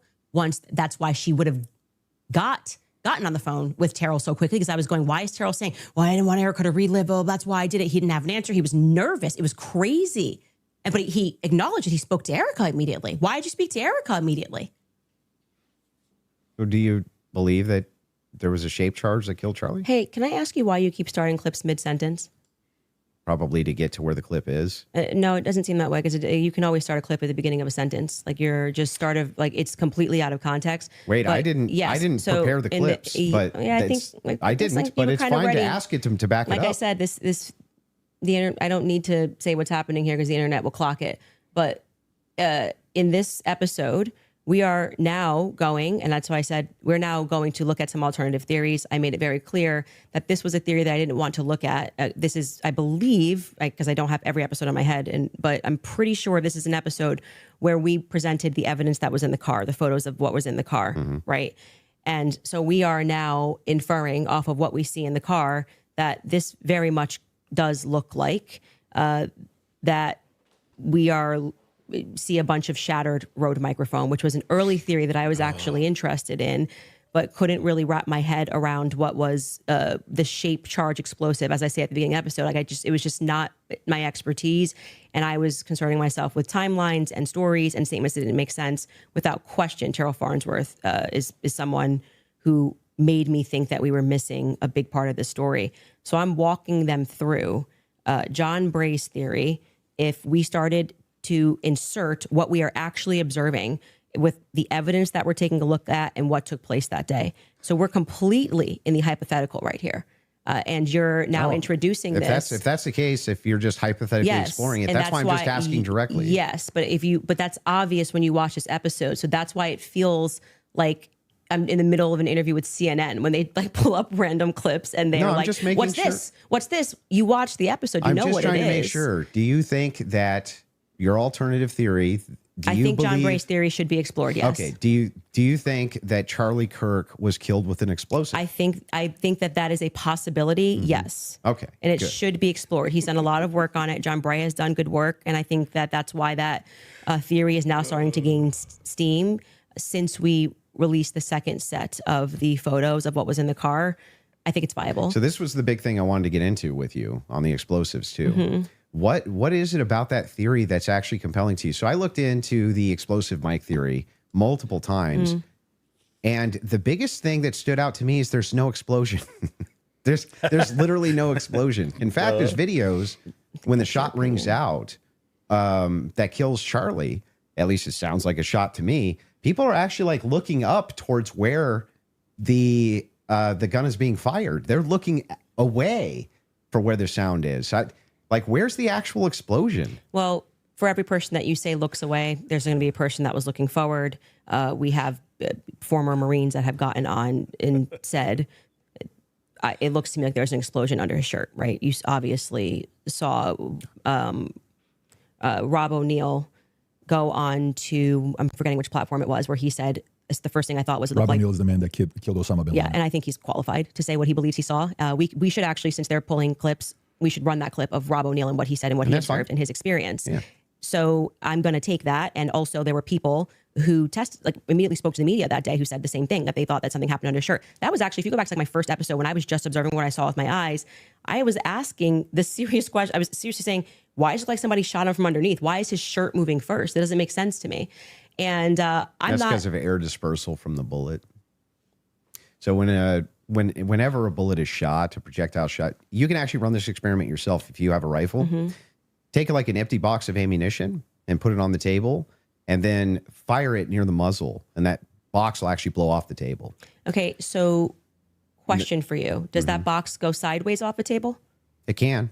It can. Yeah, it can. It depends on the dispersal. 3,000 pounds of energy or 2,000 pounds of energy coming at you. That's how much it carries. Well, it's not 2,000 pounds of energy. We can fact check that. How many pounds of energy is it? A 30-06 being shot 150 yards away. That's a great question for Grok. I'm going to say when we looked at it, it was between 1,500 and 2,000. I'm pretty sure pounds of energy coming at you, and you just go upward and to the side. I don't really buy that. I'm going to just say think that that's not but possible. It doesn't go through on top of that. So there's another miracle. You didn't get blown backwards. It didn't But go if through. air is- But I also want to say that you're saying this Yeah. can happen, and Rob O'Neill is infinitely more qualified, I think, to speak on that. Why? And well, because he's actually shot and killed people. Why would that have anything to do with anything? Because did he slow down all the videos of the people he shot to see if their clothes moved? Well, why are you able to assert your position as a fact? Because I'm gonna tell you how projectiles work. He's not even gonna I guarantee you, this guy's not even gonna disagree with what I'm about to say. If it is the case that you have energy and you have mass, and the mass is moving in the air has to go somewhere. It doesn't have a choice. I think you're totally BSing right now, man. Not only am I not BSing, I'm telling you the truth. If a bullet is moving in air, air has to move out of way of bullet. But maybe not at the bottom of a shirt here. I don't know. I disagree with that. I'd like to say, for the record, I've watched some of you do these sorts of things where you assert something with a lot of confidence, and you can fact check it. I know that they're on break again. I've never thought this was the greatest argument, because it does. I mean, you can see it when a bullet shoots. There's a wake that's left in the air, and so it dissipates, and you can actually watch. We could see it actually in an artillery round. Very obvious, because I was artillery when I was in the Army. But on a rifle, you can see it as well. In fact, you can go watch long range shooting. And when you see the shot through the scope cam, you can actually watch the round move. And what it's doing is it's dissipating the air. What seems to me to be the most obvious is that it's the energy transfer from cameras, by the way, that are only shooting 24 to 30 frames a second. That's usually the frame rate that they're shooting. So we are capturing the speed of a bullet, which is impossible to capture and actually track the bullet with 24 or 30 frames a second for something that's moving 2,700, 2,800 feet per second, whatever the muzzle. I don't know the muzzle velocity of a 30-06. But the energy transfer is what makes the most sense, and it's happening in while it happened in a shorter period of time, what the camera frame rates are capturing is different.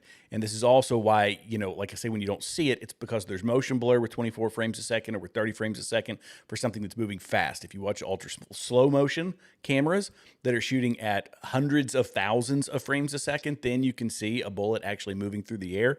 Otherwise, you see it as either a streak or you don't see it at all, because it's not captured at the same time that the shutter is. If the shutter is open or closed, it depends on when that is, and it's in and out of the frame before the camera and the sensor have the ability to capture it. So I've never thought that it's the wake of the bullet that was moving his shirt. I've always thought it was the energy transfer, and because so much has happened in such a short period of time that a standard cell phone camera can't capture, that's the difference. So that's just my take. Fact check if bullets displace air. Not about whether it displaced air, it's where it dispersed the air. Underneath his shirt here. It's not underneath the shirt. The bullet's this big, and you're telling me it's going to hit his neck. Candace, and then it's not underneath his shirt. It starts up here, and the collar's moving, and then you see the wave here as he's moving backwards. No.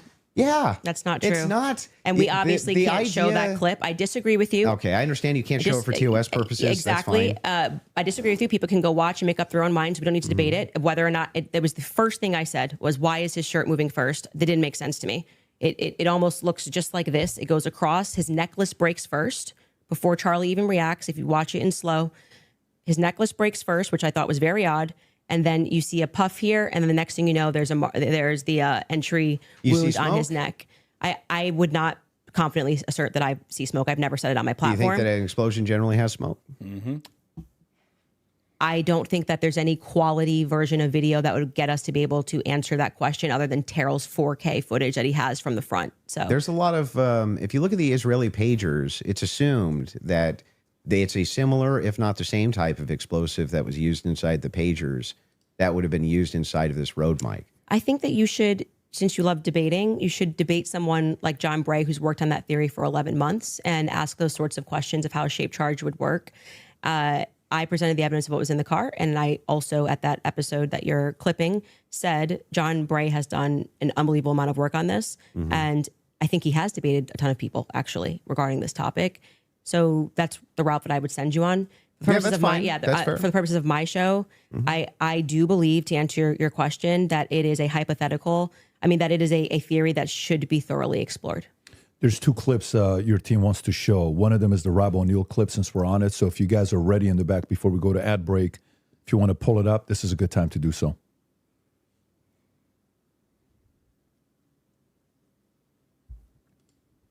Good to see you, General Holt. You too. A lot of things bothers me about this. Nothing in particular, and it's not like I'm out there saying big lie or conspiracy or someone did it. I'm just saying I've been in a lot of shootings. I've killed more than a handful of people, and this thing looked shady off the bat. I mean, I've killed people closer than I saw the camera, and I've never seen a shirt move like that. That looks like an explosion to me. Just the fact that no one started doing first aid to Charlie Kirk, they were more concerned about getting SIM cards out of cameras, removing cameras, and then getting him off the X somehow. There didn't seem a lot of concern for his life. It seemed like just clean it up. And then, I mean, I've been told they paved it over a couple days later. And then you get Erica Kirk behind all the razzle dazzle, and she's really quick to forgive the alleged shooter, which technically says that was him because I forgive him, but then she can't forgive Candace Owens for having an opinion or asking questions. And they mock people by saying, oh, I'm just asking questions. Yeah, I'm a SEAL Team 6 sniper. I'm asking a lot of questions. No one wants to answer them. And you're able to ask. He's actually said very little about the explosive there. So I'm he just saying he observed, he said he's shot people up close and he's never seen a shirt No move dispute. like that. And it looked to him like an explosive. That's what he just dispute, said. But when I play that video at full speed, I can't see a shirt moving. I can only see a shirt moving when we slow it way down. So if I'm in real time, I'm just assuming this, right? If I was in real time and I was in like a close quarters combat, you kill somebody situation, and I shot them, would you even see the shirt move? Well, I just feel like 5 minutes ago care you what were you arguing feel that like. it was because the bullet carried air. Now you're saying you don't see the shirt move at all. Yeah, but that's if you slow it down, the disbursement of air, that's where you're going to see it, right? It's going to be very quick, very, very, very, very fast. Yeah, and then that's over. not what I saw. And clearly it's not what he saw. And he thinks that there could be an explosive. So I'm just saying to you, When you- people disagree with you. Your opinion's not a fact. That's all. I understand. I think that's a good place for us to, if we have another break, and then we can keep answering your questions. Yeah, I mean, I think, yeah, sounds good. Perfect. We'll do a quick 3.5 minute ad break. We'll be back for the last segment. Cool. All right, thank you. My goodness. Yeah, and the other thing is when they say, oh, they're emptying the SD cards instead of giving first aid, they act as though the people emptying the SD cards and the ones administering first aid and taking Charlie are the same people, and they're not. They're different people. There's different people there doing different things. People think about, this has all been settled, but, taking SD cards out, something traumatic just happened, and you take the SD cards out and they turn the SD cards over. So they get the footage. Candace got the footage. She wound up getting it. I turned it over to the authorities. It's just, it's crazy. But yeah, I forget who it was, has brought it up several times. Newton's third law. For every action, there's an equal and opposite reaction.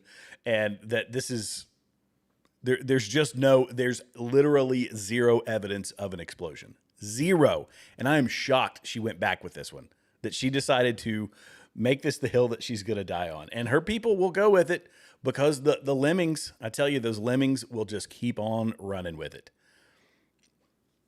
Yeah, the queen says it. We're going to do it. Oh, that's exactly right. Your opinion is not fact, Candace. I'm still waiting for her to answer some questions. I'm longing for it. And 300, just to think, Gil made this point a little while ago. $300,000, and she doesn't have to answer a single stinking question. We've been going now for 3 hours. Not to mention she's lying. She's saying, no, I never said she was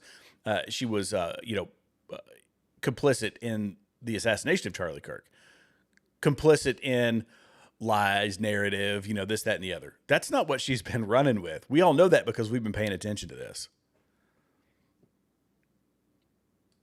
Right? And the law of physics for two objects cannot occupy the same space simultaneously.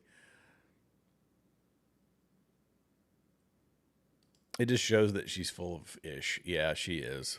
I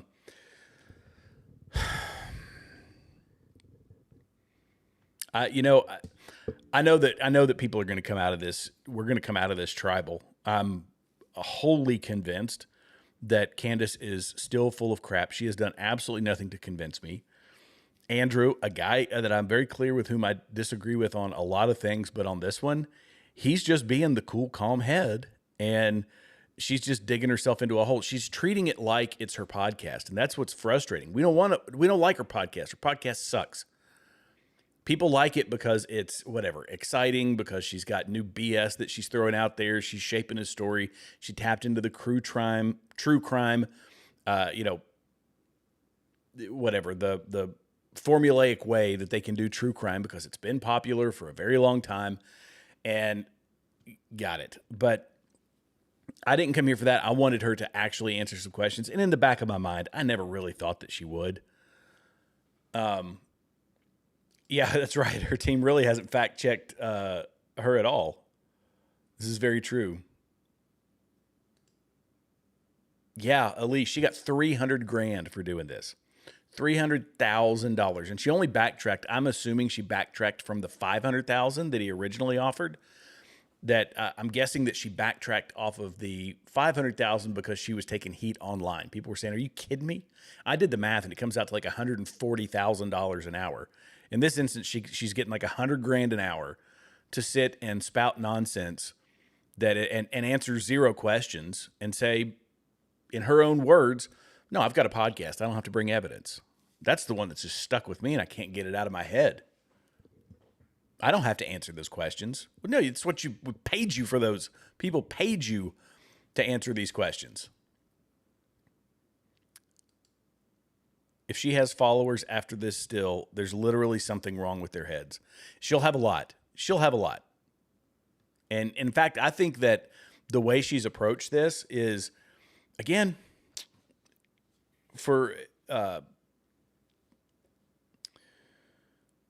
she's approaching it in a way where she doesn't have to answer for anything. She treats it like her podcast, so that's what her people are familiar with, and that's what they hear.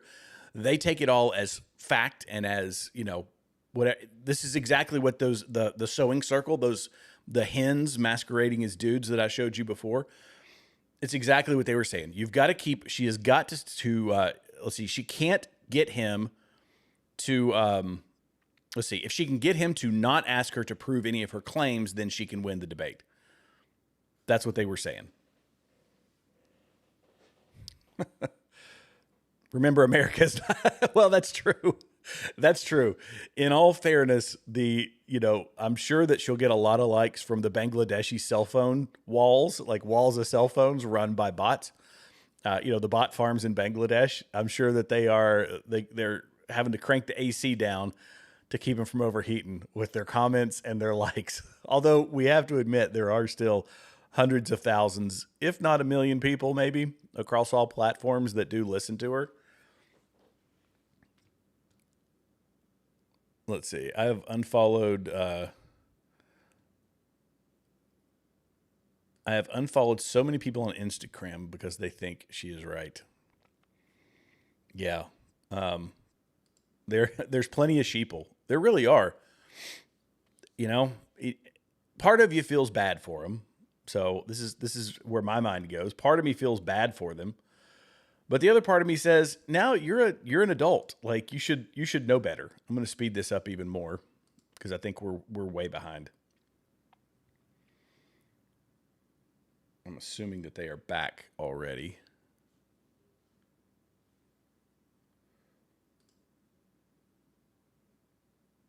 Yep, they are back.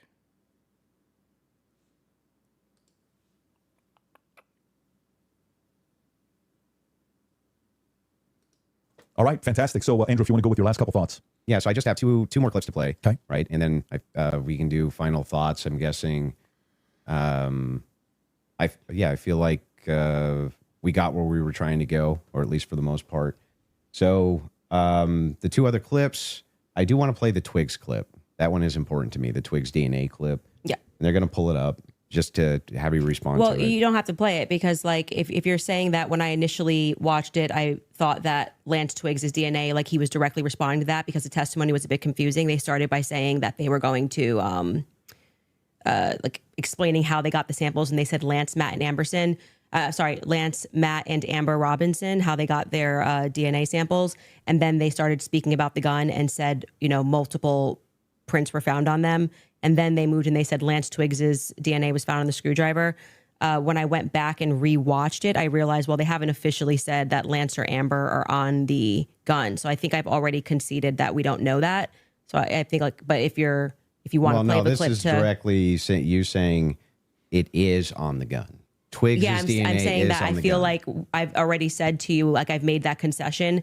But just to be clear, whenever I make a mistake, I just correct it. So that's why when you were asking me 3 times, I've already said we don't know yet, and I've corrected that mistake. So if the purpose of you showing this is to demonstrate that Candace makes mistakes sometimes when she's taking in a lot of information and she's reading through legal documents and she's trying to remember 9-hour testimony. It's just demonstrate something else. It is, in fact, the case. We're all going to make mistakes. I'm going to make mistakes. And I've already You're going to make mistakes on the case. Yeah. But in this case, you were very adamant that his DNA was on the gun itself.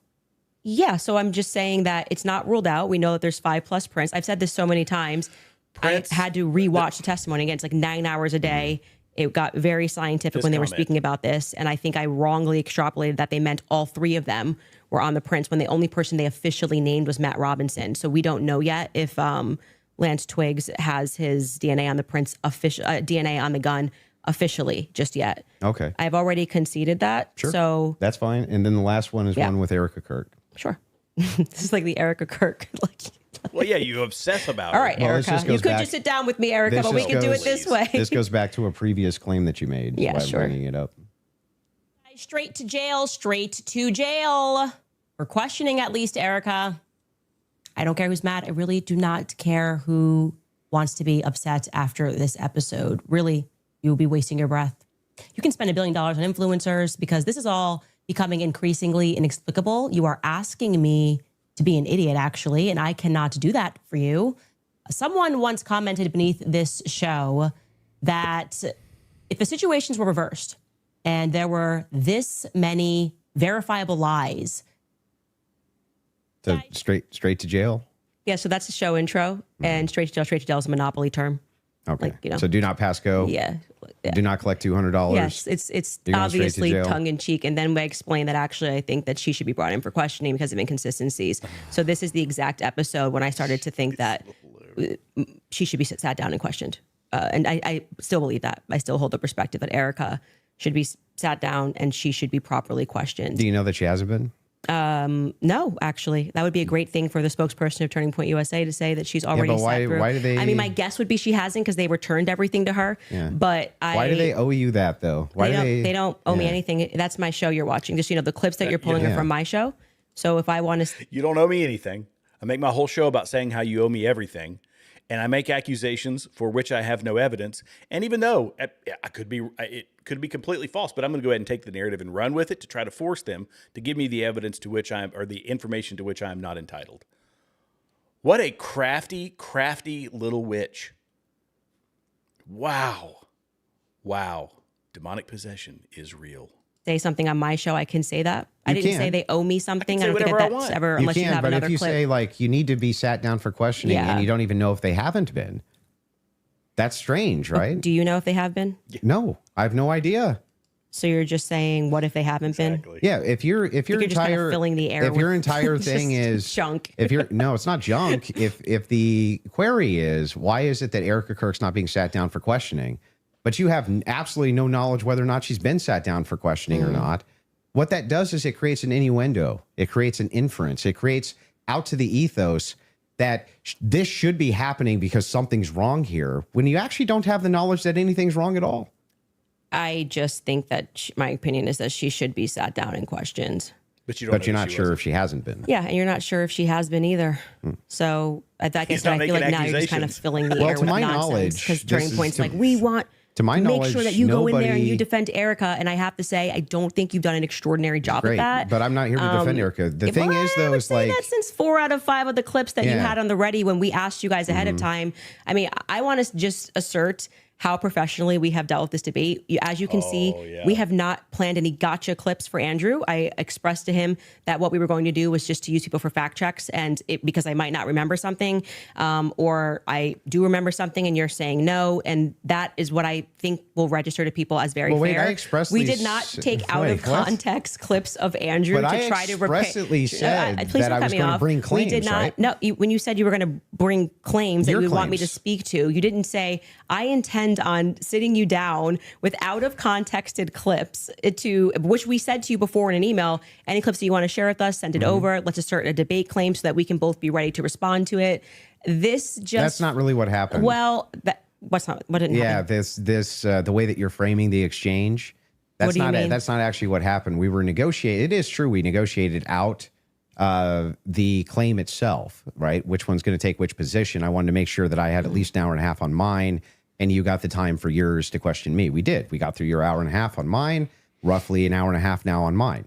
That's basically how this went. But in the beginning, I did not take an hour and a half to just pull out of context clips with Andrew. I actually debated the substance of what's going on in this trial and this hearing. And I do think that I think you fell short of that. There's nothing hang on. And There's nothing here except holding you to account for your claims. Yes or no. Well, we were supposed to be debating the case and whether or not there was overwhelming evidence. These are your claims about the case. No, you then admitted that now you're getting into another sphere and you want to talk about the transcendentals and things that I've said. And we got through. And like 4 out of... And by the way, I'm going to hit some of the Rumble chats. So Utah 101 said, "Shut up, let Andrew talk." Sorry, I missed that over on Rumble. I'm actually streaming on Rumble today.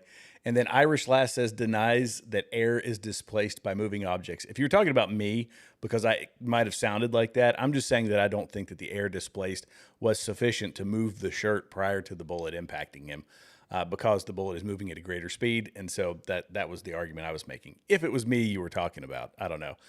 With her, she just okay. You're talking about Candace. Okay, yeah. She denies it outright. I deny that I acknowledge that it's a possibility, but that just didn't seem like the most feasible to me. So thanks for watching, Irish Lass. Appreciate you.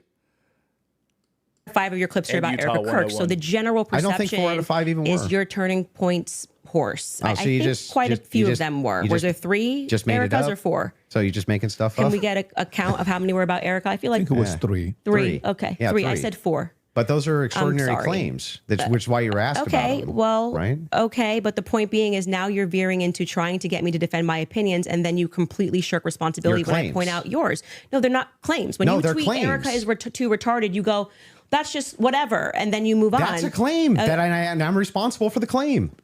Well, earlier when I brought it up, you said that it was tongue in cheek. Yes, sure. That's me responding to your criticism of the claim. That's all I'm doing here. I was interested, and I'm happy to get into also the Patsy stuff now, if you would like to. Well, Your that team was has one more supposed to clip be they want the to play whole from point. 7 days Okay, ago. sorry. They got one They more had clip. to. and we then were can getting go to into the Patsy stuff, and you stopped it, and I was explaining to you. Oh, they have one more clip. Okay, let's go. I don't know what They want to hit the minimum of 4 clips you were saying with Erica. So 100%. This is absurd. No, it's not. Okay. And this is the one you're saying from 7 days ago.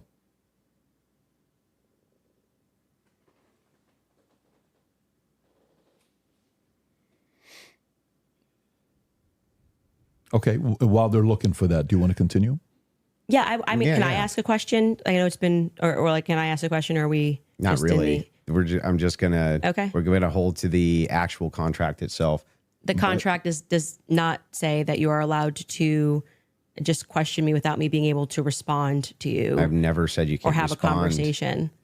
You've been able to respond to every question I've asked you.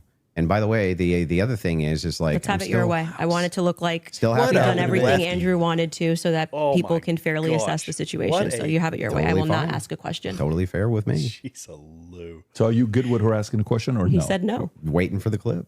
Okay. So you want to wait for the clip first. Okay. You guys have it in the back? Okay, beautiful. Megan, I've got to ask what a heffalump is. I don't know what that is. It's a funny word. I've never heard it before.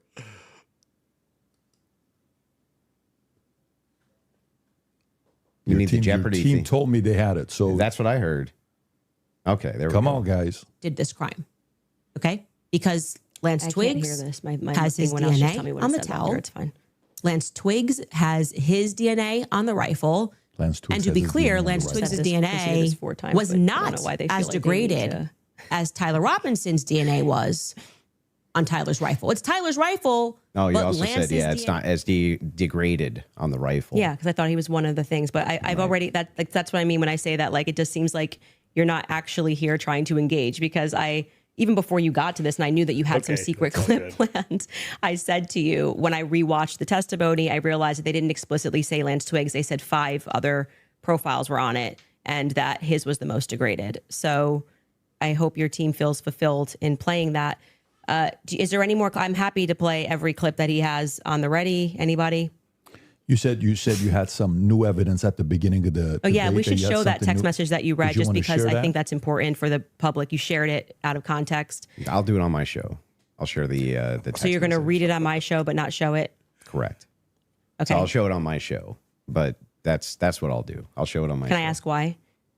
Well, because I want to drip out the evidence, you know. It's got to drip out that evidence, keep people coming back for the show, right? I don't know if snark serves you so well. I'm just saying, like, yeah, I'll release it there. That's it. Yeah, that's my intention. But yeah, I'm fine with closings if you want to do closings. Well, I also would just, if I may ask a question, is that permitted? Go ahead. Just so I also have clarity, since your basis has been evidentiary, you keep saying that you have evidence or like you are following evidence. Which one of the charges against, or all of them, do you think Tyler Robinson is guilty of? The specific charge? Yeah. Yeah. So I think is that Tyler Robinson shot Charlie Kirk. Yeah, but of the 7 charges that he's being charged. Yeah. Can we list them real quick? I'll tell you exactly which ones. We'll pull them up. Well, do you know any of the charges that he's up for right now? Yeah, of course. But I want to make sure that we have them listed. Yeah, but like can you name one? Because my general perspective is that you don't actually care about this case. You're not following Is that the case. it? That's the Yeah. question. You're just not following it enough. It seems pretty, like, if you're going to engage and you're going to say the evidence is overwhelming that Tyler Robinson is guilty, I just think that you should, like, right. Can you tell me one Then let's do the charge counter. that he's... You can really, hang on. This is a great gotcha. No. You just got to ask me, play Yeah. clips out of context, Yeah. put me in the hot seat. So Mhm. please just answer the This question. is fair. Can Name you all name 7 since you've been following the case. Okay, sure. Go ahead. You name one. Yeah, you named all 7. I'm happy to do that, but can you name one? I think he's been charged with murder. That's actually incorrect. Okay, great. Now name all 7. He doesn't even. This is like. Name all 7. And I. Can you I name think all 7? I can. Then do it. Sure, you don't have to Do put it. No, do it. I'll count them. Go ahead. You don't have Name to put 'em. your fingers up. I Okay, can do hang on, that. name 'em. Yeah, sure. Name them. The first charge is aggravated murder because that's what carries Okay. a death sentence So in the murder. state of Utah. No, Next. that's not. That is literally not murder. Okay. And Next. so just for people, I don't have to do it in a time limit. There's nothing going on. And just to explain to people the difference of why that really matters and shows that he doesn't actually care about this at all Oh, is because gosh. aggravated murder, it's narrowly defined Just and because avoiding it the carries question. a death sentence. I'm going to answer the question. Okay, You're I'm just going to waiting. recognize that your strategy of thinking that people are intimidated when you try to put a time constraint doesn't work. And you'll be better the next time you debate I got someone. it. I got it. Give me the other ones. The more you cut me off, the longer I'll take. Do you want to just wait for me to finish of why that's a big difference so that people No, I just don't walk want away? you to list the charges. Yeah, I'm going to do that. You just don't get to pretend that there's a time constraint for me to do that. Well, how long does it take you to list 7 charges? Because I'm speaking. You just got to. It sounds like you're just delaying it because you don't know them. I know all 7 of them, Then and I'm tell going to me say them. again because you're going to get embarrassed. You don't have to rush this. I'm also showing an example of a very flawed debate strategy. I actually am under no time constraint. I got one. Great. The second charge is the felony discharge of a weapon. The next 2 charges are for obstruction of justice. Okay. The next 2 charges are for witness tampering. And the What's final the specific charges, though? that is them. Obstruction of justice, Both of obstruction those? of justice, witness tampering, witness tampering. Okay, and there's no other specifics to them. Well, I can tell you why he's being No, charged no, with no. it. Just the charges and then 7? Yeah, see, the bad thing is when you try to be an a-hole and it doesn't work. What's the 7th? The last charge is violence in front of a minor. Okay, got it. So then he's being charged with murder. You just say aggravated murder. That's the distinction. You just want to. It's a massive. It's Got like it. you cannot Massive. say murder versus aggravated Massive murder. distinction. This gets to the entire crux of why him being up for the death sentence. And I actually find the defense's filing about why this is not aggravated to be very compelling of why it's not aggravated murder. I actually think that if the state was going to even try to pull this off, they should have charged him with just murder. And then I do also, again, want to stress to audiences that debate strategy of thinking that you have to speak faster or somebody puts your hand up and they try to pretend like it's some sport. I think he thinks it's a blood sport. It's not. It's about being right and being principled when you're engaging. And Oh, I want to, you guys know I don't swear, and I'm not going to. She is so full of ish. It is unbelievable. Now starts the drama. We've gotten to the end. She hasn't answered a single question. She hasn't provided any evidence for her claims. In fact, she has said the opposite, that she's not required to because she's got a podcast. This is her theme throughout the whole thing. She's got the podcast. And now she's going to go into some sort of her best attempt at some eloquent response to all of this. And it's Andrew talking fast. Andrew, who has been sitting there the entire time, calm, cool, collected, trying to get her to answer questions with no help from the moderator, PBD, who has done a terrible job. She's the one who's been talking fast and trying to dance around the issues, doing cartwheels and cheetah flips to get out of answering anything, never actually gets to it. And now she's going to turn it around on Andrew. And this is the part that she knew this is the only part I think that she had actually planned. And this is the part that her people are going to replay on a loop. You can make mistakes. I make mistakes all the time, but at least be genuine in pretending that you care about this case enough to know one of the 7 charges that are up against Tyler Robinson when you say the evidence is overwhelming that he's guilty.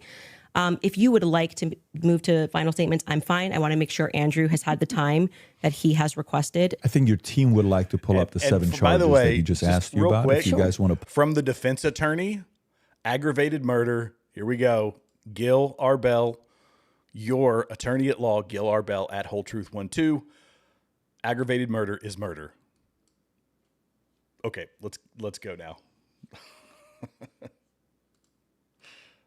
hold that up just to confirm the 7 you went through. Can you guys zoom in a little bit? For aggravated murder, felony discharge of a firearm, obstruction of justice, which is counts 3 and 4, 5 and 6, tampering with a witness. And count 7, violent I said offense in the presence of a minor. In front of a child. Yeah. So 5, 6, tampering witness, 3rd degree felony. Now, I did notice something I just was curious about. If I'm just wondering, when you pulled out your phone just before you asked that question, did somebody by chance text you that question? You can check my phone. I'm just curious. No, you can absolutely not. I have not had one communication with a single person, not even my producers who are in there this whole time we were here. You want to check my phone? I'm happy to do it because you're just going to get double embarrassed. Where's my phone? You want to see it? I'm just curious. Yeah. You can literally do that. Here you go. PBD, you're the moderator. Take it. Let's see See it. if anyone was texted at all during this debate. All right. About the violent charges or anything. I'm looking through this. You give me permission. You so I'm have full permission to go through my phone. I don't need to cheat. So the last one has nothing to do with it. It's just a compliment. Mm-hmm. I haven't even read my text messages. That's so a compliment. He's reading them. You're okay. You're giving me permission. Yes. I'm just going to read 3 of them Yes. to 1132 because after that, I don't would need have to asked read the it. same question. And you know their texts. Could have been Telegram. Could have been something. All like I that. have is Signal. You can check that too. Well, and here's I only the have Signal. thing. This is why Telegram I used in Russia. I'm going to sound conspiratorial by saying this, but when she's sitting there and she's looking off and she's filibustering and there's long pauses, maybe we could go back and play that part.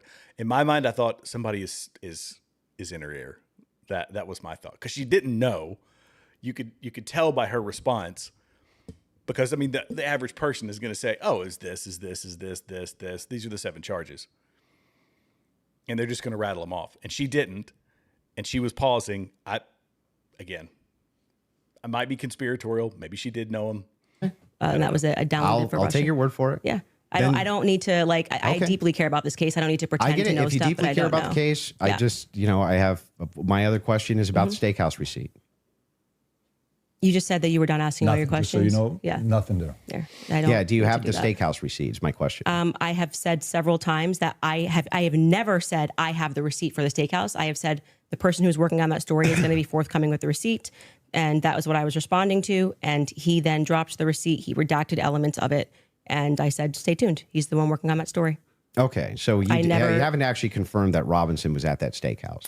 All I did, as I said earlier in this conversation, was I spoke to the owner when I broke that story. I think it was back in January. I spoke to the owner, understood what had happened, and that there was a receipt. That's it. That's the extent of what I shared is what happened. Okay. So to be clear, there's no receipt. You No, don't, I just said the opposite. I said there is a well, receipt. you don't have a copy of the receipt. The receipt was published online. Yeah, right. With blurred The out. person working on this story Yeah. that blurred that out is what I was referring to when I said stay tuned and keep following his stuff because he went to go do what I hadn't done, which was he interviewed the actual server. So there's no evidence that Tyler was at that steakhouse. I would say the receipt with his debit card number, it would be some hard evidence if that I agree with that. Yeah, but, so that's it. But you're questioning me. But is there, as of right now... He paid, if you're asking me, did he pay with a credit or debit card? The answer is yes. No. Is there proof that that was actually his debit card that he paid with? I think you should follow the person that is behind that story. Well, the reason I'm asking you is because you always include it in your timeline that he traveled to the steakhouse. Yeah, we've been building a timeline with things that we feel are But is there any actual Utah 1102 evidence? approved. I think speaking to the owner, knowing that there's a receipt, seeing the receipt is good enough to put on our timeline. But the receipt itself, the question I always had about it is, couldn't you just call the merchant? Like if I've ever had a merchant account, I just call the merchant account processor and say, what's the name on this? Yeah, I would stay tuned. I feel that Stay tuned. having spoken to the owner, that the evidence is compelling enough to put onto my personal timeline of what took place on that day. That's where it's going to stay. And if it gets debunked, I'm happy to take it off. If that's what you mean, that's how an investigation works. Like I said, I did more than enough. It would definitely pass the test by the Utah 1102 rule, for sure, for certain. To be submitted as hearsay. Well, yeah, beyond that, because they didn't even have receipts. They were like, Bob told me this. But the question is, the receipt itself, it has not been verified to have been Tyler Yeah, I just want to Robinson's, say you're right? holding me to a higher standard than you are. I'm not even holding it. in I'm the just prosecution. asking specifically. Yeah, I've been very forthcoming. I've told exactly what happened. I spoke to the owner. I got the tip, and So should that be chased added it down. in an official timeline that It's you in give? my timeline. It's my show, and we can add and subtract what we want, and we do. If You we can get do what something you wrong, want, sure, but I'm well, I just wanted to asking, make sure. should you include a thing that you know hasn't actually been verified to be Tyler Robinson's? Yes, you should. If we're trying to build a timeline, you should. Yeah. You don't think that falls And then you should under- remove it if someone somehow debunks it. But I think that there is very strong evidence that is where he was, and that What's the is, strong evidence? Just the two people who said that they saw him? you know, I'm actually all good with being. I feel like Okay. I've sufficiently answered your question about how I got All the right, fair enough. information, what happened next, would the next stage of this investigation being somebody accessing knowing what his debit card was and confirming it? Yes, and I do believe that will happen. If it does not happen and it gets debunked, I'll remove it from my personal timeline that I share on my show. That officer, the first officer that was up on the roof, do you remember his name? Officer Bagley. Yeah, what was his first name? Christopher. Christopher.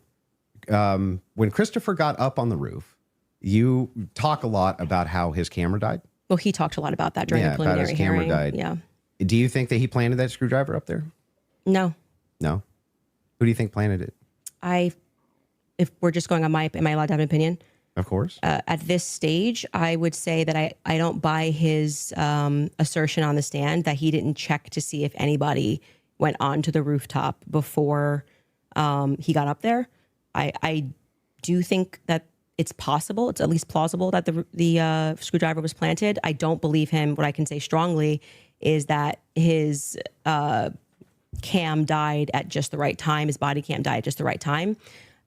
I think that, as you were just grilling me about whether or not I had got the merchant receipt for a debit card, that kind of makes it difficult that we just have to sort of trust that a screwdriver was found and we don't have any should-be evidence of a police body cam. But like I said, you accept that stuff and then are like, did you call the merchant and get, like, it just seems like you Well, I'm not adding. hold, I'm like not I said, adding you this hold the to prosecution to Well, wait a state second. to a higher standard I'm than not you do to adding people. unconfirmed evidence to an official timeline that I'm putting out either. What do you mean an official timeline? This is my Well, this is timeline. I made it at home. So then it would be official to your show? Sure. Yeah. Okay, great. So then your official timeline, Candace Owens' official timeline, Yeah. includes a steakhouse stop that has not actually been confirmed at all. Well, yeah, it hasn't even been discussed by the prosecution, so it's not like you're debunking that it happened. Well, there's no wait. evidence for it. In the prosecution has nothing to do with it. The prosecution has basically nothing to do with any of her timeline or data. All of her timeline and data, her official timeline, is made up crap. So to say, well, the prosecution hasn't. No, since when have you cared about the prosecution or the defense or anything outside of your own speculation, conjecture, and made up crap? There's no good evidence for it at all. cop-out. There's no Come camera on. there. And the steakhouse receipt itself has never been confirmed to be Tyler Robinson's. I'm assuming this is just like a talking point they gave you, and you got to like keep pushing this, or like I've been 'cause following it very closely on X. the receipt. You weren't even following the charges of Tyler Robinson, but you really You wanted think to know. that I've been because- following it do you very think that closely on because- X. Wait, you think I'm calling owners of do you know steakhouses that- and having a wait, conversation. You're following Congo on I X. literally followed the entire trial or the preliminary live. I was live with an attorney. We covered all of it. You think because I have a momentary or lapse where I'm like, oh, it's murder? No, it's aggravated murder. Come on. You didn't know any of the That's charges. splitting you hairs. Didn't, no, that's not splitting. It means you didn't follow the preliminary hearing at all. No, it doesn't Like, mean you that don't at know all. any of That's the charges that are ridiculous. against him when this is like getting literally to the crux of aggravated murder versus murder. It's ridiculous. A death sentence. And not only that, let's point this out. One of the major things here is that this is your official timeline. It's mine. Yes. Who else could it be? Who else?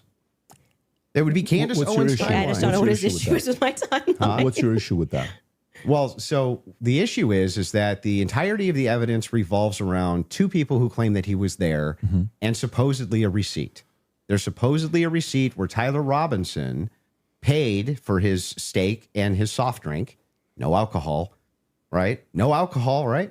You know nothing about the case. But anyway, this particular receipt, they could have called the merchant account, confirmed it, this type of thing. To date, this receipt has only the blurred information on it that would actually give you the information to confirm whose receipt it is. We have to date, nobody has confirmed that this was actually Tyler Robinson's receipt. And yet inside of Candace Owens' timeline, which she states over and over again, when she says, this is the longest 13 hours, this is 13 and a half hours, the requirement for about what, roughly 5.5 or 6 hours of that is that he went to the steakhouse. And that's not been confirmed at all. Not even a little bit. I feel like saying that I spoke to the owner of the steakhouse is me, like, not just being on X looking at opinions, but actually doing the legwork. And that's why like I said, if you think this builds up a rapport with your audience and makes you seem like a serious person, we don't have to keep belaboring the point here. I know, Elise, I'm going to pull this one up. Prayers for her husband knows what this is. I won't go into the any conspiracy stuff about it, but George Farmer is I think husband in name only, but now he knows what he got. He knows what he got.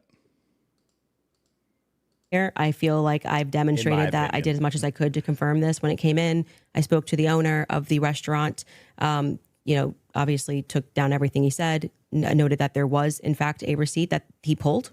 That receipt that was published is real. A debit card and a credit card was used.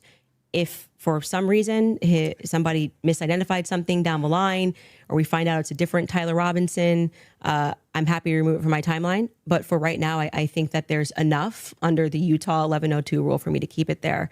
I don't really think we need to keep going into circles about this receipt. It's my timeline. I don't know why the 1102 rule would apply here for your because timeline. You will constantly cite things that are said in that courtroom that have less evidentiary support than me contacting and speaking with the owner of the restaurant. It's not like I dreamed it, as to use your expression. So it's in my timeline, and I'm going to keep it there if that's Sure, cool. you can keep whatever Great. you want there. I'm Okay. just saying that there's no evidence he was ever there. Okay, thank you. I think No we hard covered the evidence point. anyway. Yeah, I'm fine with closing. Okay, so the last thing we're going to do before we go into can't- ad no, she break, right can't after this will be accept- final she thoughts. I'll cannot be defend asking her both of you if anything, if anything on your opinion, thoughts changed on the case, and then we'll finish it up from there. So with that being said, a 3.5 minute break, and then we'll come back for final thoughts. When we set out to create a shoe I that don't blends care about your- comfort, fun, I don't care about your shoes, Patrick. My goodness.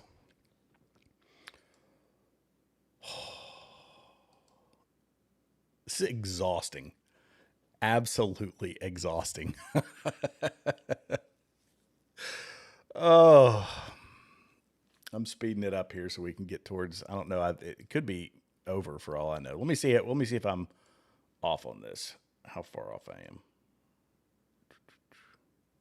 Oh yeah. Yep. Okay. We'll keep going. We're going to finish this bad boy up. whether you're a fan of Andrew or not, whether you're a fan of Candace or not, nobody can dispute the fact that these guys agreed to sit down and talk live.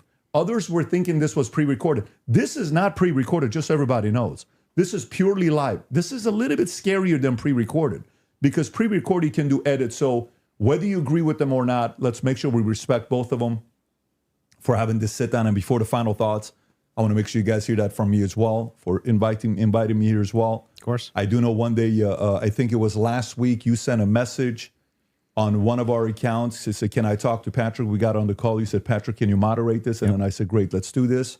And so before we wrap up, final thoughts, I'll come to you first. Yeah, she had nothing. Just nothing. For all of her claims of Patsy, nothing. She didn't have a single claim. She didn't have a single solid piece of evidence. She had no positive evidence Israel's involved in anything. No positive evidence that France is involved in anything. No positive evidence TPUSA is involved in anything. No positive evidence that Erica Kirk is involved in anything. When I asked her about her claims about Erica Kirk, yeah, it was just funning. It's just funning. You know, or yeah, I do think that she needs to sit down and ask some questions, or answer some questions. But you know what? I don't even know if she has. Like, maybe she has. I have no idea. Yes, I'm going to have an official timeline with unconfirmed evidence. That's just fine. Hey, it's hearsay. If that's good enough for the state, it's good enough for me. But my biggest problem with the state is that they're admitting all this hearsay. It's like she's a contradiction machine. On top of all of this, the thing that I wanted to get out of this more than anything else was to just demonstrate one thing. Yes, it's true. I'm not perfect on the case. I'm not going to ever pretend that I am, and never did. But what has been made very clear to me is that there's nobody with an alternative theory that has any evidence for it at all. None. Zero. And the continuous kind of expression, we're running an investigation. What kind of investigation builds a timeline out on a receipt that they don't even confirm? What kind of investigation tries to make these bold claims that Israel's involved and France is involved and all these different players are involved and never shows any evidence? We're just asking questions. It's again, like I said in my opening, it's always intuition, my feelings, how I feel about things, how I think about things. Andrew, how many times did you hear this today? Andrew, you can't tell me how I'm supposed to think. Yeah, nobody's trying to tell you how to think. But you should rationally come to your conclusions based on evidence and facts. And the truth is that 90% of what you're saying is simply intuition based. It came to me in a dream. It's intuition. Almost none of it has any evidence at all. Just, I'm skeptical because these people over here said things, and that makes me skeptical. It's like, but no evidence. Note this to the audience, to everybody watching. You might hate my guts. That's fair enough. I get that. I'm not the most likable man. I understand that too. But there was nothing. I mean, no evidence at all that Tyler Robinson was a patsy that was ever put forward by Candace this entire debate. Now, maybe you could say that we stalemated when it came to whether or not Robinson did it. She says, I found the evidence convincing. Unconvincing. Andrew says he found the evidence convincing. Okay, fair enough. Maybe you can't do too much about that, but there was nothing. She had nothing for Robinson being a patsy, nothing for any of her conspiracies, not a zero, zilch, and she backed away on a bunch of them. This is the first time I think she's ever really backed away from the Twigs thing. First time I've heard her back away from the Erica thing, back away from TPUSA, being very cautious about making any of those claims now, whereas on her show, much more likely to be making those claims. So she just had nothing the entire debate. Zero. Candace. Well, I think that is quite a conclusion. Admitting somewhere maybe we stalemated, it probably signifies what I've been saying from the beginning, that you didn't feel that you were strong on the actual facts and the evidence, which I was willing to engage with you. I wanted to go over the screwdriver. I wanted to go over the towel and the things that you've mentioned, and you wanted to then move the conversation into a defense of Erica Kirk and her character, and what I've said about Erica, which is my opinion. And I have not edited that opinion after discussing with you. If this, by the way, I will get back to this. If you're going to come into the comments and just repeat the same thing over and over again, go somewhere else. We're not interested. Whoever that Niva, whatever it is, under pressure, because a woman has got it. You don't like that Rachel Wilson has 3 baby daddies.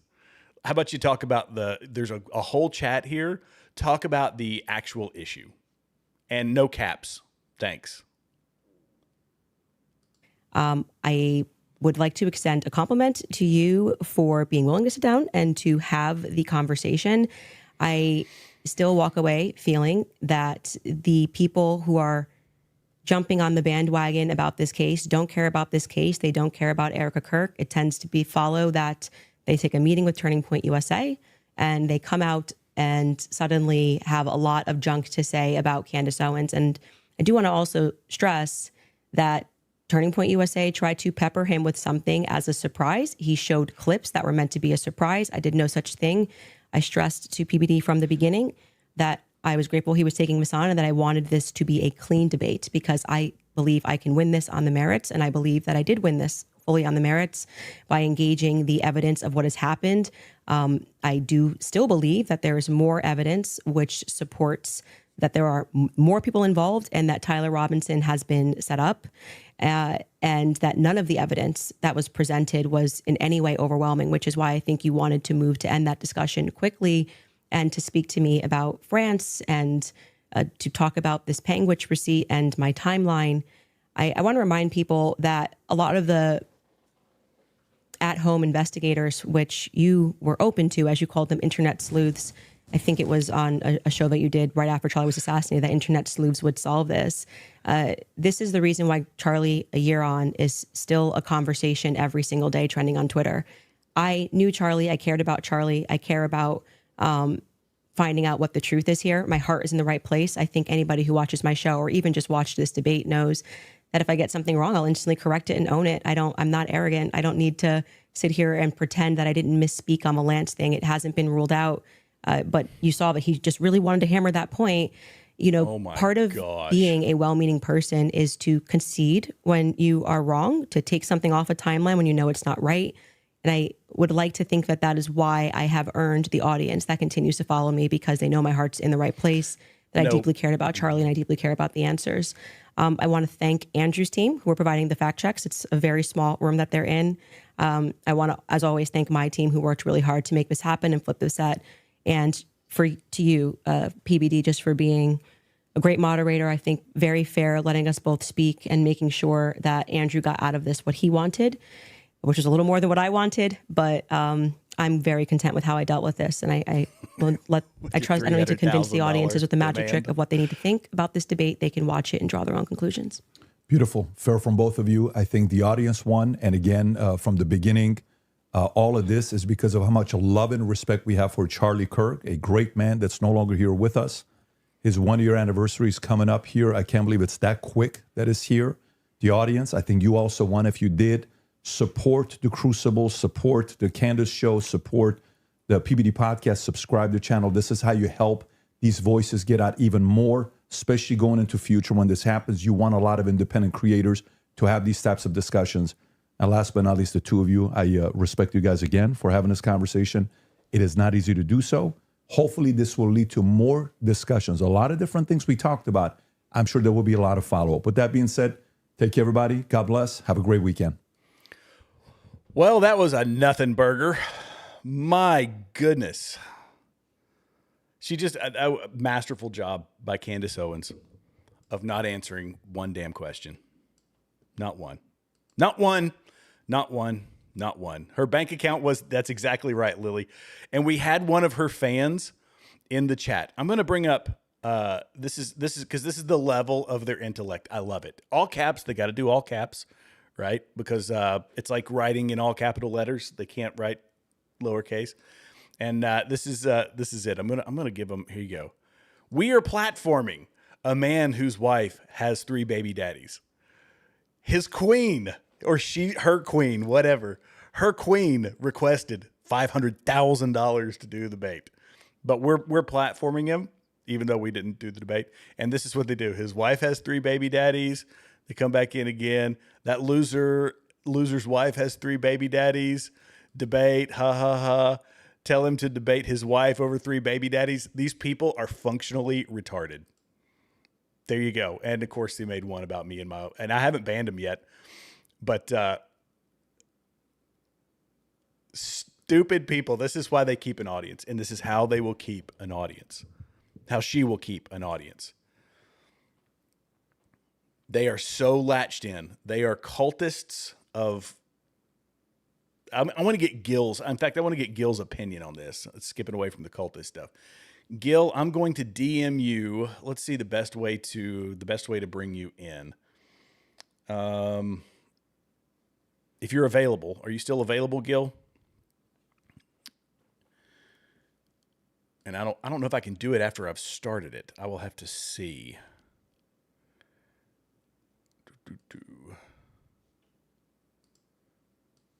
Open up interview as an option. He might already be off, or he might be at work or whatever. Dang, it's 5 o'clock somewhere. Yeah, I know. It's like 3 o'clock. It's like about ready for a beer tonight. My goodness, after that one.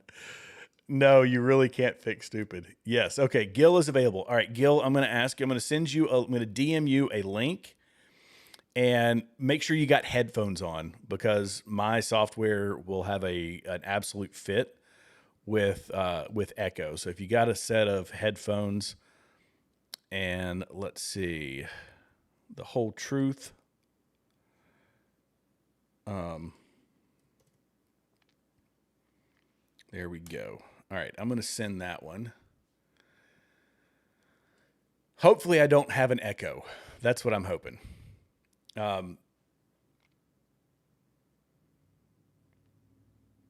Government runs into politics. Politics runs into religion. Religion runs into what you believe. Yeah, politics is downstream from culture. Culture is downstream from worldview. And as I always say, and will continue to say, politics and culture have merged. Yeah. So let me see. I'm going to pull up. In fact, let me do this. So you guys give me one moment, and I'm going to test out my split screen so that I can bring in. Yeah. Okay. So this should work. Gil, you should have it in your DM. I should have brought you on earlier, honestly, bro. But I was afraid to do it in the middle of the debate, in the event that I happened to make a boo-boo. But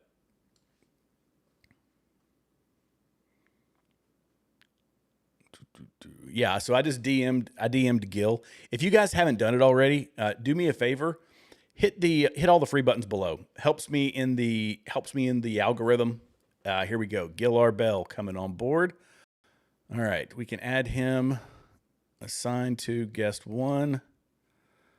All right, can you hear me, Gil? Oh, let's see.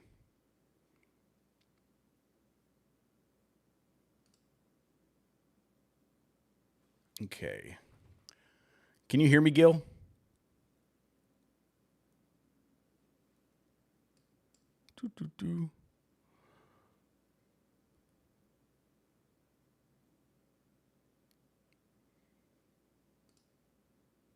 I shouldn't have to make it live. Let's see. Oh, here, let me unmute. Interview guest. There we go. Can you hear me? Nope. No, I can't hear you. Let me just move you to the program here. Got you, Gil? Can you hear me? Yep, I got you. Okay, I'm gonna mute you on my computer. Yeah, that'd be Thank you good. for having me on. I was chomping at the bit to get a chance to talk. I should have had you on from the get-go, man. I was thinking about it, but I was worried that if I got into some audio issue that, for whatever reason, the show would stop. But the right answer would have been for me to have you on for that whole live stream, because I needed a legal mind for it. No, you did a great job. Honestly, I would have been just slowing things down. So I think it's best that we finish the debate right before. So thank you. Yeah. So okay, what were your thoughts? And I know you were interjecting on some of the some of the legal parts of it. Kind of give me your rundown for the big mistakes that you saw.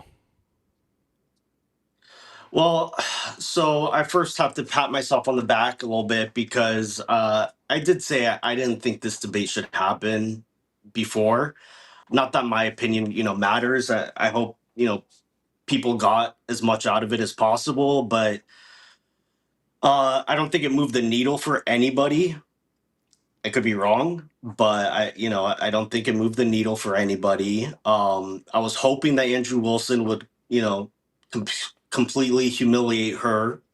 I don't think that happened. Um, that's kind of my overall view. If the fact that she got paid $300,000, I just it's obscene to me. Yeah. But I mean, it's not like Andrew did poorly. He didn't. He just it was kind of like how he did with Stu Peters. It didn't move the needle. I don't think he really got any traction with anything. I don't know. What's your take on it? So I tend to agree that it didn't move the needle a whole lot, and so people in the chat, they were pretty amped up that he wasn't that he wasn't coming out harder at the get-go, but he admittedly said that he just matches energy.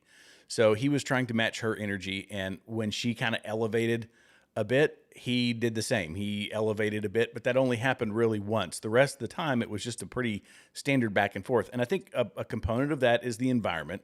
So they're sitting in a den setting. It's a tight space. There's not a lot of room. Yelling at each other when you're that close together doesn't happen. It's a little bit different than when you're sitting across a table from somebody in some of these more controversial type podcasts, like the Whatever podcast and all that. It was a bit different. But I was hoping that, what's the way to put this? I could tell he was prepared, but he was prepared from a very basic standpoint. I felt like he didn't, what's the way to put it?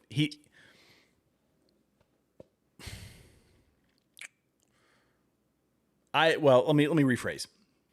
Let me start this over again, because I'm having kind of a brain fart on this one. I have mixed emotions. Yeah. Take your time. Yeah. I'm in no rush. Yeah. So,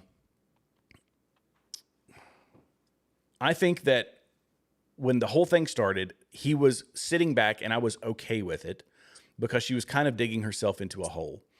What I didn't expect was her, and what I had completely forgotten because she hasn't really done a debate in a long time, anything contested. She is exceptional at, and I said it several times throughout the stream, at doing cheetah flips, back flips, somersaults, whatever she has to do to get out of an argument and not answer.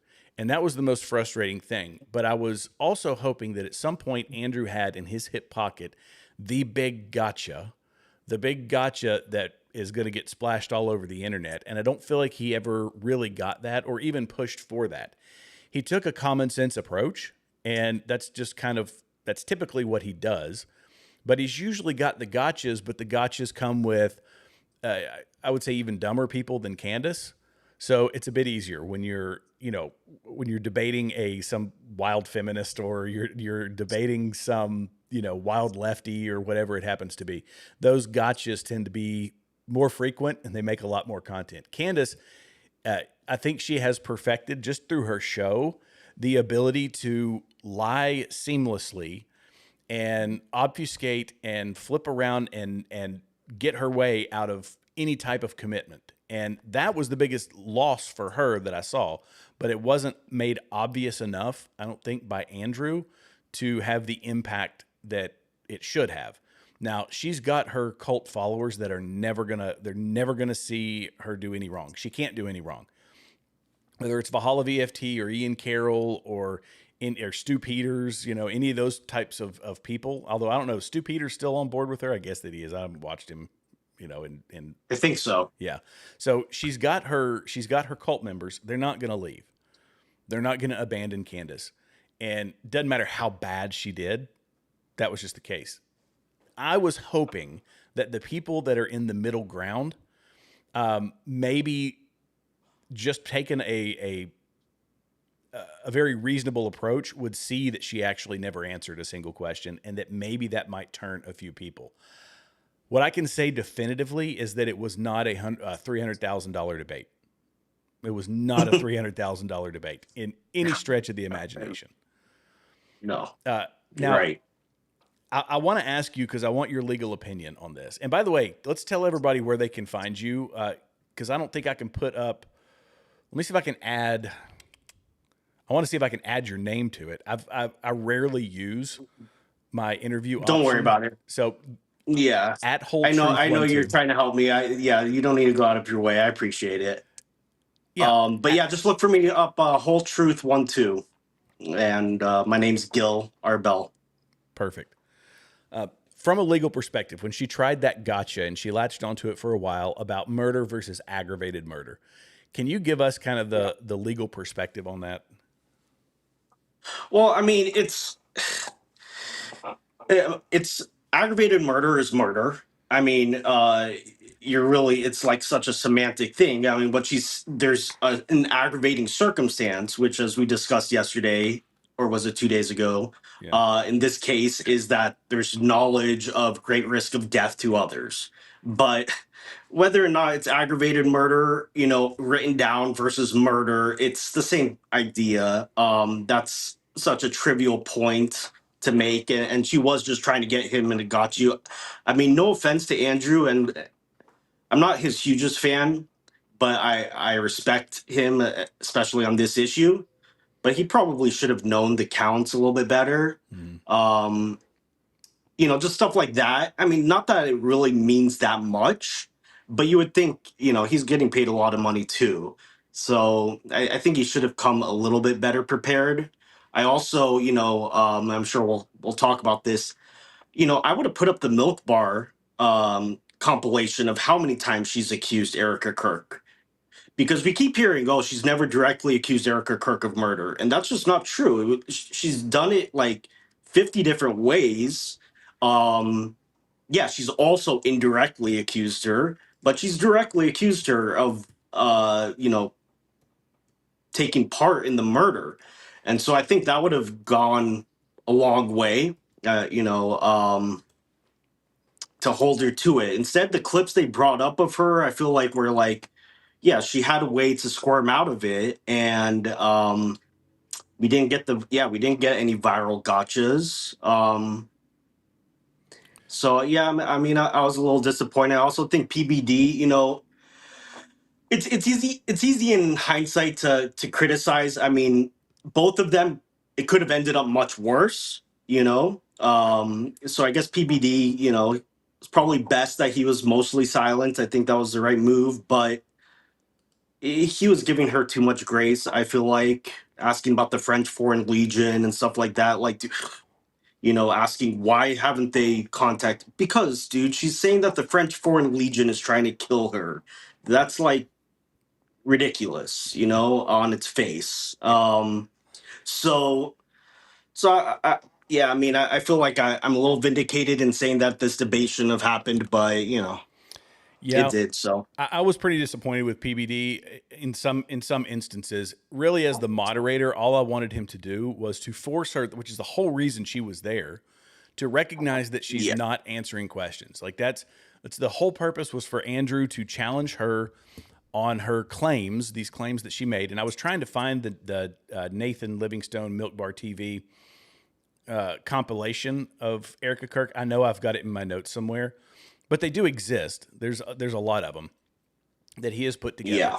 And so this is when they did that little snippet, it does look bad when it's just playing that short little bit, but I also know they're pressed for time. So from a logistic standpoint, you only need to see that she made the claim at least once. And we know that she's made that claim over and over and over again, but she never answered. She didn't. I don't feel like I got a single solid answer out of her for anything, literally anything. And when she came out and said, this is my, he said, well, you're making all these inferences. How did you get to Tyler Robinson's a patsy? And that was like an hour. He kept saying, well, I keep asking Tyler Robinson and him being a patsy, how do we get to that? And she never would answer. So Patrick should have stepped in then. That's the point where he says, all right, you got to answer this question. Like, how did you get to that? Walk us through this claim. How did you get to it? Right. And he never does. Right. And I kind of thought it was interesting that there is a similarity, and I don't know how this works one way or the other, but making an inference. So we kind of talked about this the last time that you and I were together, was an inference on top of an inference on top of an inference on top of an inference in order to get to something. And they were trying to say the judge can't do that because it's detrimental to things. But that's every of the spider web that she's created. That's been 100% of it. Is you find a thing and you make inference and inference, and well, this is weird, and this is weird, and this is weird. So obviously we come to the conclusion that came to me in a dream that, right. you know, whatever. Someone should do a FOIA NIA statewide, see if they received or responded to her emails. Oh, that's interesting. Can you see are you seeing the program or are you seeing me? I'm seeing you on my phone. I'm seeing the program is behind me. Yeah, someone. Yeah, somebody should do that for you, request. Yeah. Not sure if that would run afoul of any privacy issues. Usually, I haven't done any FOIA stuff, but I think it matters the timeline. But yeah, I mean, I don't know. I have a lot of different things to say. I feel like Andrew never really got into a lot of the evidence. So that area, that route, you know, that path didn't get fully fleshed out. And then at the same time, we never got really into Candace's claims either. So it was kind of like I felt like we didn't get far into any substance. You know, looking back on it, I feel like there was very little substance. Maybe I have to rewatch it, but yeah, just that's my initial take, is that we never got her to lock down on a claim. Like you said, she never answered any questions. He didn't hold her feet to the fire about her many claims, her many obvious, you know, I would have brought up how she said Tyler Robinson had to be Spider-Man to get on the roof. And I you know, keep bringing that up because that's how I got to know Gary, is when he went to the campus and he showed that you don't need to be, you know, and if it wasn't for his video, then a lot of people would be thinking that still, because that's what she said. So this, you know, then she also on Sean Ryan said that Lance Twiggs was never interviewed. You know, that's just false. We saw the interviews. So I would have held her feet on more like definitive statements that she's made that we can, you know, say was wrong. To, you know, because I don't think she walks away from this looking any worse or not any better either, but just no different than from what she was before. Yeah, and you know, if you come to something like this, like if I had been sitting out here making wild claims, and somebody was saying you don't have any evidence for this, you know, my position's a bit easier because we've got, you know, we've had people that look at the DNA, at the fingerprints, at the camera footage, at the confessions, at this whole thing that is overwhelming. That's a lot, you know, as pretty airtight case. Which more could come out, who knows, you know, once it goes to trial and all that. But if somebody was making that accusation to me and if I was truly as convinced as Candace Owens is, or says she is, I would have come with binders of stuff, with a searchable database of digital documents, which you can do now from scanned documents. If you've got data, it can all be searchable. I would have come with that database and said, fine, I will put up every solid piece of evidence that I have, be it video, photos, documentation, and we'll go through it. I'll refute it start to finish. But the crazy thing is, she has literally none of that. She came with nothing.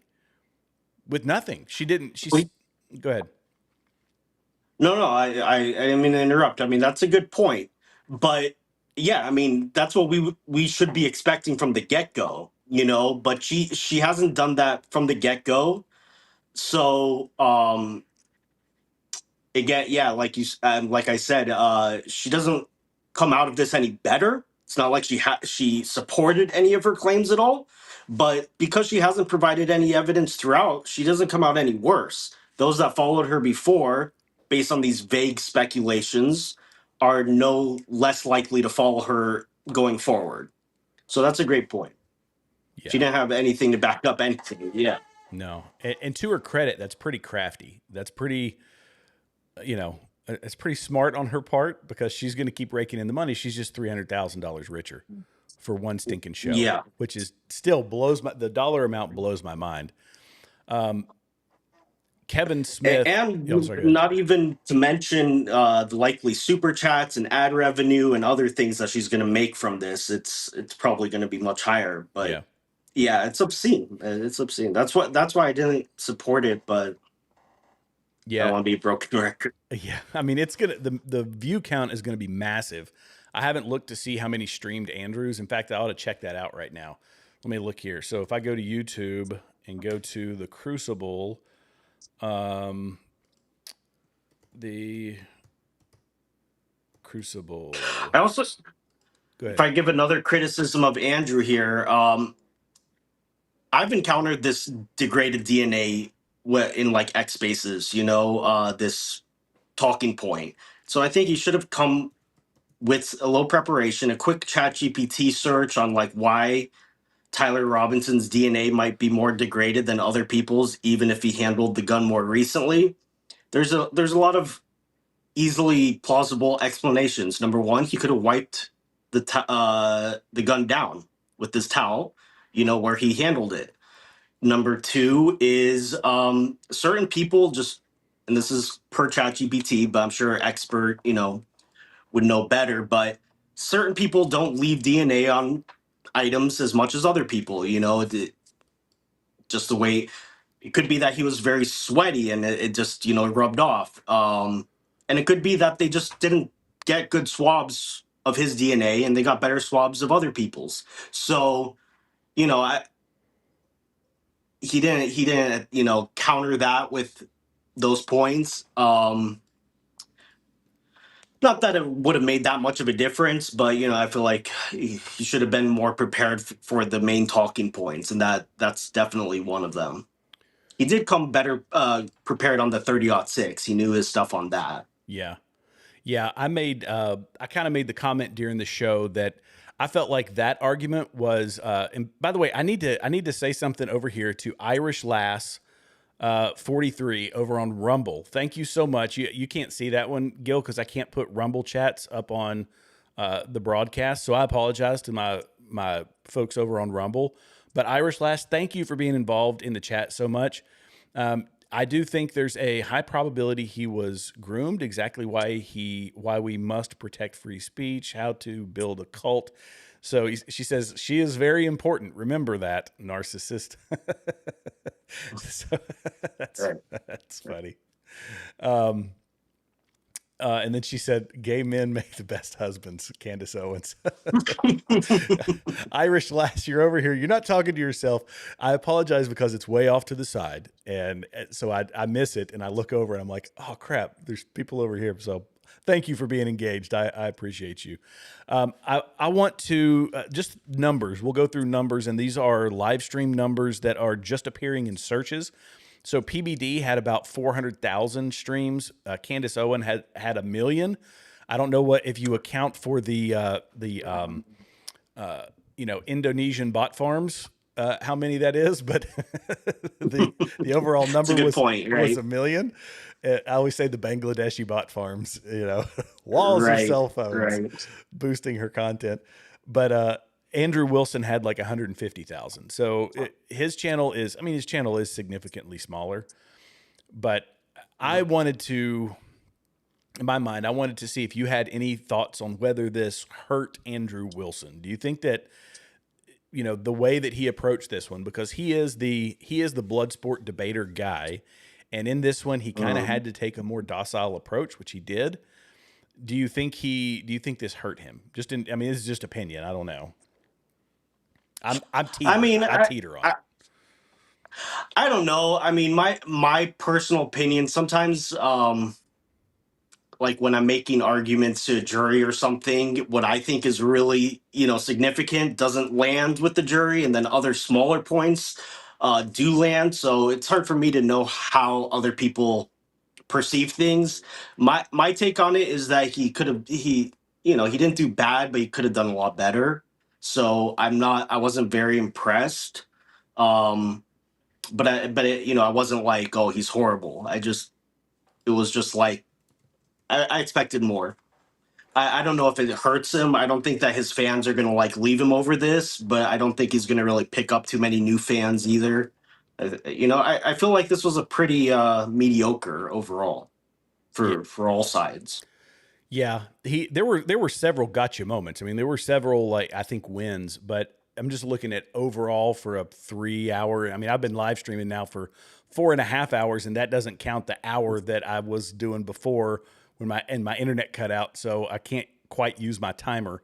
But I've been live for like 5.5 hours, which is absolutely nuts. Wow.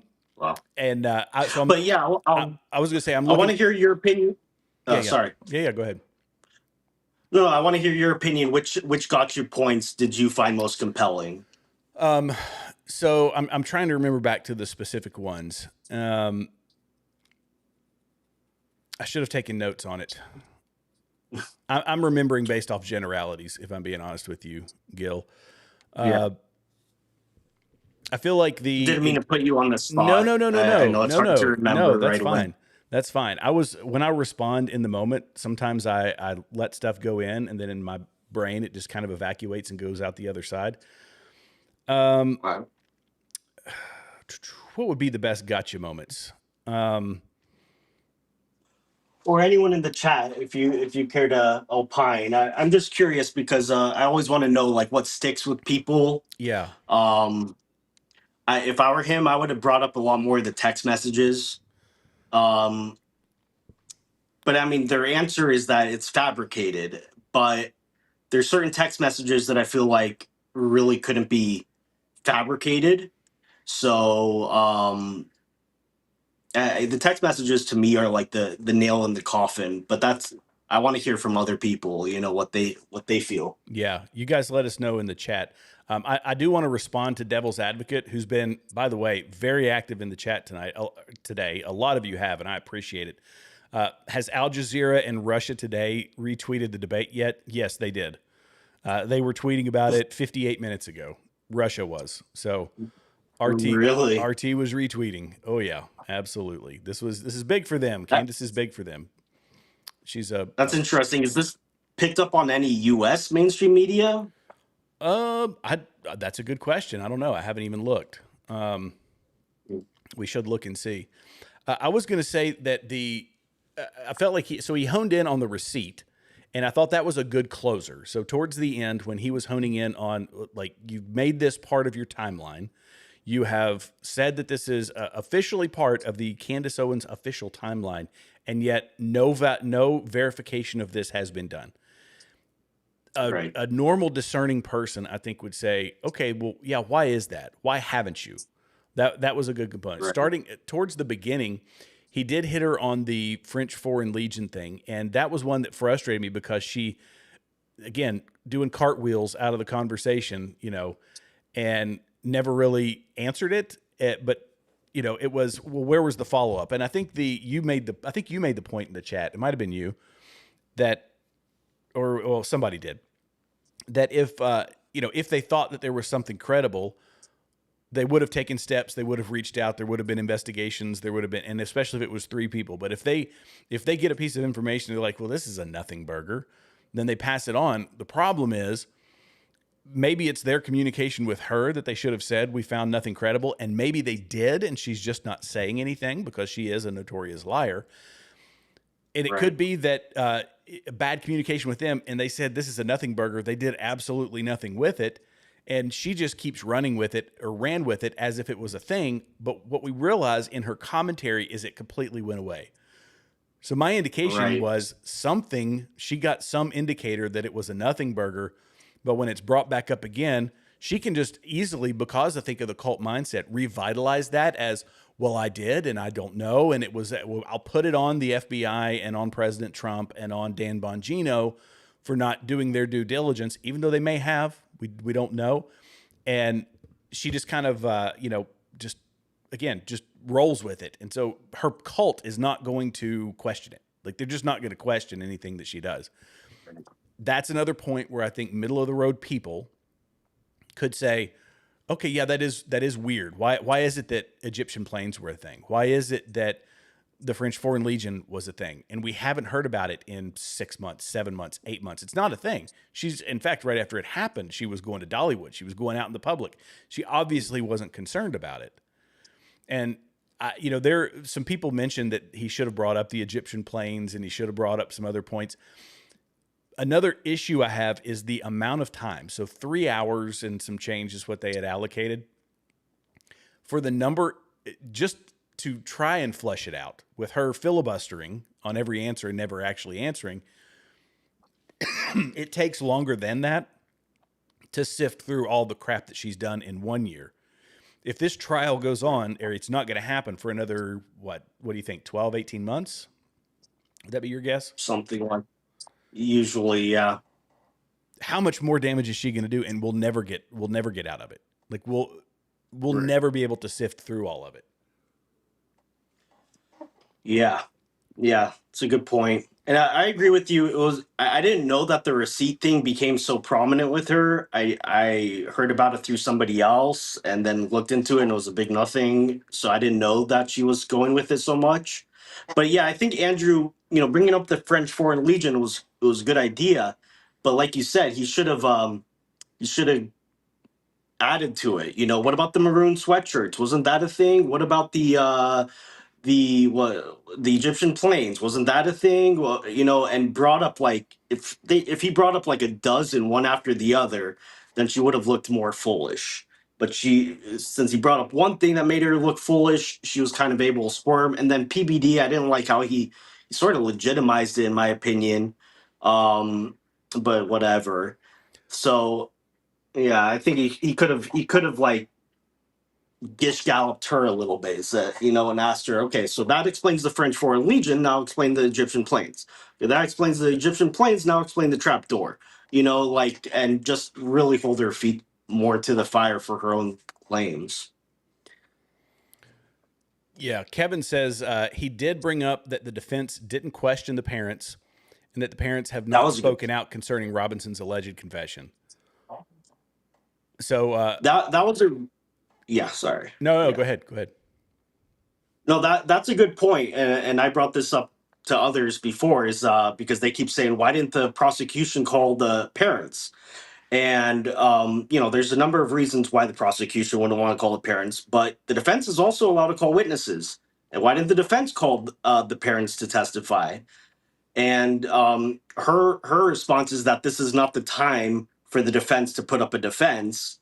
And if Andrew, I don't expect him to know everything, but I put up a defense at the preliminary hearing. Yeah, there's some strategy. You might not want to put up everything, but you're allowed to put up some defense, and that would be a big one. So that was a good point that was brought up by Andrew, but it didn't get substantized, if that's a word. Substantiated.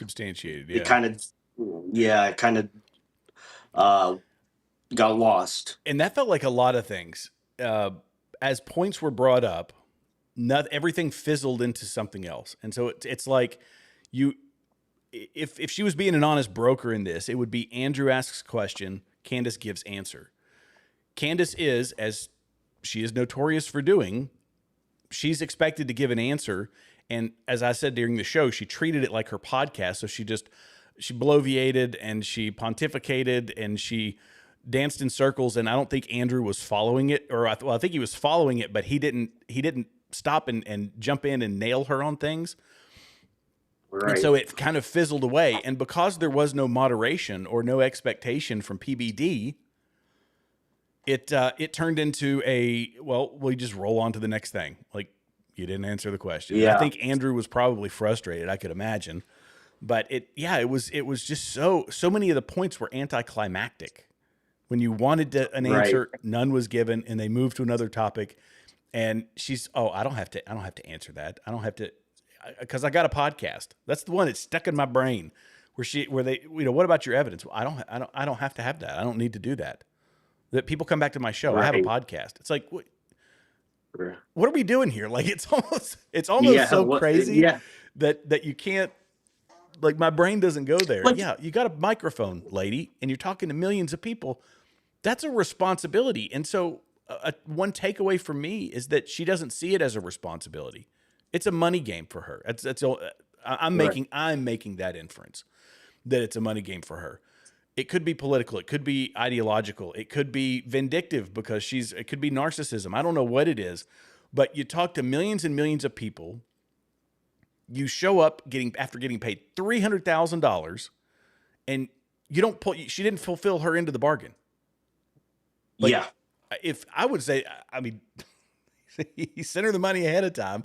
So she's like, I got the check. I'm buying with all the money she's making, she's like, yeah, I'm going to go get an Aston Martin with this or whatever she's going to do with it. I don't know. Yeah.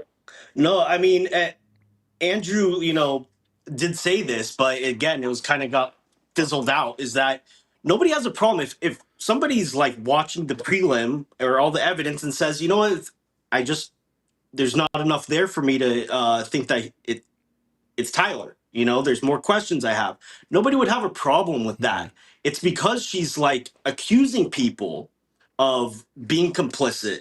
She's saying these things with, definitiveness, that, this whole issue arose and that Andrew wanted to debate her. And her feet were not held to the fire for the specific accusations that she made. And, I'm just trying to look back, and I feel like 3.5 hours of this debate?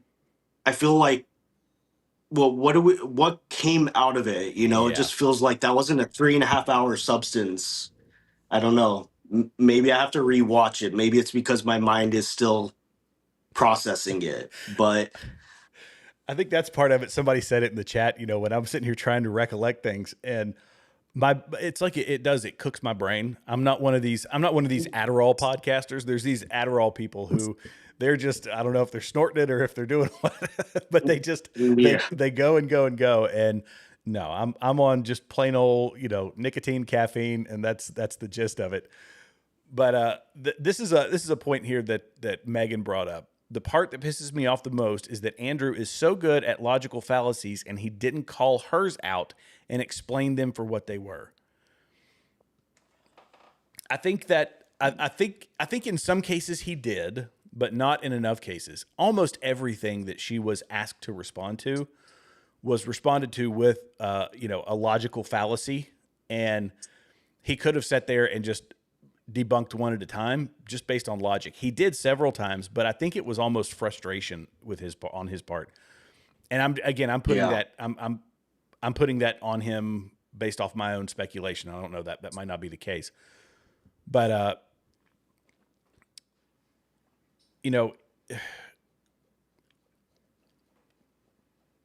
he was calm in the way he did it. Let me say this.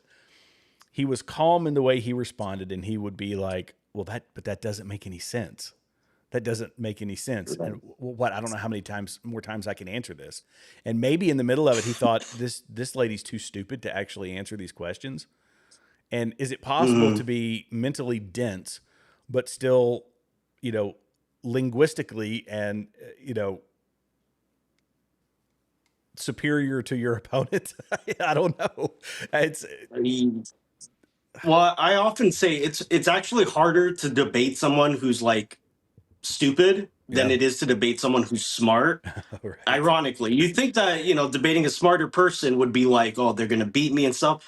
But it's actually harder to debate somebody who's stupid because they don't reevaluate your points won't land with them. They don't see the error in their own reasoning. And I don't know sometimes I waver back and forth how stupid she is. Sometimes she's really stupid. Other times, maybe not as much. But there were a few points in there that got into the legal expertise or legal arena that Andrew didn't know very well, that I feel like I could have answered a little bit better just on the few of the legal matters. But yeah, I mean, just overall, I'm like trying to remember back, and it just feels like for 3.5 hours, we didn't get much out of really either of them, but especially not much out of Candace.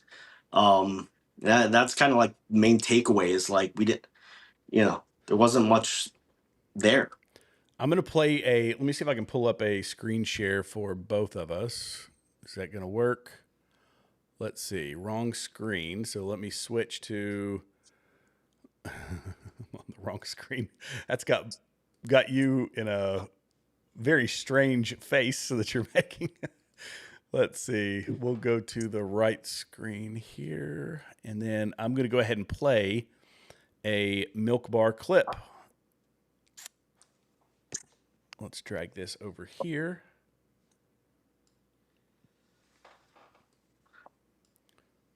Shrink this down. All right, let's see. He's got a 3.5-minute clip. Let's France play and it. Israel are involved in Charlie Kirk's assassination. And I'm going to put that out there with full confidence. Okay. I also Involvement. I understand. Yeah. So you think you with full confidence, you think that Yeah, I think that Israel's France involved. and Israel. Yeah, I mean, the person that gave me that thing that I reported said that French Foreign Legion were on the ground that day. Mm-hmm. Again, this would be at a professional limitation for me to then go and probe that information that I handed over. I can't do that. I'm not But the you United don't have States any government. positive evidence of that. Okay, right? Liz, I don't. Can you just stop? It's actually just like annoying to hear you keep saying positive evidence. I've just asked me what I think, and I just tell you, yes, I think they are that's involved. a claim. No, I said here's what I think. I have every right to ask you about your claim. Yeah, but and if there's positive evidence in for this your statement, claim. I literally just said I think, and I am allowed to think. And Yeah, you you're keep allowed to saying, think, do you have but you're positive making a evidence? claim. I have tons of positive evidence that I'm allowed to think. Yes. I agree. You're allowed to think. Okay. So, nobody's disputing whether or not yeah, Candace but like Owens is allowed to think. What I'm asking is but you have what's your issue positive then? What is your issue with the statement? evidence. I think that Israel is involved. That's I not do. what. That's not just what you said. You said I did that say I it's with full confidence. Yes. You would think that if you had full Can you have confidence confidence to think when you think? If I said, for instance, I think I'm going to be late to work, right, with full confidence, I would say my evidence for that is that I'm 20 minutes away and I need to be there in 5. Andrew, That's how you would know whether or not you had full I'm just confidence. going to tell you something. Hang on, let me finish. Sure. If it was the case that I said I have full confidence I'm going to be late to work, I would say my evidence that I'm going to be is that work is 20 minutes away, right, and I have to be there in 5. So I have full confidence. That's why I would think that. So I'm asking, if you think that Israel and France were involved in the assassination of Charlie Kirk, and you say with full confidence, I'm just asking for the evidence, or at least walk me through the mindset of why it is that you could think that with I evidence. actually don't have to walk you through why I think.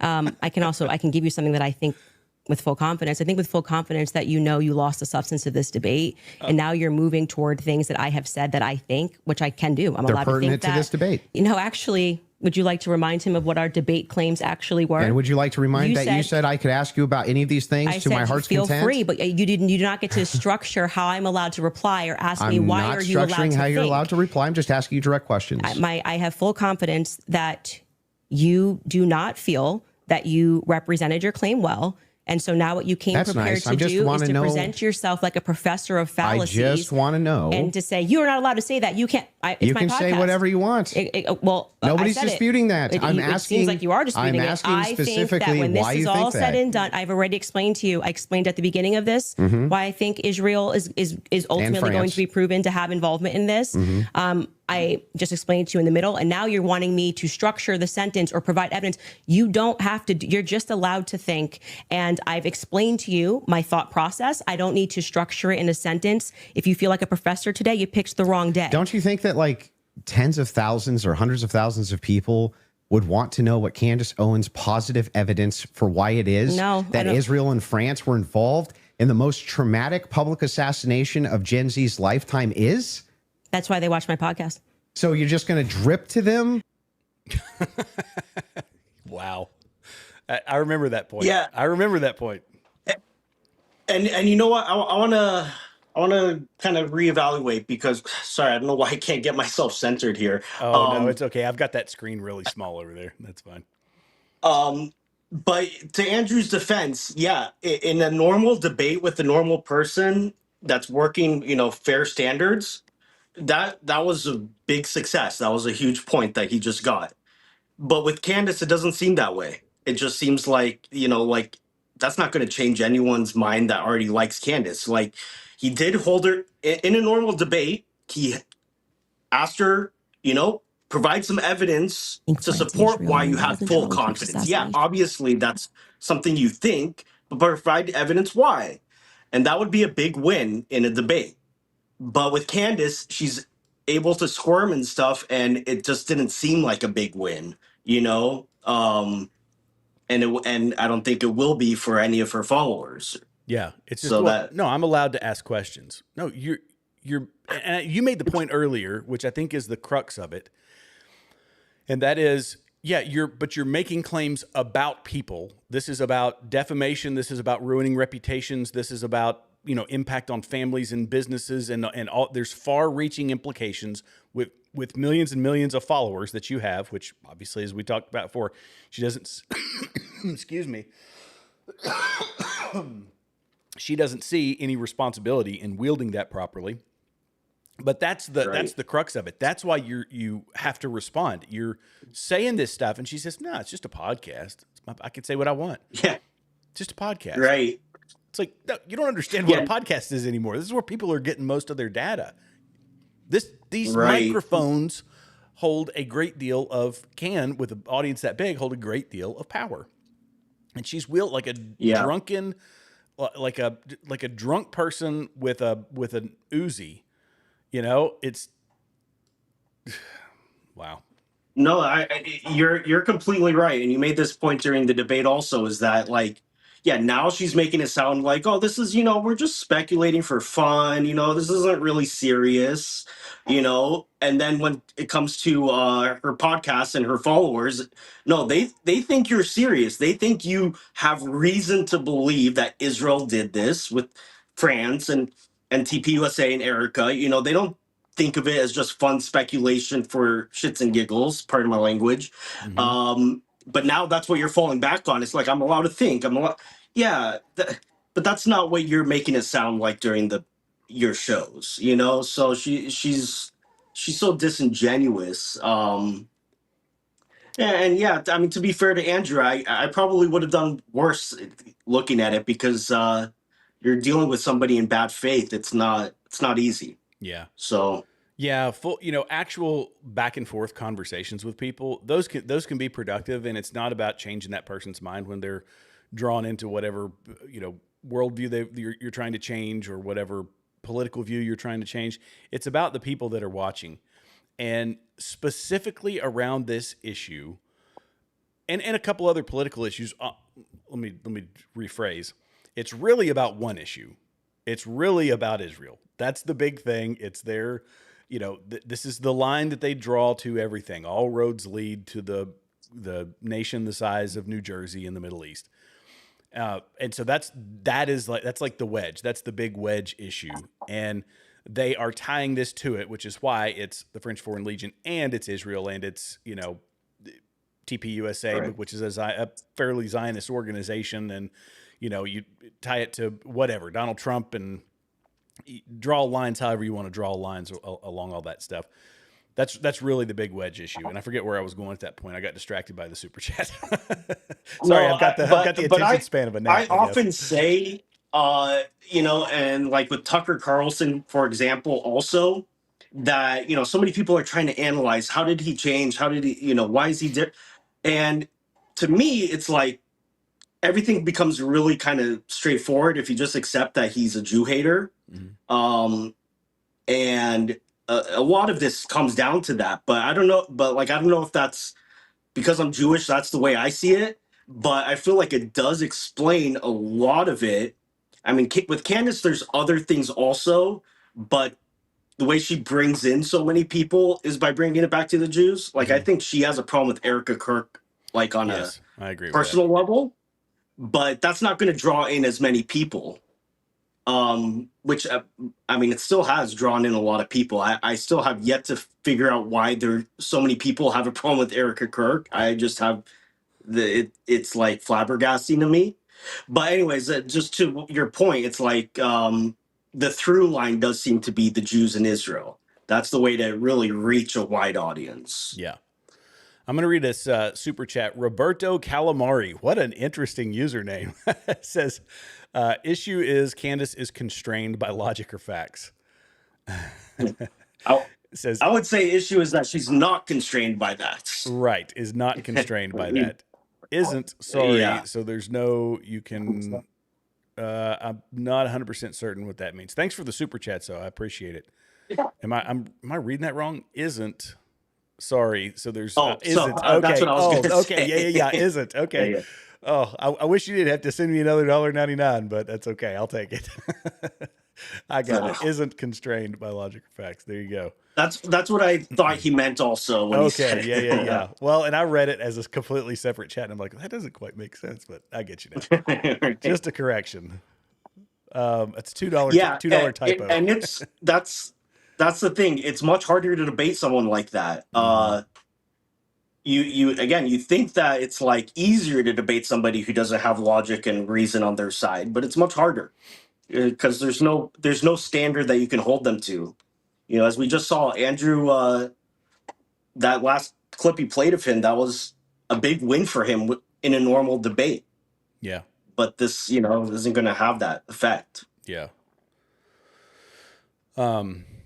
Sidestepping, she has lawsuits and possibly more coming, says Gitch Gummy. I wanted to hear the prelim brought up more. Okay, Kevin says. Officer Brian Davis was, I'm going backwards. So Officer Brian Davis was on the stand and wrote the affidavit of probable cause and wrote Robinson's confession, Robinson confessed or implied he committed the crime. The defense didn't ask Davis one question and could have. I wanted to hear the prelim brought up more.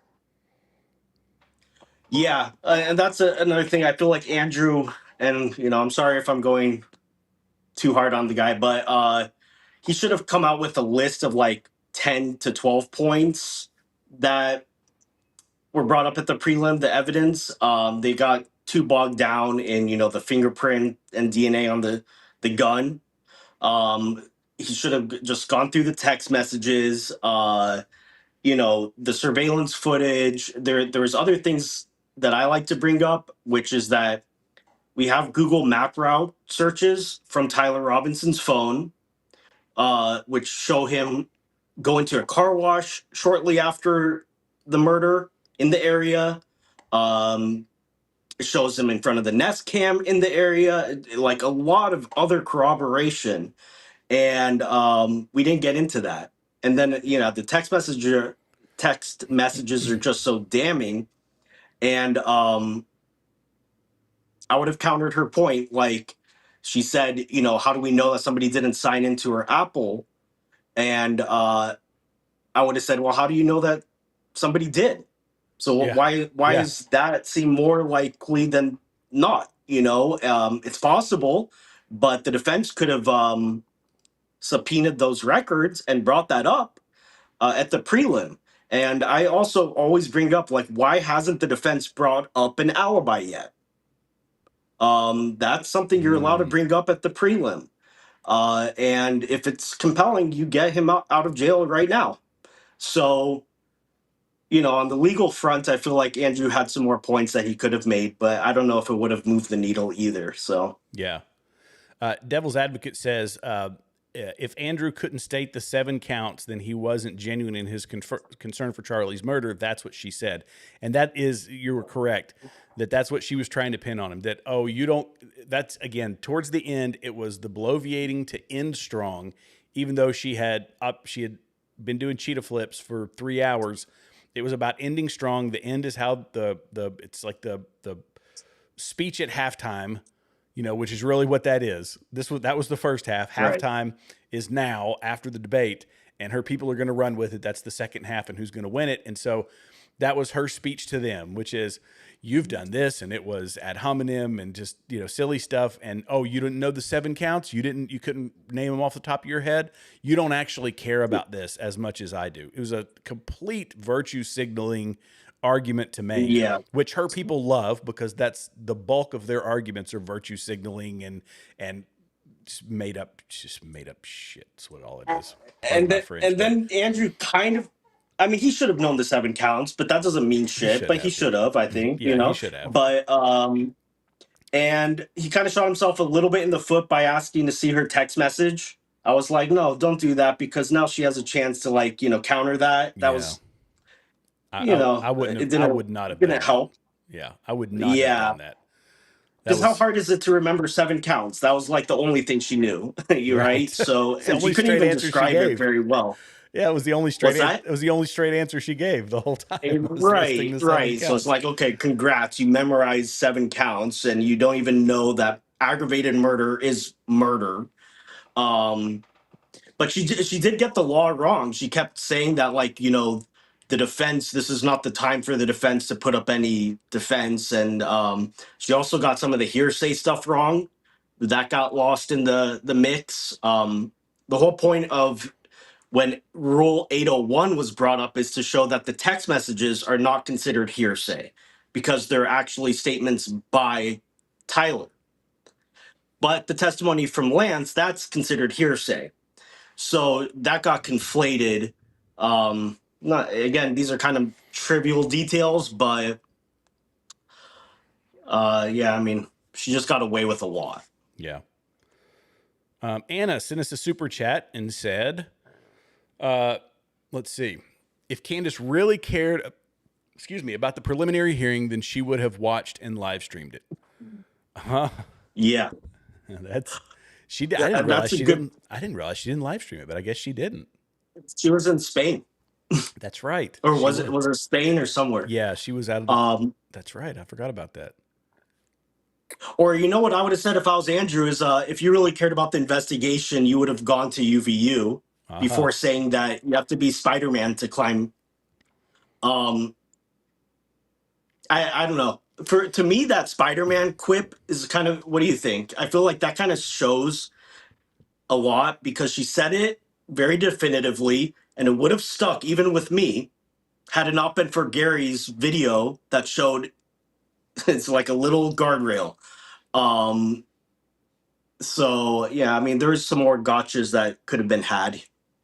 Yeah, no, that's right. It's armchair investigations is what it is. This has been an armchair investigation, and again, this is the thing. So, Irish Lass over here was talking on Rumble was talking about Tucker. He gets the credit. Candace does. Audience size does not equal reliability. It just doesn't. Like that is, she didn't get her audience by being some keen investigator. They got their audience off of Donald Trump and off of a lot of people who they hated. Candace Owens latched on to, interestingly enough, to Jewish-run organizations off of the Daily Wire and off of or PragerU, and then the Daily Wire, and then she goes on to what was it? Let's see. And Charlie Kirk was tacked in there as well. So it was Charlie Kirk and PragerU and the Daily Wire, and then she goes out on her own and she starts crashing everybody, trying to ruin everybody that's been left in her wake. She grifted off of more successful people, more talented people, better people than her, and that's how she got the audience. And now she wields it like a drunken sailor with an Uzi. No offense to sailors, but yeah, it's a great point. Same thing with Tucker. Tucker would be a nameless nobody if it wasn't for Fox, right? Yeah. I mean, or the corporate media before him. Exactly. It's CNN and Fox and all that. And so I say all that to say that just because they have these massive audiences does not mean that we automatically say, you know what, you made it this far, you've got your 5 million, or you've got your 4 million, or your 3 million, or your 6 million viewers, whatever it is. You can still be discredited. You can still be wrong. You can still, your true colors can show through. You can't hide that stuff forever. Like, it can't stay tucked away. We're seeing it with both of them. Honestly, they are two people who made it to the pinnacle of social media and media in general, and they're turning out to be big nothing burgers. They're liars, grifters. They're flipping week to week on opinions. So yeah, and then they veer into the Israel stuff, and that boosts their numbers because you have a built-in audience of 1 billion people that hate Israel. So like if I wanted to build up my audience a lot more, I could be just like I could become super anti-Israel and call myself the anti-Israeli Jewish lawyer, and I guarantee I would have a lot more followers. Oh, dude, But you'd be in the hundreds of thousands within a couple months. right. Maybe you ought to do it just as a joke. I think probably burn that bridge with my content and nobody would buy it. But yeah, I mean, there's a built-in audience for it. So that's the easiest way. There is. Which is why I appreciate all you truth seekers for not doing that, for not, just going where the clicks are, sticking with your own principles. Yeah. I real quick want to say thanks to everybody who has been super chatting the channel. I really appreciate it. It helps this channel grow. You can subscribe to this channel at here at Continue Freedom. I'm on X. I'm also on Rumble, whichever platform you prefer. So if you're watching me on YouTube, you can go over and follow me on X. If you're watching me on X, you can go over and follow me on YouTube. Follow Gil as well at Whole Truth 12. He's over on YouTube and on X. Go follow him. And you can become a member. I've got memberships available here. You're more than welcome to pop on board. Every little bit helps. For a few bucks a month. It helps the channel grow. And we've gotten quite a few members, and so I'm appreciative for that. I've also got a little bit of merch.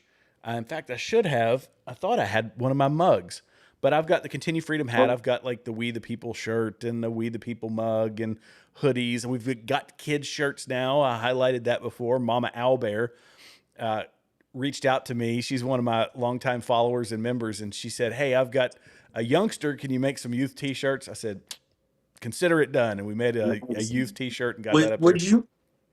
Would you mind if I rock your hat? I want to get one of those hats. Oh, absolutely. Would that be cool? Yeah. Totally. Okay, cool. Totally.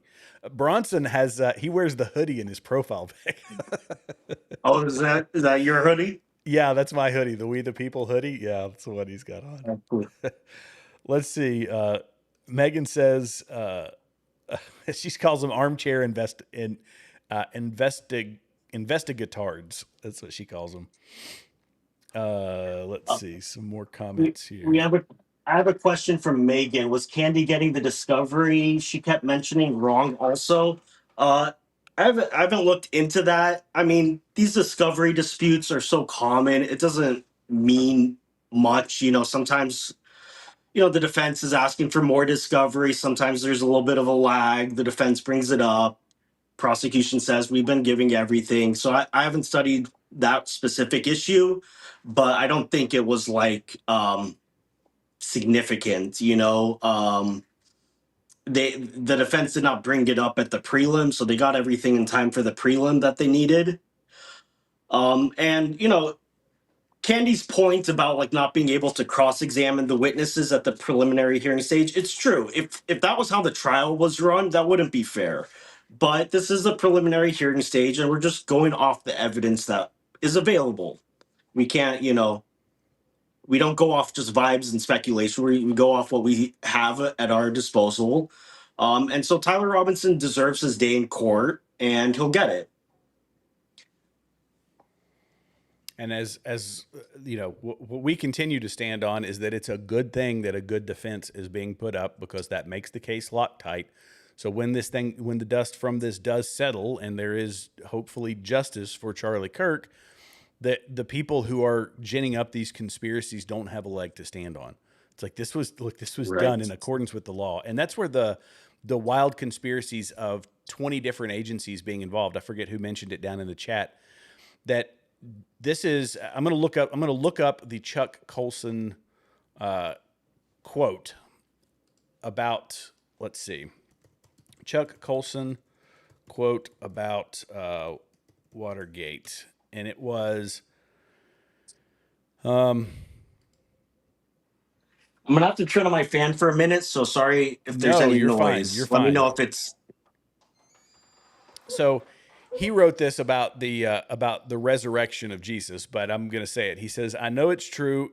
I know it is a fact, and Watergate proved it to me."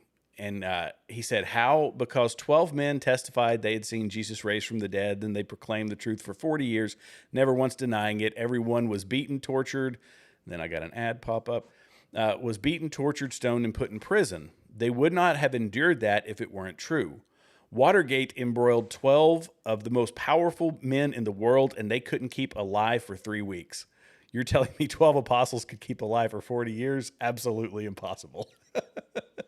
And I use that one. Charles Colson he's an interesting guy. He developed what's called the Colson Center for Biblical Worldviews, and they train people to be in different. Okay, I'm going to go ahead and ban this guy or gal, whatever it is. Yeah, and you were gone. Good idea. Yeah. I caught him right before you banned him. Yeah, he was in here doing the all caps thing and all that stuff. So yeah, I had a guy right when I started would do a post, but it was one word per post. So they do that to try to fill the like flood it and get the number one commenter thing. So yeah, I just thought I'd go ahead. That's how you know you have a really good argument, is because you put it in all caps. Yeah, that's right. That's the best way to win an argument. But no, what I was saying was Chuck Colson started the Colson Center for Biblical Worldview, and he basically teaches people to engage in whatever field they are with using a biblical worldview. It's a really cool organization. But anyway, that's just for the folks out there. If you're interested, go check out the Colson Center. Let's see what other comments we've got. Natalie says $300,000 for what? A waste. Yeah. Oh, Megan said she timed them out earlier and they came back. They're very motivated, Megan. These, the trolls and gremlins, I don't know if you've seen this, Gil, on your live streams, but the smaller your channel is, the more they love to come after you. And oh, really? Oh, dude. I would do live streams. My channel's pretty small. I was just gonna say I'm jealous that you're attracting trolls. That means you got some reach. I haven't even gotten to that point yet. No, well, that was the thing. I was having trolls, like bad trolls, when I was your channel size. Like, I was in the hundreds of subscribers, and I would do live streams, and those were the only people showing up. And I would get like 4 trolls, and they would just absolutely bomb my chat. And it's the most horrific. So if it does start to happen to you, I will say the good thing for you, and which is it's awesome that like I can bring you on my channel. We've got a great audience of people that we can share. And this is how what we do off of all these channels that are kind of in our sphere, in our ecosphere. And it's great because you do get to build a good audience of actually engaged people, not bots. And when you just start opening it up and you're talking politics out to the internet, the bots, they, for whatever reason, or the trolls, there's people out here scoping for it. They will absolutely attack you. And it's like vile stuff that they're saying to you. And I bet the first couple of times you're doing it, it's a little disheartening. You're like, good gracious, but you just keep going and going and going. And eventually you build a great audience like I've got. And then you got moderators and the Megans of the world get in there and, No, I was going to say a lot of your audience are subscribers of mine as well. So I feel like I'm part of this whole crew and I love everybody. Everyone's been so supportive. So thank you. Yeah, absolutely. Absolutely. And I owe a lot to you and Gary, for helping me grow. So I very much appreciate it.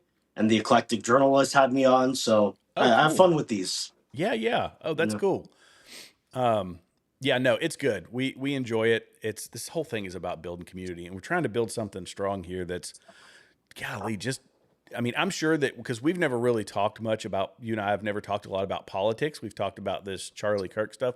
I'm sure that we vary on some political issues, but because I vary on political issues with just about everybody that I engage with Bronson, with Gary, with other folks. We've got disagreements, but that's the healthy disagreement. It's not the disagreement that says we break apart everything and we start getting into hive minds. There's got to be a place for people that want to have actual conversations to congregate. And I'm hoping my channel is something like that, that your channel can be something like that, that, you know, all these people in our sphere can. So I feel like we've been blessed with our community. That's great. Yeah. And I feel like reasonable people can disagree. You know, I think reasonable people can disagree on tax policy and, you know, immigration policy and, you know, different things. I just have two things is, got to be against transing the kids because that to me is disgusting. Yep. And you can't hate Jews. Or you can't hate anybody really, you know, any group of people. Yeah. Everything else I think is open for debate. Yeah. So There you go. that's fair enough.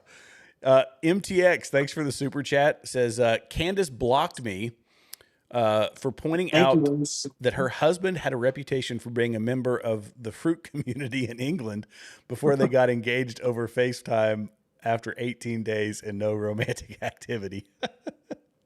Well, it's so weird. The mods came down hard on you for that one, MTX. Oh, coincidentally, their romance is so weird. So strange. I mean, no romance, the lack of romance, not the romance, their lack of romance. We never had a romantic engagement, and I said 18 days. 18 days, will you be my wife? And we got married. And I'm not like a judgmental person, and you know I don't want to be catty and stuff like that, but that's just bizarre. It seems like an op. Yeah, right. If there ever like, is. Felt like in my mind I was like, arranged marriage. I don't know. I mean, you're right. Yeah. I shouldn't be overly judgmental. It's just it's just weird how the whole thing happened. That's so out of the ordinary, and they talk about it like it's a normal thing. Right. And if she wasn't so judgmental about other people, then I wouldn't, you know, attack her for that. But she's earned it. She's earned all the mockery she gets. Yeah, that's true. That's right. That's the other point. That the mockery. She mocks everybody, but she refused. You're not allowed to mock her. You know, she plays victim, and that's why I say she's a wild lefty. The victim card, virtue signaling, whatever, lefty. Let's see. I think this cold-hearted murder should get the electric chair. Took a wonderful man from the family. I'm going to put this one up. Craig, try not to use all caps. But he said, I think this cold-hearted murderer should get the electric chair. He took a wonderful man from his family. Anyone that agrees with him should get the same punishment. Yeah. This was another good... Oh, sorry. No. Go ahead. Go ahead. You were going to make a legitimate point. I was going to make a philosophical point. No, I think Andrew had a good point. Again, maybe it was just because of the time constraints. He wasn't able to flesh it out, but his opening was good about how the left celebrated all this and celebrated the death of Charlie. That was the big news right after. You know, you had Ian Carroll say that Israel did it within 2 days, but that wasn't really getting any traction at first. So the big news, which is still should be the big news, is how the left celebrated this. But that's got completely lost because of Candace Owens almost. Yeah. Single-handedly. Yeah, no, you're right. It was a we remember what the left did, and what Candace Owens is a version of that. It's just a different version of that. The attacking Charlie Kirk after he was, and she's saying that she's doing it for him, but he's doing it for literally everybody in his sphere, whether it's from his wife on down to his closest friends and everybody. So it's just the same. It's no different. MTX says, I'm not judging. If Charlie chose Erica over me, I'd be distraught enough to be willing to enter into a lavender marriage where I become a turkey for 5 years straight. I'm just asking statements. To me, it's so obvious that Candace Owens is like in love with Charlie. Yeah. I don't know. I mean, I feel like that the way she looks at him, I don't think I've seen any pictures similar of her looking at her husband that way. And it wasn't, probably not love, but like a desire for him. That's what I get. I Yeah, get that's what huge it seems vibes like. like that. Yeah, I agree. There was another one I was going to bring up here.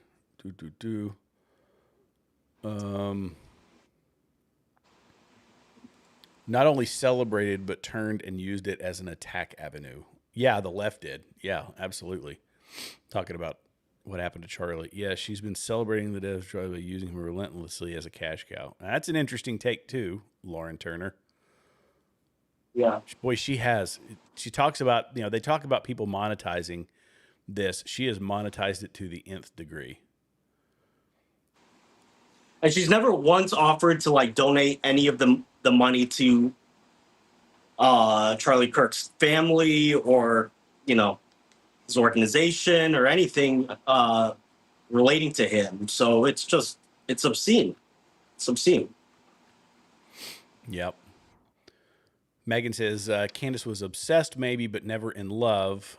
Yeah, Candy that's can't true. do That's real love. She doesn't understand it. Yeah. Yeah, I agree. I don't think love is the right word. You're right. Yeah.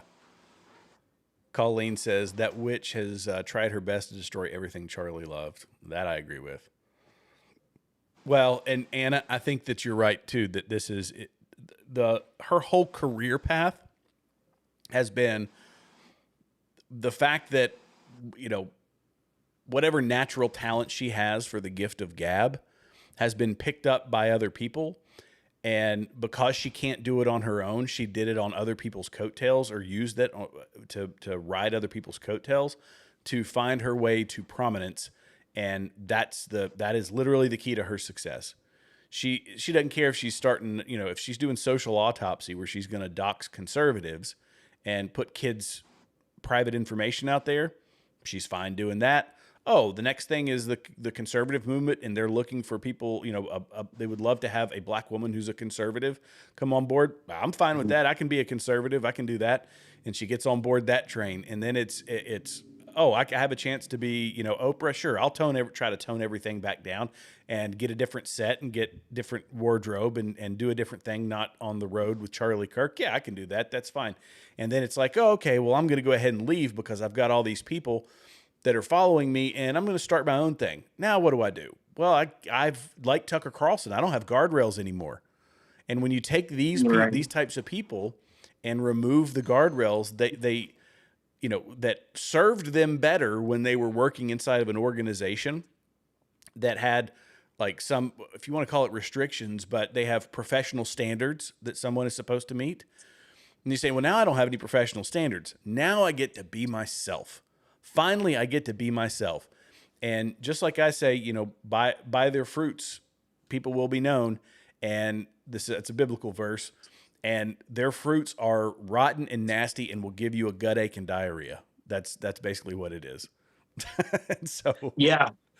And that gets to what I think she was actually obsessed about Charlie. Charlie.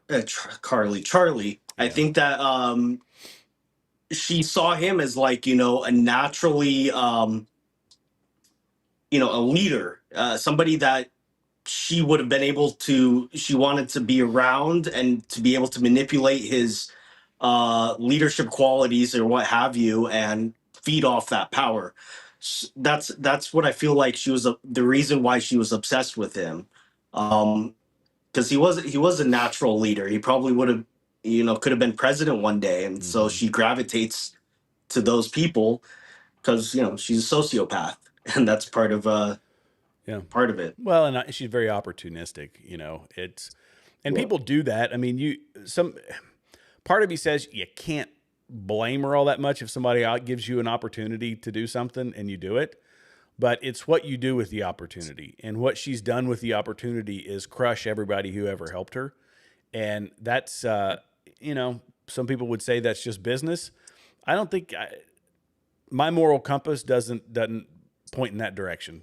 Personally, I say that if somebody's going to help me get to the top, somebody can wrong you and you break a relationship or whatever.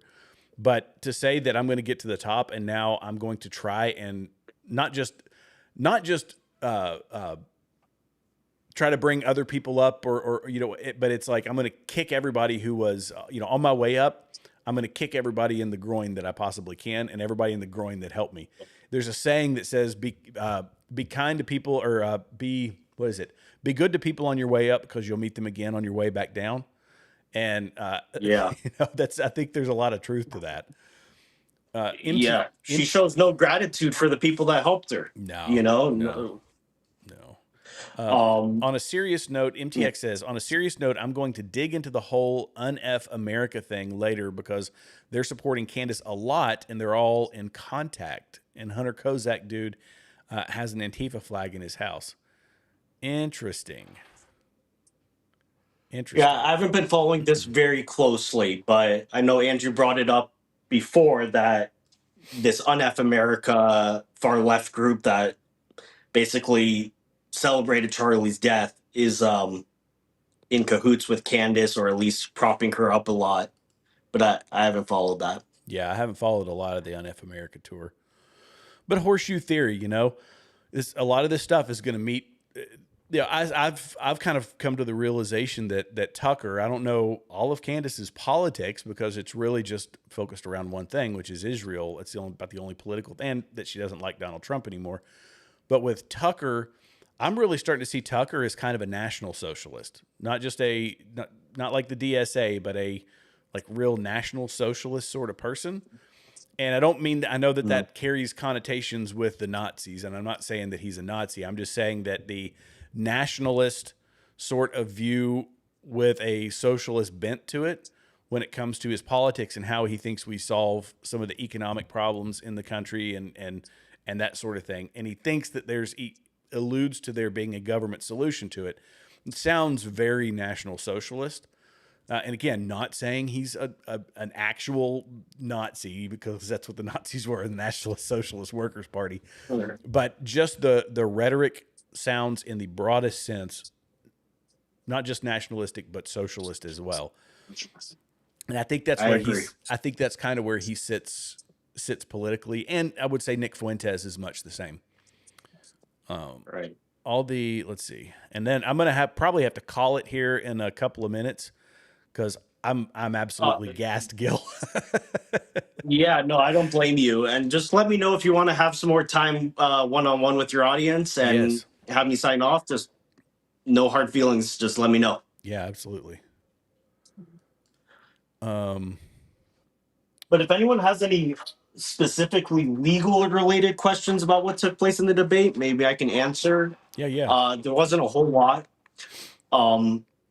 I think Andrew should have come out with the list of like 20 pieces of evidence. But yeah, again, I don't know if it would have made that much of a difference anyways. Yeah. Can you, I've got to, because again, I've been on for like 7 hours. Can you talk to the audience just for a minute while I go use the facilities for just a minute? Absolutely. Let me, and take your time. Yeah. Yeah. Let me put you, grab a cup of water. Yeah. Let me put you up here. And did that work? Nope. Well, this is one that I haven't, oh wait.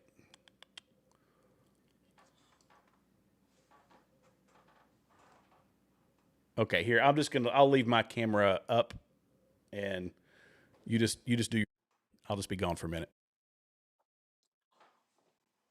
Thank you. So does anyone have any specific questions? Again, I won't say that I'm just that disappointed in the debate, because I didn't have that high expectations going into it.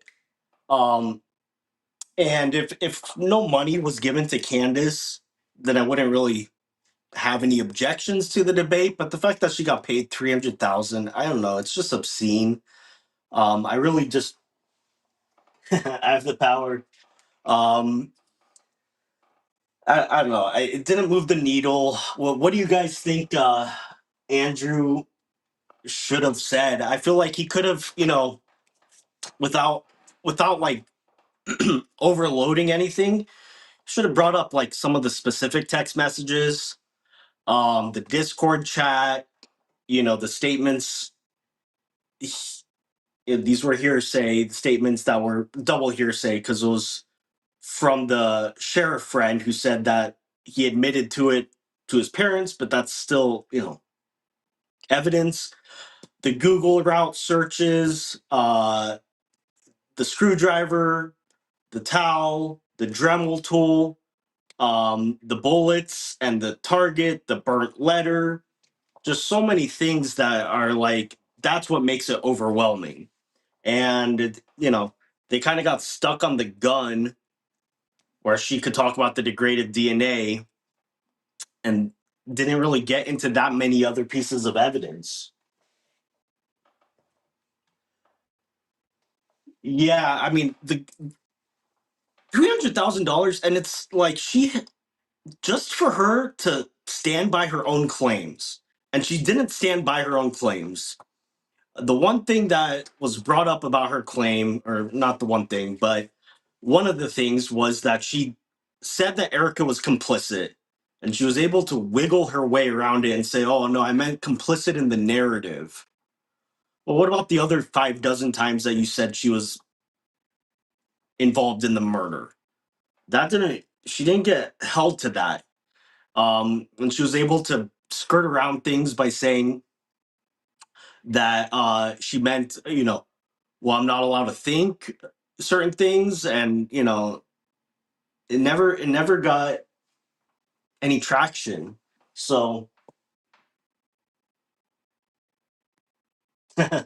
she called Andrew. Yeah, I remember she called Andrew an a-hole. Um, but yeah, I think that money is hers now. So I don't think that's gonna change. Yeah, it's disgusting that she got paid. Honestly, no truth seeker would accept that. Um, Only an entertainer would. So I hope that sticks with more people, but I don't think it's going to make that much of a difference for her followers. I'm going to grab some water real quick. Okay, Or I'm back now. I'm going to grab a cup of water real quick. Yeah, man. Yep. Okie dokie. Let's see.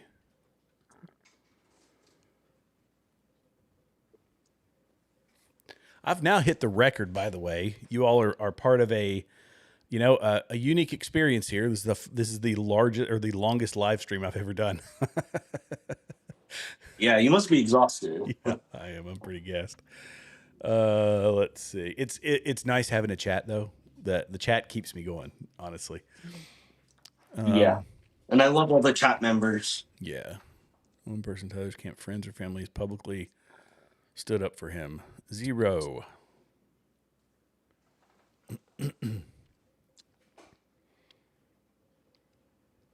Let's see. Yeah, the issue is like the standards that she holds to other people, this mountain of evidence.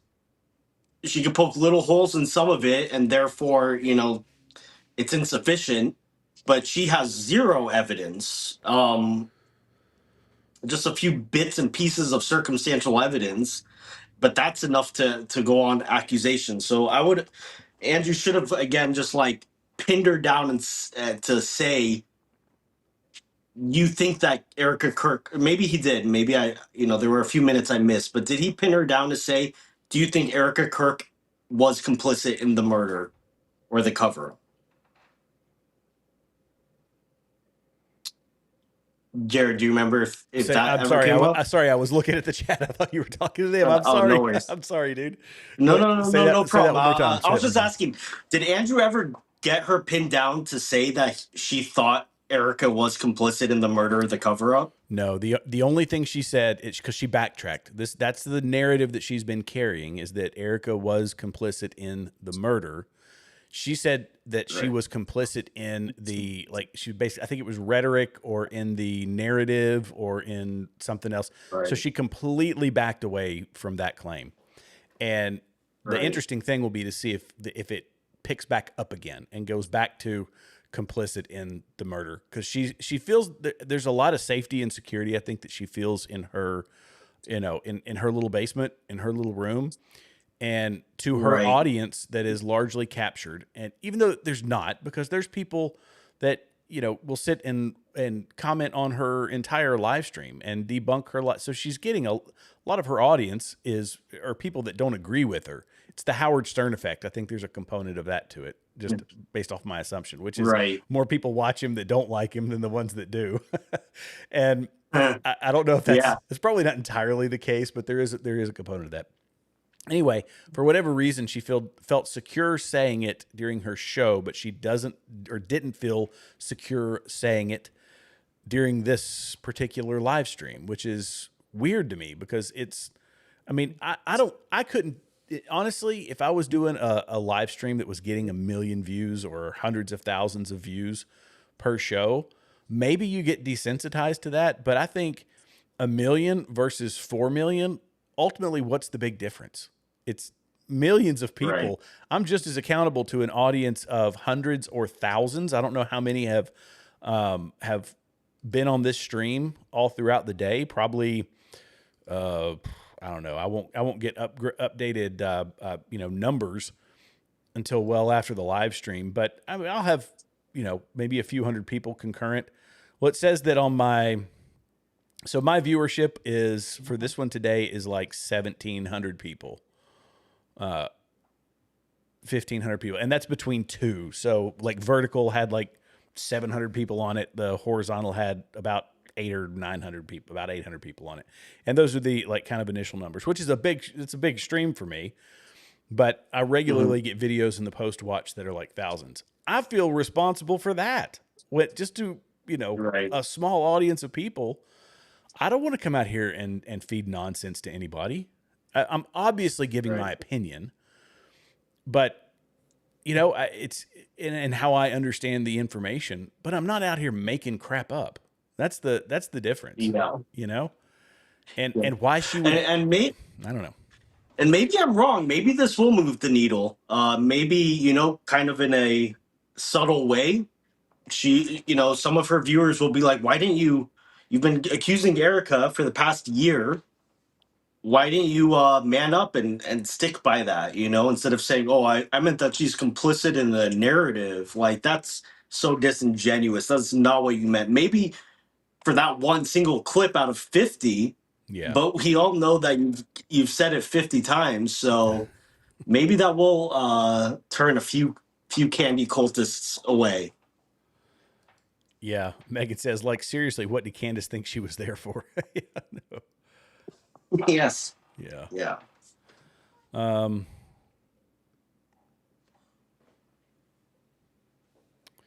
You should be responsible for the words that come out of your own mouth, no matter who you say them to or in front of. Exactly. Because you know what? It's the same thing if you say it in front of somebody that, and I've had to do that. If you have a rash response to something, you say, I shouldn't have said it that way. Like, that's not the right way to say that. But just be a freaking human being. It's when people start becoming performers, that drives a lot of it as well. When you think you're not just there to inform but entertain.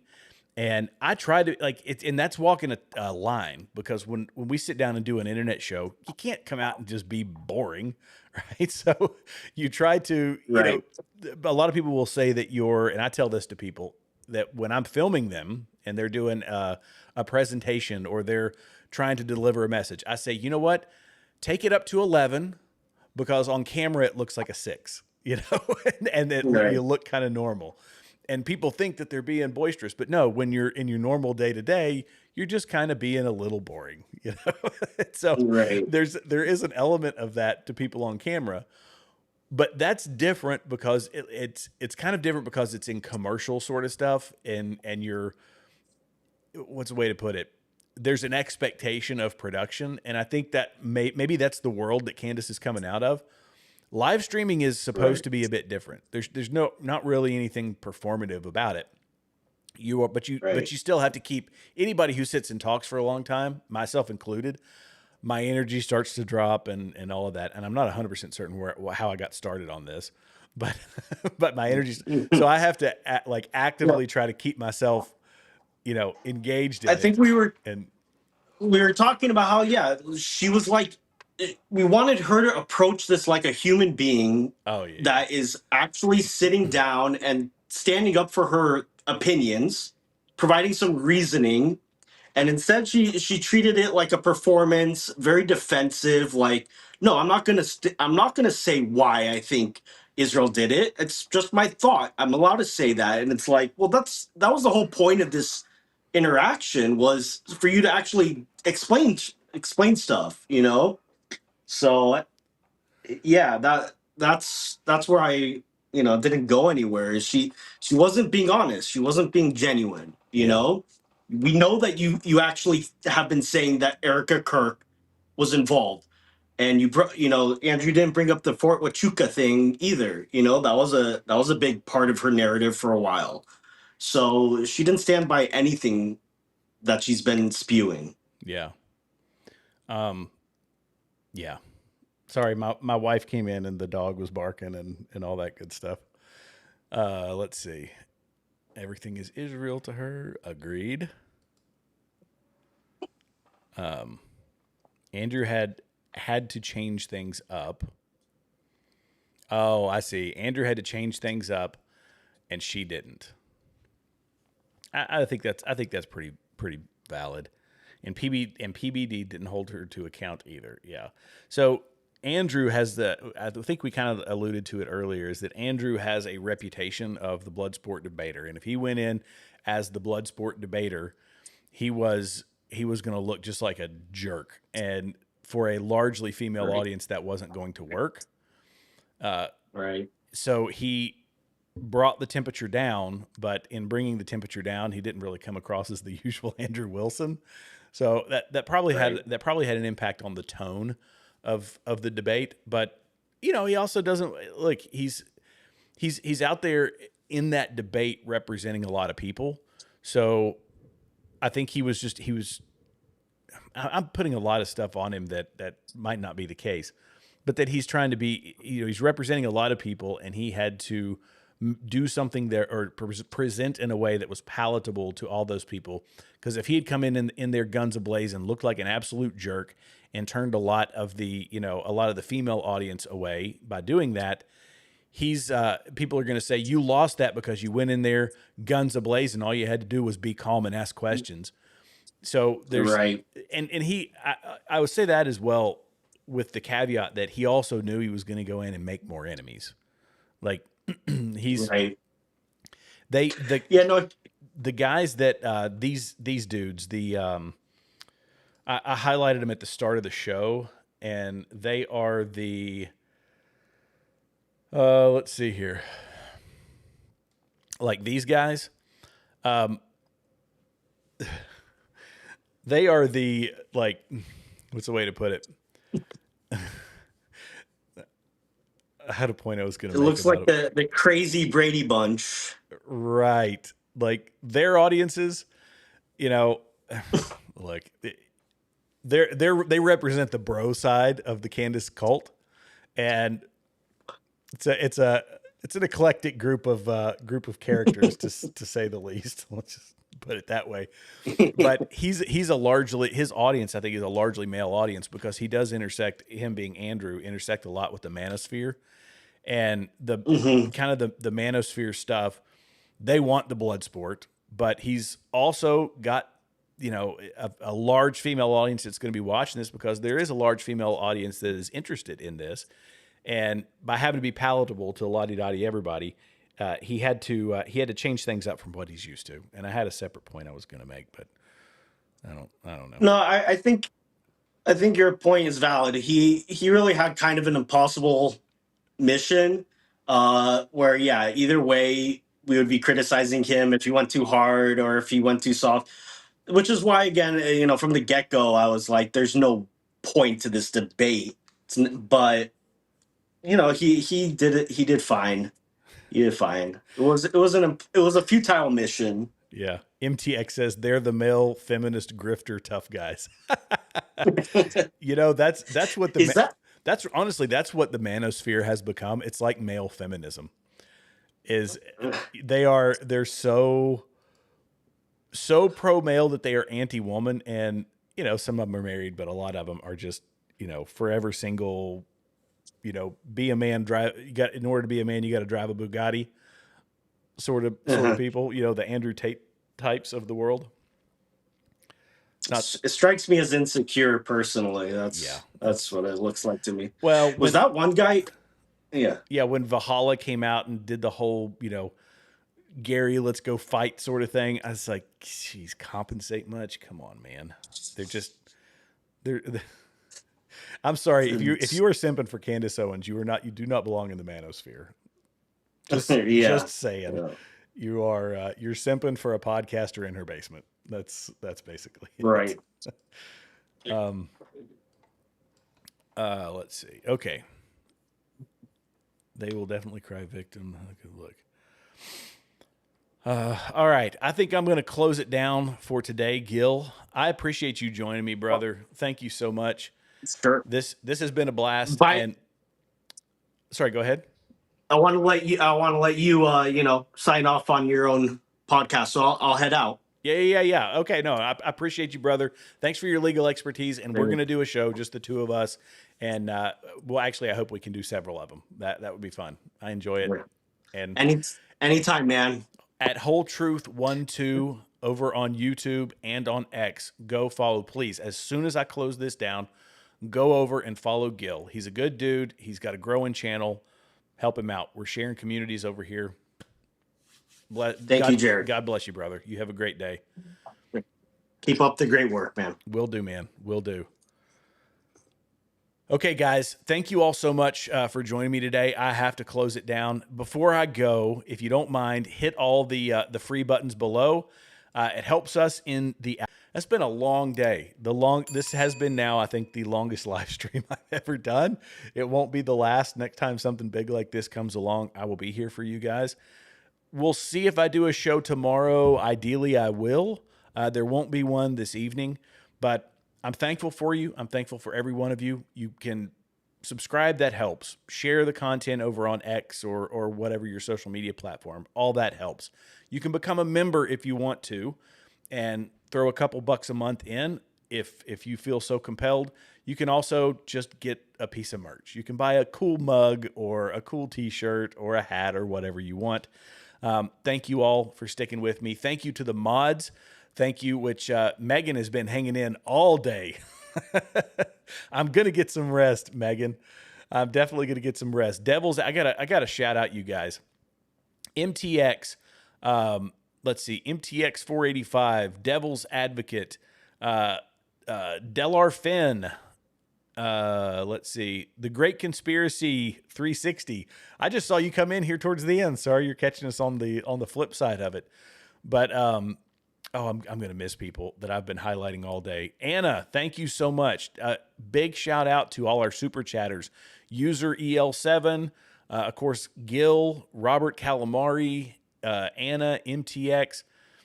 This has been fantastic. And golly, I know I'm missing some folks that have been here today. I wanted to highlight some more. Either way, God bless you all. God bless America. Have a fantastic rest of your Friday evening. Don't be black-pilled. Gray-pilled is acceptable. But that should be the bottom limit. I love you guys. We'll see you in the next one.